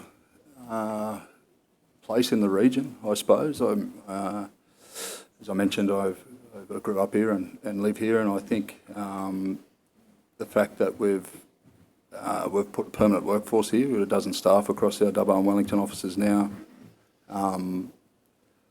We've done some really good stuff with council who were from being able to engage early and think laterally, like I mentioned, and then hopefully leave the place better.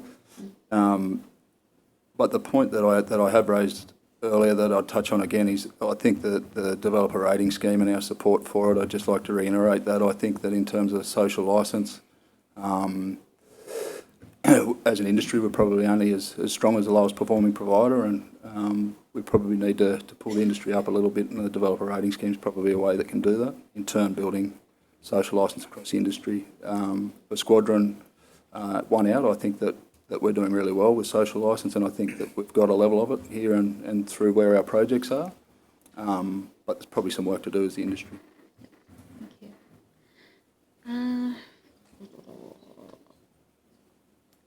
I wanted to turn to, say, First Nations culture, because I know we've heard that cultural heritage is more than just artefacts. It's also about country, connection, storylines, and you've got something on your site there.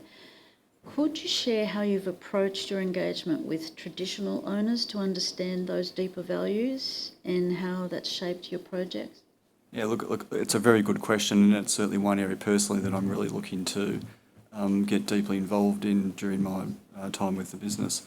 Look, if I speak, just give some examples perhaps first. I think one of the things the committee would have seen yesterday was examples of how we physically moved the camp to accommodate a grooving stone area within the accommodation site. So we're very mindful of trying to minimise to the absolute degree we can impacts on the land with relation to those types of examples.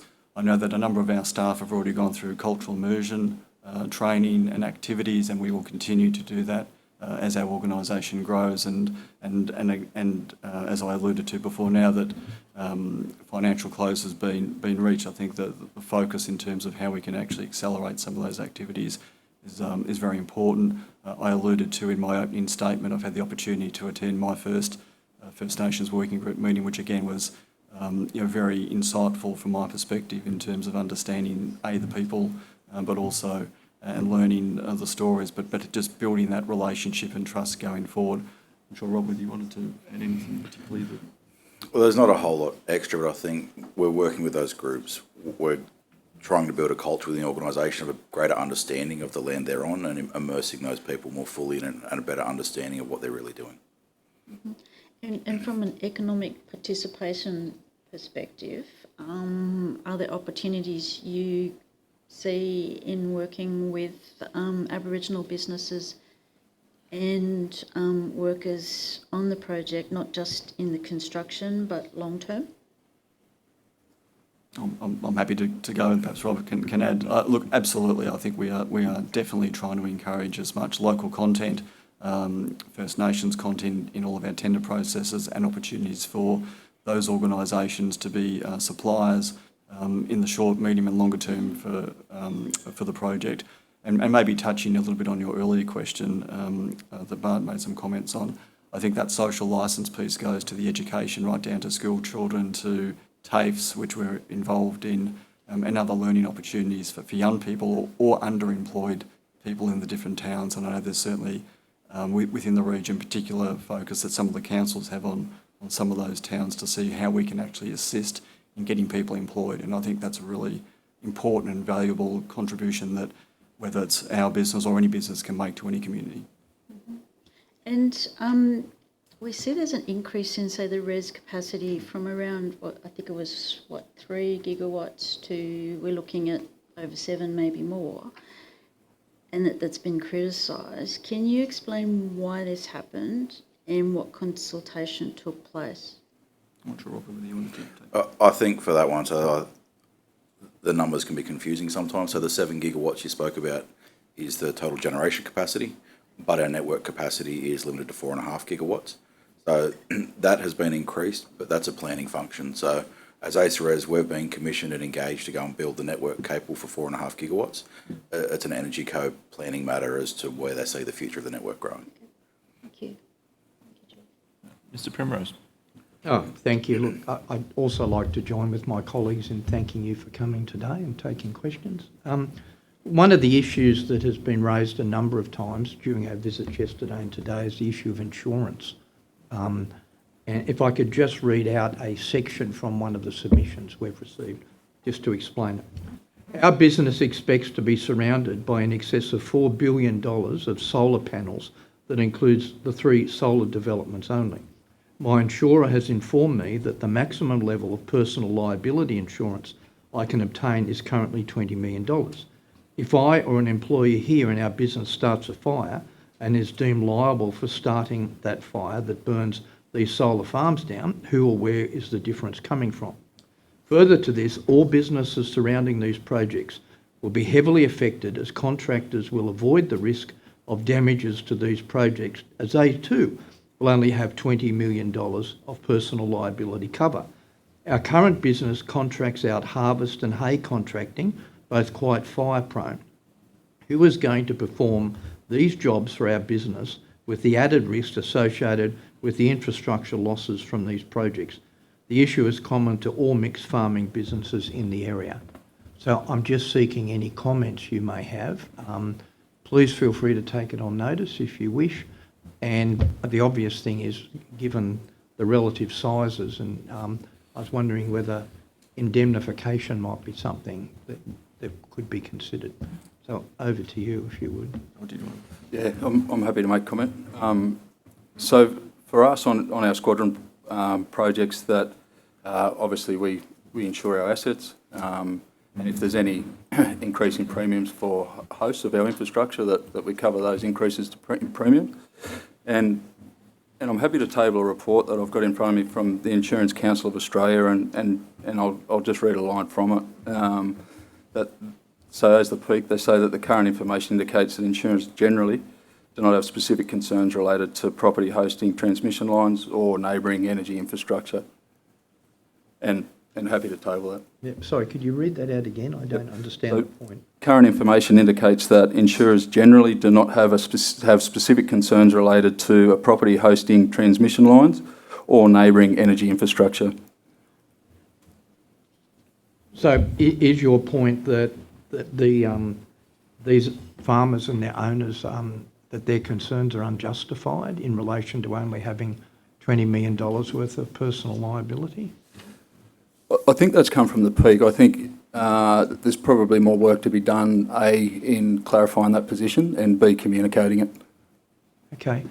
Can I ask that you maybe through the chair take that on notice, because it is a repeating issue that's being raised here, and one that has to be addressed, not only in relation to the owners, but also in, as that quote indicated, their contractors who are now expressing reluctance to come in because they're concerned that they may only be partially covered under personal liability if something occurs that's more than $20 million. Okay. Thank you. Thanks, Chair. Yeah, sure. That would be good, noting how insurance works, and often when unforeseen risks are then identified, then policies change, and the goalposts have changed. So that would be great. That was one of my questions I was trying to ask as well. Just trying to look through. Can I ask a quick one? Yeah, sure. While I just to you, Mr. Masters, or Mr. Armstrong, I'm happy for either. Just in terms of time frame, and we did talk about this a bit yesterday when we visited the site of the camp, but just to have on the record, what is the sort of end date of construction, or when would you expect to start having workers on camp? And then also, how long do you think the construction phase of your project, like the full network transmission, power lines, everything, how long is that anticipated to take as well? Yeah, sure. So I think as we discussed yesterday, the first iteration of the camp with the first phase, we'll have about 300 workers ready and mobilised or capable of that in August. Mm-hmm. The first workers will move in. Currently, there's a lot of work going on as to how much we can flatten our workforce and minimise the number of people we have to bring in to undertake the works. At the moment, late 2028 to early 2029 is when we're looking to start to demobilise that site. Mm-hmm. Thank you. Thanks, Chair.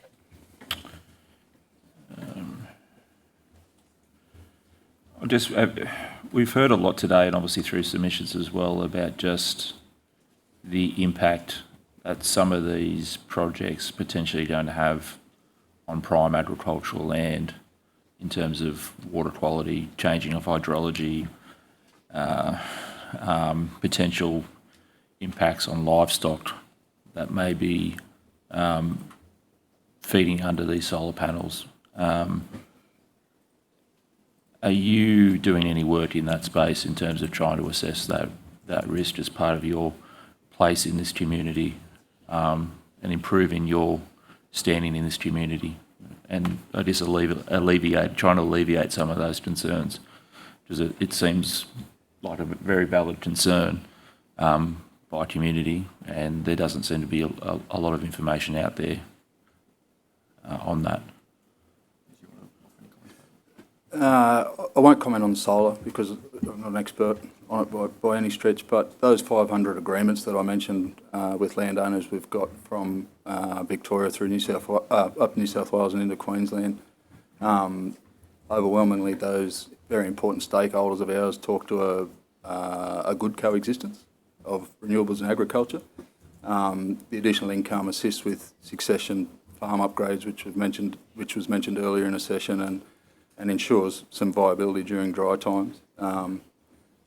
Big wind farms can cover extensive areas, but the turbines and the infrastructure will only occupy a very small percent of the farmer's land. So that would be my response to that, specifically relating to wind.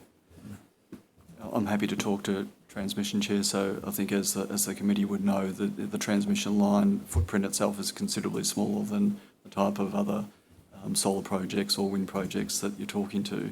What I would say, though, is that we certainly try to look at opportunities for coexistence. I know with respect to transmission projects I've worked on, not just on this particular opportunity, but in my previous roles, encouraging and working with landowners so that we can maximise the areas that, particularly for grazing in particular, so that I'll call it the lifestyle or the economic benefit that a landowner or landholder will have isn't compromised by that infrastructure. So, but I would certainly acknowledge that the feedback that the committee's heard, and certainly as part of my discussions with different stakeholders, has raised that as a broader issue for the cumulative impact of all of these projects.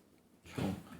I'm happy for you to take this on notice and give some more considered thought. But what we've heard a lot about today is a cause for a pause on all these projects that are coming through the pipeline that don't have an access agreement, may never get an access agreement, are going to push the potential, capacity well above what you're planning for and what the government is planning for. Would you, as the manager of all this for the next 30 years, support a pause in projects coming down the pipeline that are surplus to our needs? I'd be happy to take the question on notice and give it more considered thought. What I would offer, I do think, is again the feedback that's obviously coming through the inquiry is certainly planting a lot of seeds in people's minds as to how things can be done differently and better, and also the way that engagement works. The one comment I would make, just based on my reading and discussions, that there's obviously a lot of projects that are mooted. Not all of those projects are going to be built, and I think that the numbers of indicative projects that are flagged, whether it's in this REZ or other REZs or other projects more generally, many of them won't actually be built. But I think it's a fair question. Do you accept, though, that even though they may not be built, they are still causing disruption? They're still causing that social cohesion to dissipate in communities because the conversations and the non-disclosure agreements are still happening with farmers, still pitting farmer against farmer, still contributing to stakeholder fatigue. In a way, it's hurting your position in this community as well, as long as that continues. I think it's an absolutely fair comment. Any other questions? Mr. Primrose, all good? I just have one, say, with sure. the benefit of hindsight, and if you could start the consultation or communicate, what would you do differently if you would do anything differently? I think those points that I mentioned, and we're quite comfortable with our social licence in the region at the moment. Hence, the willingness to get up in front of the inquiry today. But those points about partnering early, thinking laterally to solve problems, and leaving the regions stronger are our three key points that we work to, and I'm happy to stand by those and the reputation that we've got in the REZ. Thank you. The only comment that I would just very quickly like to make just on the potential pausing of projects, and I was just trying to find my notes there on the numbers, but back to the developer rating scheme, I think will potentially have an impact on the number of projects. But I think there's a significant build-out happening in the REZ, and coal's exiting the system, as we know. AM are predicting that the future energy consumption from the NAM will rise by approximately 108% by 2050, largely from business and industry. There's a long lead time with renewable energy projects, and consideration needs to be given to the conversion rate. 10 years ago, it would have been really difficult to predict that we were here in an inquiry talking about the Central West Arana REZ. So I think we need to make sure that the continuation of development happens, to make sure that in 10 years' time we've got projects that are ready to go to continue to meet the need. If I can maybe just offer just a couple of comments. I think the one thing that's really struck me in my short time in the role is making sure that there is a good understanding as to why things are happening and people are well educated and informed. And I think they're the kind of things always that the earlier they start, the better, I think, whether it's a project like this or whether it's just life in general. Thank you. All right, thank you. Well, that concludes our time with you today, but once again, thank you for appearing, unlike others, and also thank you for allowing us to come on site yesterday and understand what you're doing out there. It's much appreciated. There may be some supplementary questions. You have taken some questions on notice, so Secretariat will be in touch regarding them, but thank you very much. Thank you. Genuinely appreciate it. Appreciate it. Thank you. Thank you. It's genuine.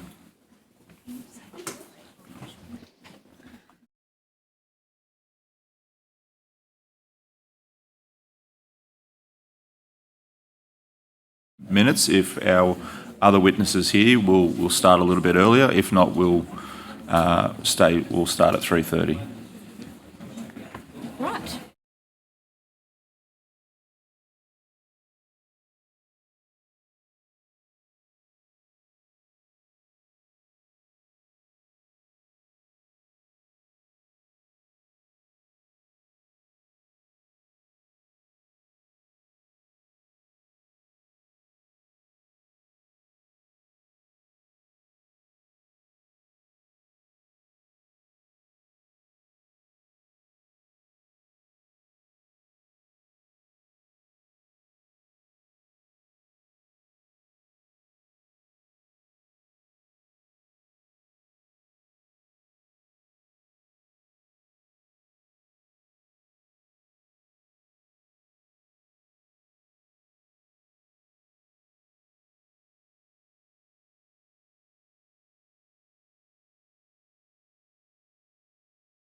just ask the gallery to take their seats.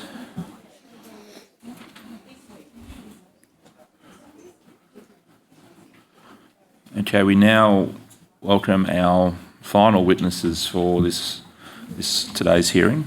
So starting with the first witness to my left, Mr. Hackney, can you state your full name, position, title, if you have one, and swear either on oath or affirmation?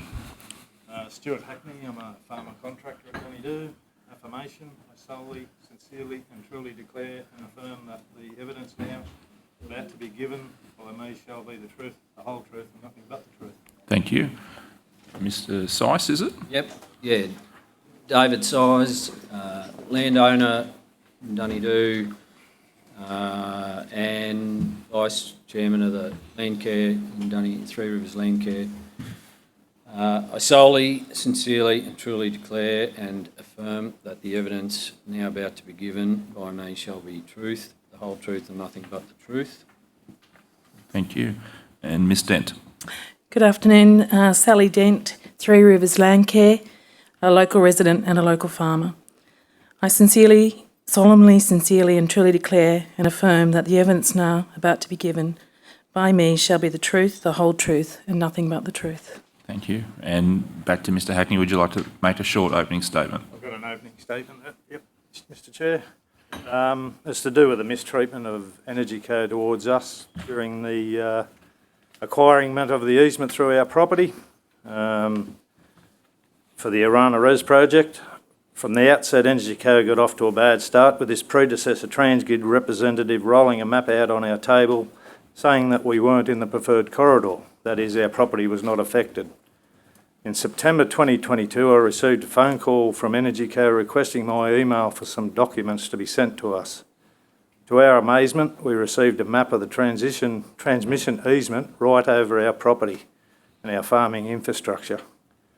This had apparently happened with no interaction or consultation, despite the assurance that that was not the case. At no stage did anyone interact with us or step foot onto our property to see where the route was going. It was plain to see that they had drawn a line on a map without knowledge of the property. Farm infrastructure comprising a bank of silos, all-weather access cattle yards, partially built shed site, large area of shade trees for stock, and a soil conservation regeneration area, all directly impacted. Through many meetings with our solicitors, parliamentarians, media, Energy Co officials, we attempted to get a more reasonable outcome for everyone. One Energy Co executive met with us and two others to discuss the line during the period of sorting the easement. That meeting finished up with the executive telling us that Energy Co had the right to go wherever they wanted and that the government had given them the power to do so. Trying to get a satisfactory outcome was made all the harder by Energy Co regularly changing their land acquisition managers. We didn't know who we were dealing with until contact was made by the next person Energy Co had in the process. While waiting for this information, Energy Co was continuing with the project behind the scenes, but was not keeping us up to date with the process. This caused constant stress and anxiety about what was going to happen to the property, and that we were treated waiting for answers took its toll with everyone in the family. I had weeks of little or no sleep and felt constantly stressed. No help was provided. It was something we had to cope with. Throughout the process, we were being pressured to sign documents that gave Energy Co access to our land. We refused until a better alignment was negotiated and terms of agreement were fair and just. At numerous times, we were being bullied and threatened that our land was to be compulsorily acquired if we didn't sign up. This was put in front of us because the project was going ahead no matter what. The pressure came in meetings and phone calls. Ultimately, we were informed that the PAN date was set, December 23, which meant that we had no choice but to engage with Energy Co and go through the evaluation process for our compensation or face losing our land. We engaged an evaluator to start the process.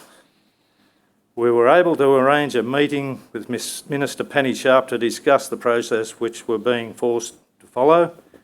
In that meeting, we were informed that the Just Terms Act defined the compensation for this project was not fit for purpose.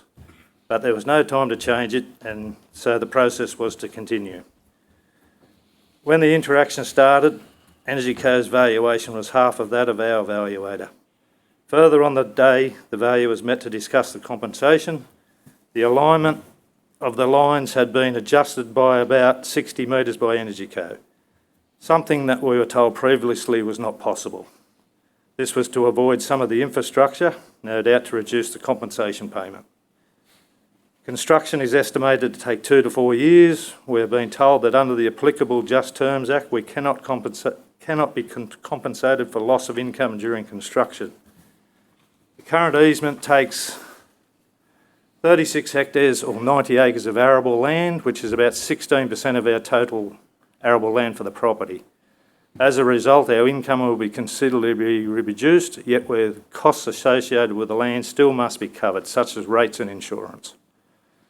Based on the fact that the lines cross our property and effectively cut it in half, it will be very difficult to manage the property for cropping and grazing because of the impacts to so many of our paddocks in reality, which we may have to destock or look for adjustment for our stock, which directly affects our farm income. The last straw in the process was when our accountant informed us compensation would be classed as off-farm income. As a result, our compensation payment is subject to tax to the tune of 48 cents in the dollar. So we're effectively losing half our money straight back to the federal government. And that was intended to make up the transmission lines, cutting the property in half and the destruction of it. This is on top of having our income and effectiveness of our property reduced for the construction duration, and after compensation should be classed just that, compensation, not as a taxable income. To sum up, our interactions with Energy Co have been a complete nightmare that no one should have to go through. We've been told lies during the process. Promises have been made that successive people in Energy Co do not live up to. There have been no negotiations. It has been a one-sided argument where we are being told this is how it will be.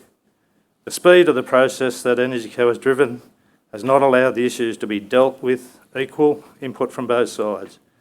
And from our perspective, nothing appears to have been done properly. Nothing has been properly considered.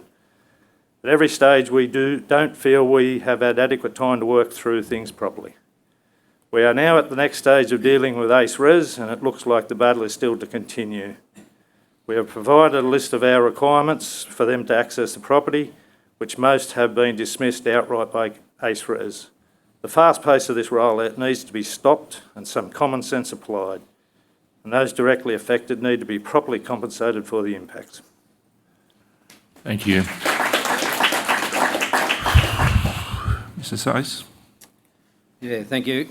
A lot of what I have been through is probably, Stuart's probably identified a lot of it, but so I'm fifth generation farmer in the Dunedoo area, and as I'm aware, you probably went over our original place yesterday. So we owned, or my family owned, the property round camp, which Energy Co now own, where the transmission substation is being built. Not the block where so there's 2 blocks there. The patch of land where the camp is currently being built wasn't ours, but our block was to the west and southwest of that particular spot where the house is. I don't know whether you went up to the house. So yeah, we lived in that house for plenty of time, raised a family there. Anyway, so yeah, that particular property's been in our family since the mid-1800s. Back, it'd be 2 or 3 years ago now, consultants contracted from Energy Co or from the government started coming and seeing us and identifying that we knew that the solar and wind installations were happening, but basically they turned up with wanting indications of, that they were wanting to build a substation. There were maps, maps shown to us that were purely wrong, but they were designed to scare us. They had a substation. They had a power plant sitting on our house. We weren't allowed to keep that, so I can't show you that, but that's what happened. So we then went through a process of hell, basically, because they went through the whole process of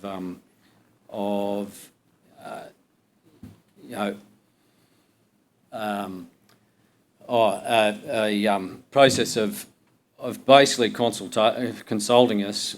And it wasn't consultation, it was, this is what we're doing.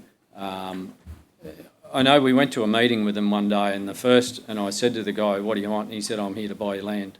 I'm taking your land. That was it. So there was plenty of bullying. There was plenty of,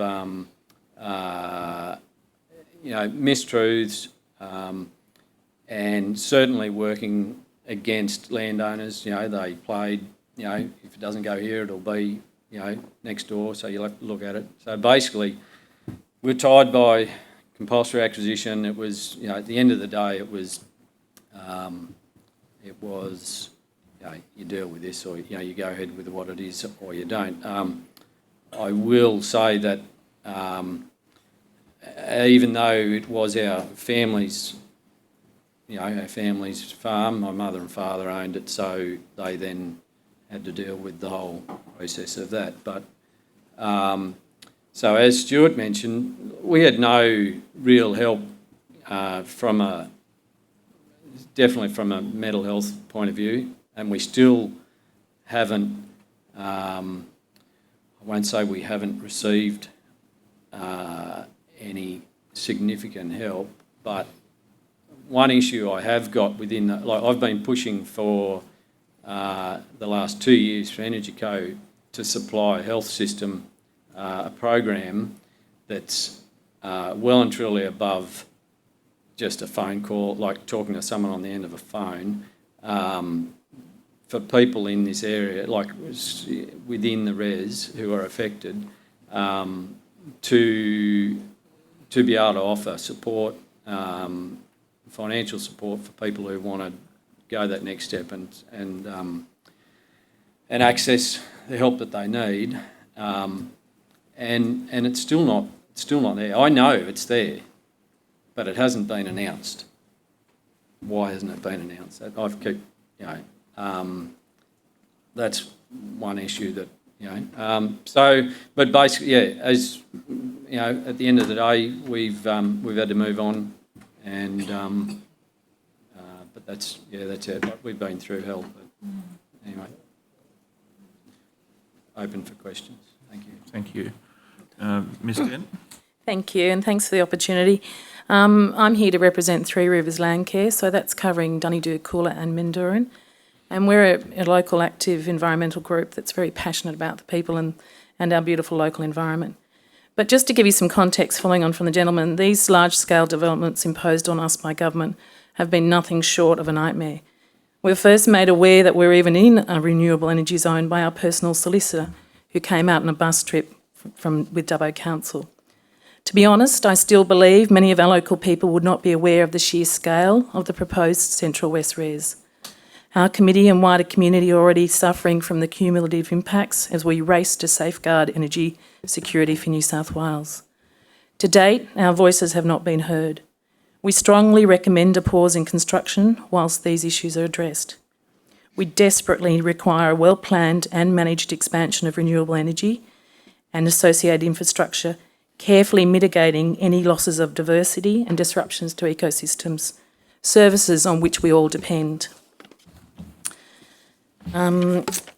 We strongly assert that any impacts from developments need to be considered within the context of the REZ as a whole, particularly the direct impacts to our smaller communities and our larger region.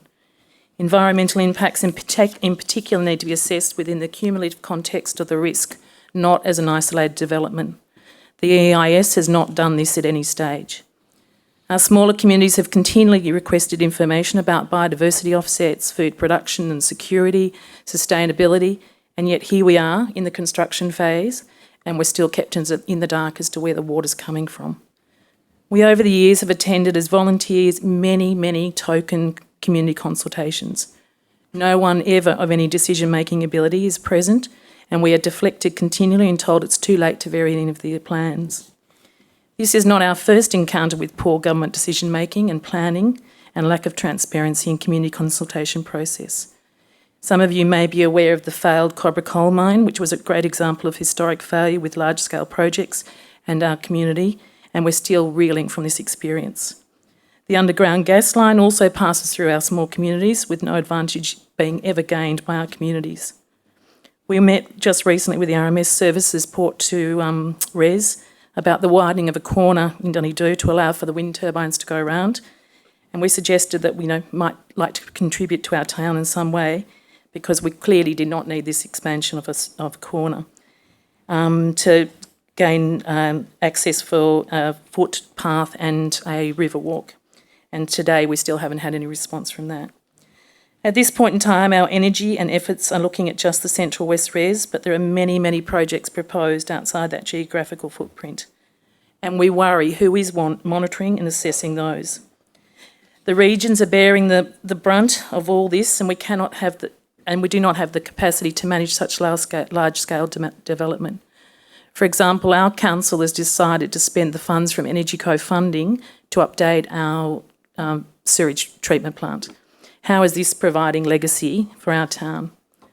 Despite our best efforts, it is not a level playing field, and we will never be able to compete with the bigger councils who are favoured and less resistant. Procurement is a great example of what has not happened with upskilling of our workers. It should have been rolled out years ago in preparing for education and getting people to be apprentices and things for these significant developments. And only the other day I had to point out that we actually have a TAFE in Dunedoo, and they'd only been ever consulting with people in Dubbo and Tamworth and Mudgee. The proposed large number of workers' camps surrounding our small communities is twice the size of many of our towns, and again will add no value to our town. Sustainability is certainly not something we associate with these projects. Instead of energy security competing with food security, cities should capitalise on producing more energy where the power is required, thus reducing transmission losses, increasing supply chain security for cities, and reducing the need for expensive new large transmission infrastructure. And I thank you all for your time today. Thank you. So I might ask Ms McDonald, do you want to kick off questions this time? To Ms Dent, some would say that groups say like Landcare and Renewable Energy should be natural allies, some would say, because you're both about sustainability and future-proofing. What would need to change in the current process or models to bring that into closer alignment? Well, for example, I think if you looked at the actual geographical footprint of what's been proposed, many trees will be bulldozed in the process. And to give you one example, Marothery Road, which is where you went yesterday, and you'll notice that there's a bear paddock right beside it. They proposed to knock down all of those trees, which, some of them are up to 120 or more years old, and they have this bear paddock parallel to it. Why not build the road on that bear paddock? And of course, they just keep saying we can't change. So it's that sort of resistance that we're up against all the time. And I think with food security, they keep saying, it's not on arable land, but I'm sure you would have realised yesterday that it really is. Mm-hmm. And also, we can't eat solar panels at some point in time. There has to be some sensibility about where they place these things. Yeah, and I also get the sense it's not just about the projects, but how they've been rolled out that's contributed to, say, the community concerns. So from your experience, what could the proponents or government have done differently to foster that sense of partnership rather than imposition? Well, firstly, I think they need to actually declare up front. And a lot of it was done with individuals, and it was very much, sign this declaration and don't spill the beans. Yeah. So automatically they're creating the divide in the community. Yeah. So I think they need to have approached it by, a community meeting. This is what we're proposing. This is the area, and stop changing the plans. It's almost like we're just going to roll in and do it anyway. And I think if they'd been transparent and been genuine community consultation, You know, people would have told them, and they still do today, that where they're building that camp is a floodplain. And yet they're going ahead, and they've had, I think, 2 things bogged already, and they're paying $10,000 a day in town to put the dongers there while they work out how to access out there. So it's that sort of poor planning and consulting locals, Yeah, so I get that you've got that deep connection with the landscape and you know what's happening there. Do you feel planning processes to date haven't given space to that? And even maybe consulting with groups like, say, Landcare, to avoid these problems and to avoid the conflict. Very much. I think there's a real disconnect, and I know people where you went yesterday said, you know, they looked out and they saw some of the ecologists working, well, half of the young ones are on their phone. They really weren't looking at what they were even doing. So it's that sort of lack of confidence, I think, in what's being done. And also, you know, it's telling the local people, a lot of people today, if I go into our little township, still wouldn't realise the sheer scale of the developments and how it's going to impact on them. And I think that's been the other disappointment, is they look at these things as individuals. So, you know, one developer says, yes, this is great, and the other developer, but they're not looking at the whole region as a cumulative. Is there a way now, it's like if projects were done right, where you could see them working together, where there's, you know, alongside your vision for the landscape, plus what renewables are doing? I think so. I think the disappointment to today is that a lot of people are out there, often paid $200 an hour. They're sitting opposite us. We're volunteers and we're giving a lot of the information and things and not being compensated for any of that. So they ask for people to go on committees. They don't want to be on advisory committees where they really don't have a voice. So it's got to be genuine that they're there for a reason and they're going to be listened to. And I think they need to be paid. I think that the days are gone where people will just do it as a volunteer and, they can't physically and mentally keep doing it. You know, there's usually so few people to do it. And are there examples from, say, other industries or projects where there has been genuine co-design? That's a great question. I have been asking that for the last 5 years. I kept thinking somewhere, so I rang the Wimmera region in Victoria, and I've done, you know, quite a bit of research, and really I have not yet found a company that's prepared to say Squadron's probably the only one that's mentioned that they've done things elsewhere. But no, I think that's something that we really need to look at as a whole, particularly, you know, before these are rolled out in other regions. Okay. Thank you. I don't have any more questions, Chair. Thank you. Sure. Thanks, Chair. I just want to put on the record too that Mrs. Dent and I know each other very well. Our husbands are first cousins, so just for full disclosure. But I actually wanted to start, if I could, with you, Mr. Hackney, just in relation to the part of your opening submission where you talked about the compensation being treated as off-farm income and the taxation impacts. Can you just talk to us a little bit more about, you know, if we were to make recommendations as a committee to actually say it should be treated purely as compensation and not have that taxable income component, is that something you think both yourself and your community would support? That's entirely what we're chasing, because it's a compensation package for the damage that's going to happen. Why should we pay tax on it and give it straight back to the federal government? Yeah. You know, it's just letting the wheel go round and round. One state government gives it to us. Yep, look, we fulfilled our books for the compensation, but they've forgotten this Commonwealth government and take it straight off us. Yeah. So with that compensation of ours, we're losing 40 shade trees for our stock. And we received, some of that compensation was for shade sales to replace them trees. So effectively losing half of them shade sales is already happening. So yeah, I think that it needs to be considered that a compensation is compensation and not taxable. Yeah. Because it's there to replace the destruction of these lines. We are looking down the line of a 250 metre easement, 2 500 kVAs and a 330 kVA. It's not a small power line. It's 3 power lines side by side. So it's going to ruin the place effectively.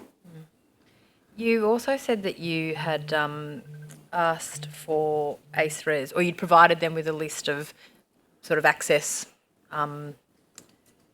I don't know what the terminology is, but like, requirements to access your property, what you would like, Yep. and they just sort of dismissed that. Could you tell us a bit more what you asked for, I guess, as landowners in terms of how you wanted that process to work? Back in 1979, the place was totally destroyed with the bushfire. As Dad was buying it, and then in the early 80s, he got the whole place contoured to stop the soil degradation. Now, they're telling us that they're just going to come in with their bulldozers, flatten the contour banks where they want the road to be put so they could bring all their gear in. I've flatly said to them, you can't do that. This is all contoured for a reason. And then I have now been told that they're going to create an 8 metre wide gravel road right through the middle of the place. And we were not told that. My solicitor's jaw dropped when she heard that. Yeah, right. So there's a lot of arguing still to happen with that. Yeah. So there is a soil conservation regeneration area down on the major creek. We've fenced that out. It's all been retreed, all been grassed. The stock aren't allowed in there, and that's where their access to our easement's going to be, straight through the head of that creek. And you have feel like you've got no say, no input? We've got no say. They've told us that. Yeah. They're going to do what they want to do. Yeah. They've just bullied straight over the top of us at everything we've said.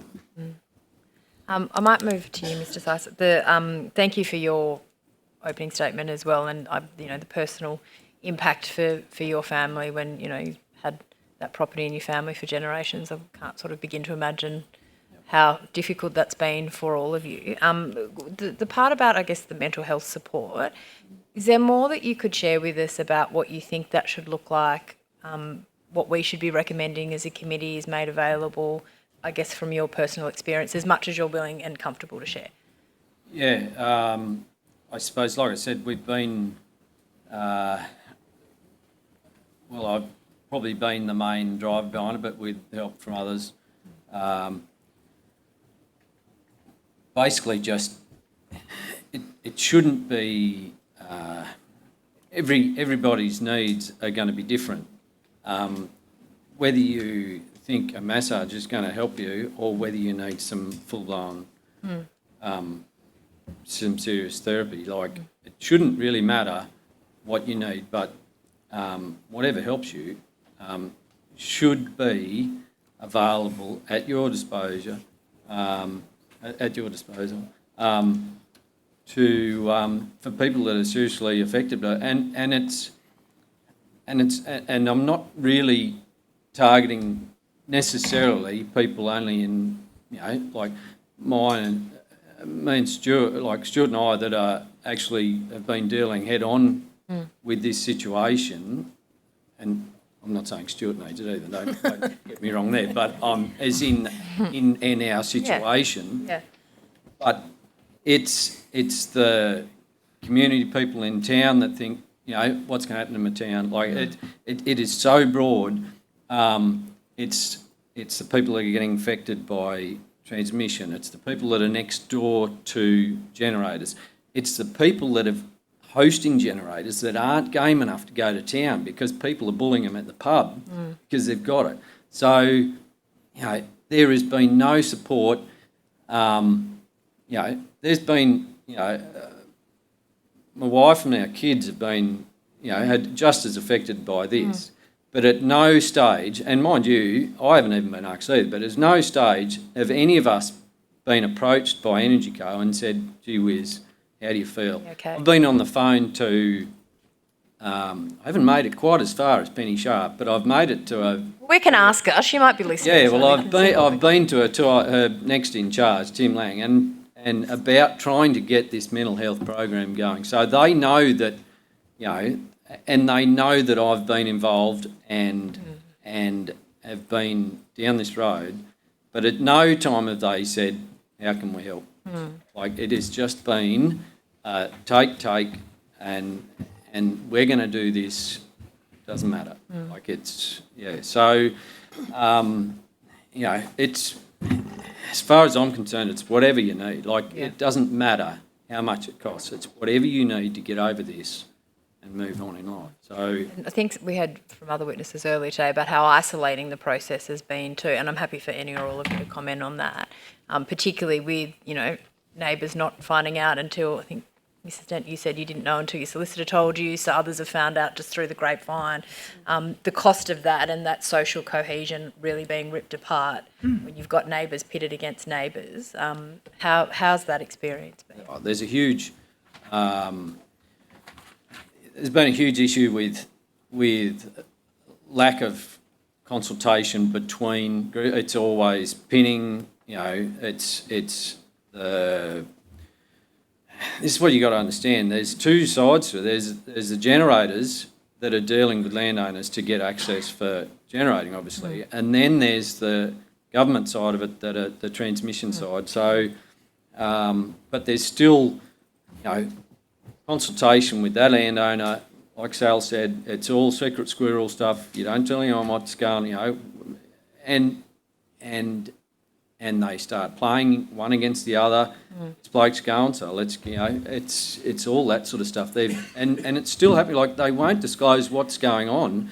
Like Sal said, Marlborough Road, you know, they won't. There's no consultation. It's this is what we're doing, and that's it. By the time we find out, the community find out, then it's done. So, you know, it's quite disrespectful for the people that have been there for generations, for, you know, well, whether you've been there for generations or whether you've been there for a short time, it's our land. You know, we've been driving up and down these roads for, you know, forever, and so it's, you know, to have that respect to talk, like, it's, you know, how many times do you hear put the wind towers down on Bondi Beach? I know, but, you know, when it comes out to us, you know, well, we'll just do it. So you've probably heard plenty of it. So sorry, I'll just go to a couple just quickly for Mrs Dent. You mentioned, I think, in your opening statement about the Riverwalk or some funding that Landcare wanted for a project. Have you applied for that? Were you successful? Has there been any kind of grants open to you as Landcare and any benefit from any of these sort of companies or government so far? Yeah, thanks, Sarah. So years ago, we're actually asked to take part as part of the community consultation was to suggest what sort of grants would be good and how it should be rolled out by Energy Co. And so we all suggested that it should be done within a footprint of where the actual impacts are going to be. That meant, you know, hopefully that we won't pit it against, say, Mudgee and Dubbo. I think we've got to keep in mind that a lot of these places have, you know, grant writers in place, they have access to expertise. And whilst we've done lots of applications over the years and successful applications, it takes a lot of time and energy, you know, up to it could be, you know, I don't know, 100 hours on some of them. So we already felt we were at a disadvantage, and we did put in for one for the Riverwalk we proposed in Dunedoo.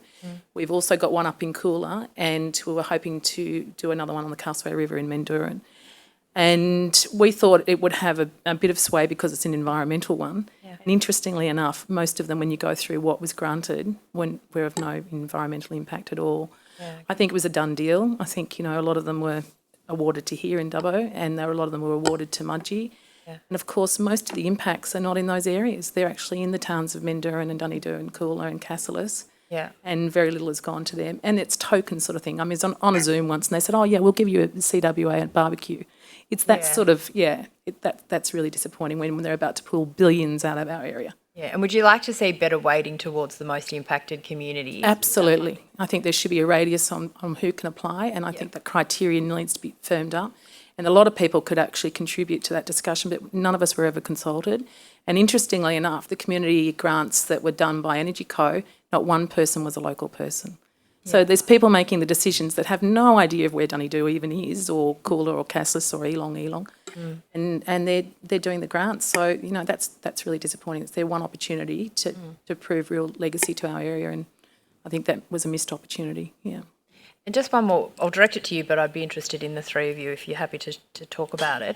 We've had evidence today about, you talked, I think, about some of the trees being removed, but impacts of, you know, roads being added, what that does to floodplains, to watercourses, the issues around sort of pest and weed management when you've got these sort of solar and wind turbines in operation. From a Landcare perspective, but also as local landholders, how much does that concern you? And do you think there's anything government can do at this stage to sort of help improve those environmental outcomes? Oh, well, yeah, look, I'd correct me if I'm wrong, but they're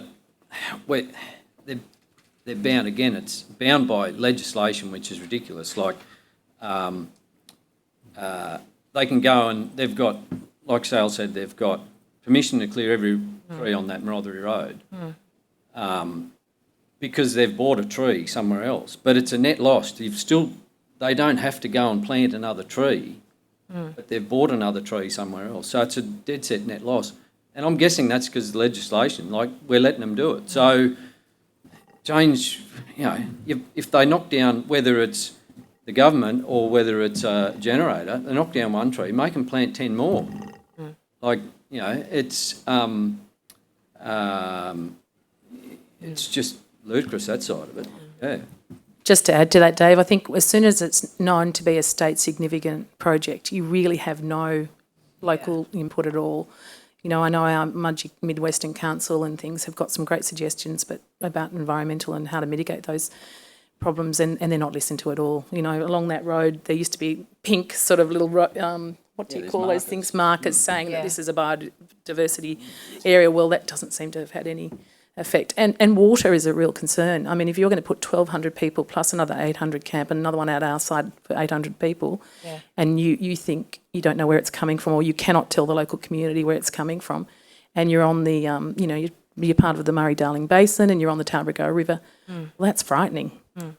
That's really frightening, because Donegal was only in a drought a few years ago and we're on stage 3 water restrictions. So you're telling all those people in those towns that, this could be a real problem for them in the future. And I just don't think all those things have been thought of or planned around. Thank you. I'll let someone else go. Mr. Primrose? I'm obviously listening and trying to take in. One of the outcomes of this will obviously be we will be making, as a committee, recommendations. And you've already made a number of proposals in what you've said.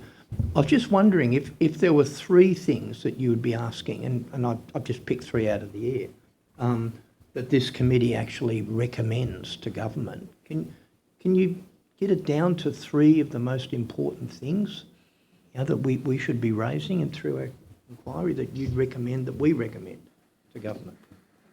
Yeah, I'll start with that one. The compensation, being compensation, there's a lot of people that have got power lines on there and it's all going to be affected. So why should the compensation be taxed? It should be tax-free to repair the damage and look after your property after they've been through. I strongly recommend that, and part of that could be the Just Terms Act as well.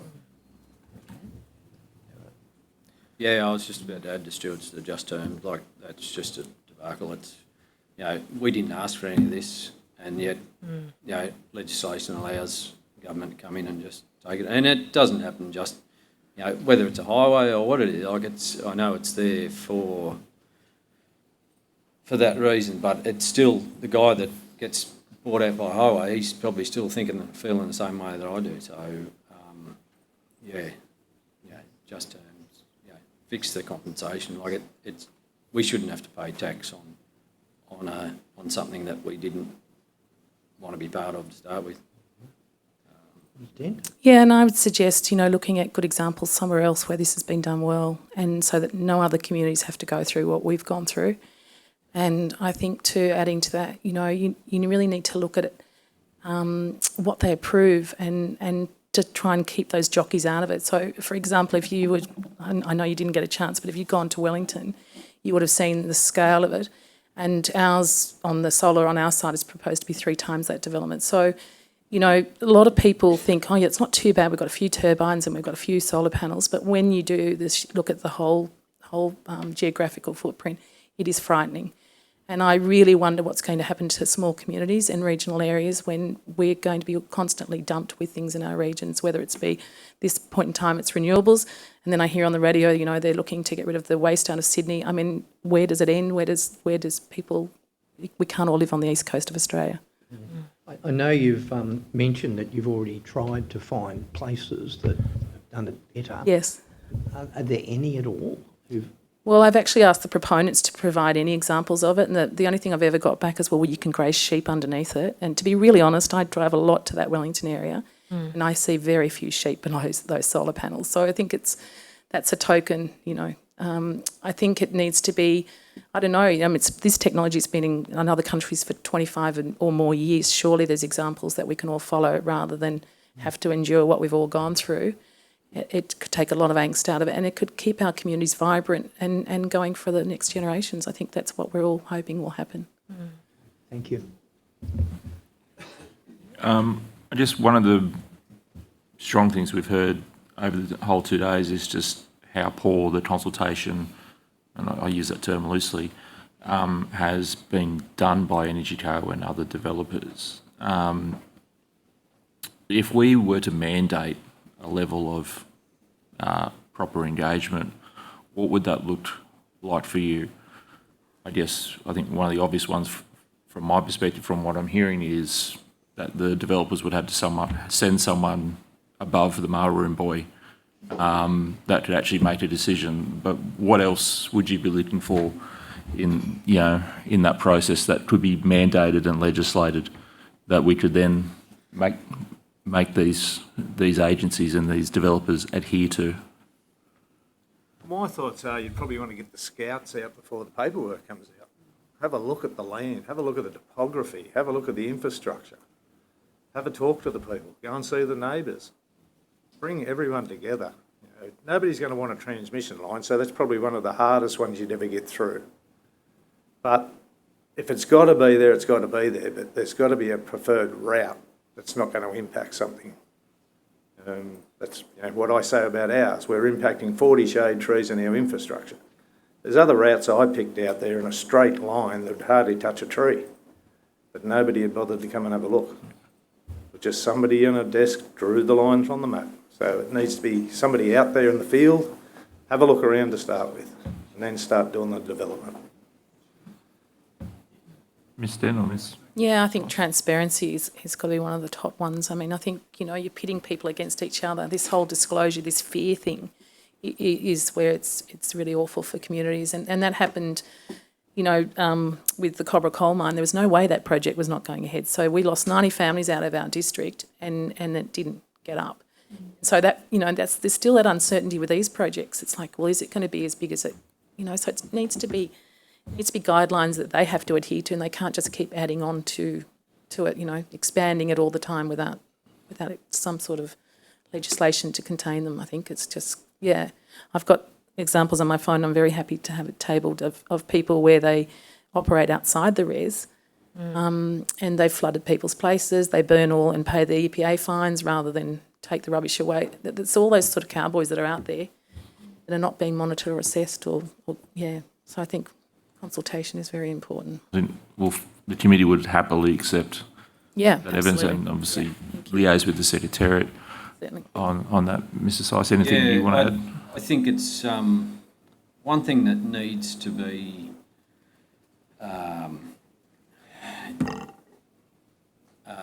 not only proper consultation, but up until our whole process, and everyone's probably been through very similar stuff, was there was no written communication. It was all done face to face. Here's a map. Oh no, you can't have it. And we've learnt the hard way. Hopefully people that are involved in it now are saying, you want to talk to me, you put it on paper. And I think that should have been from the start. So provision of documents to you. Definitely. Yep. Mandated proper minute taking of minutes. You write it down. Yeah. Even now, we had a consultation with regards to the Marlborough Road. We put a submission to them, and it was a verbal meeting, but regarding a change, let's Variation. change. Let's not have to knock all these trees out. Let's move it. And I asked them for they took notes there. They had two people there taking notes, said, you'll supply us with some notes. Yep, no worries. I rang them 2 days later, you're going to send me those notes? No, we can't do that now. That's, how are we supposed to have confidence and that trust, in the process and in dealing with these people. So, that's got to be a given. Yeah, can I just add to that too, Mate, when you're doing, I mean, some of these developers, you start off with one lot and you could deal with up to 3 or 4 because they keep changing hands. And so that's with one developer. You times that by 11 and it's physically and mentally exhausting to try and keep up. And you know, what they put in the EOI was there was no reference to a camp ever for 300 desk. Yeah, that's just appeared now. So there's that sort of thing that's going on all the time, and there's no way you can physically read the hundreds and hundreds of pages of documents and keep on top of it.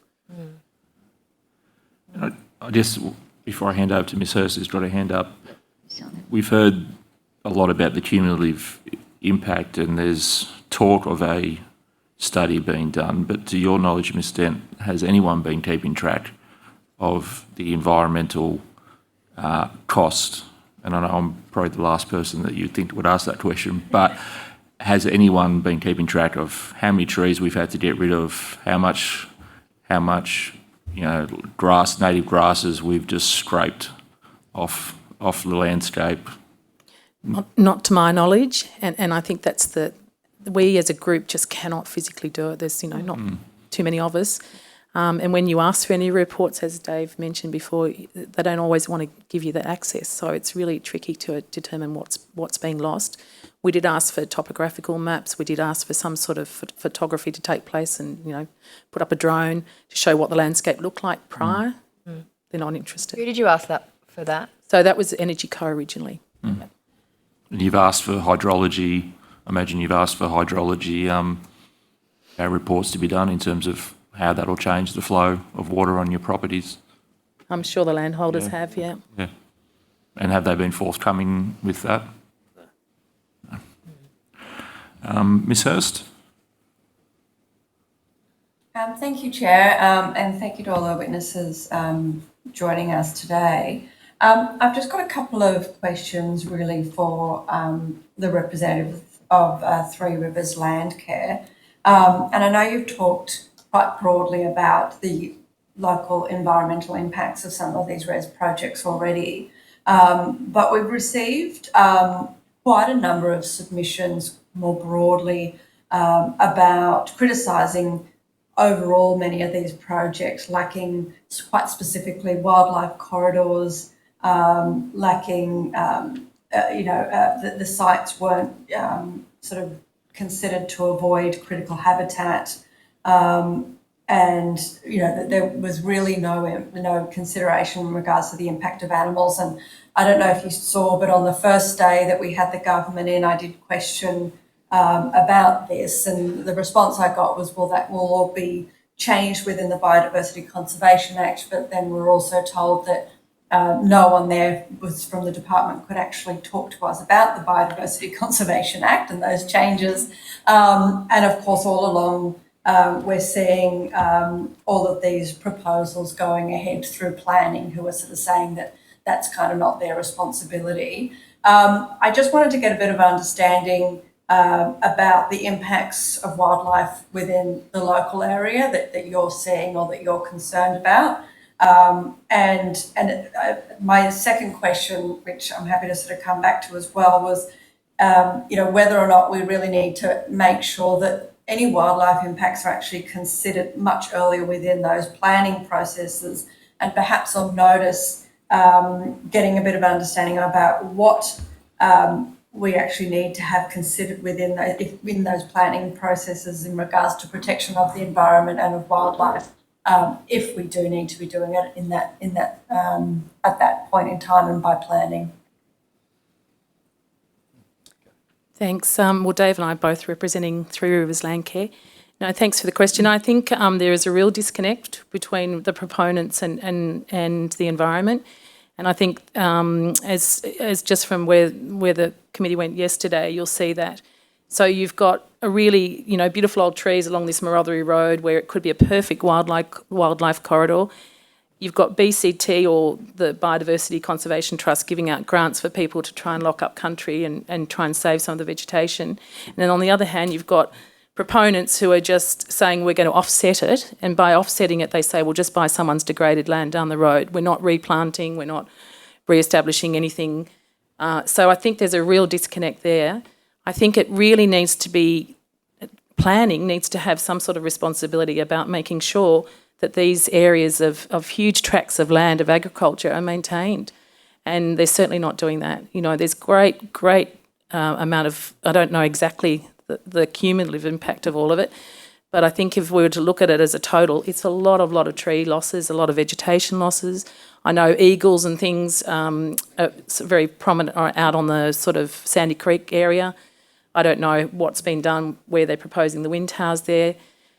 So, yeah, I don't think it's been really well done at all. Thank you. And if you're able to take on notice just whether or not you feel that,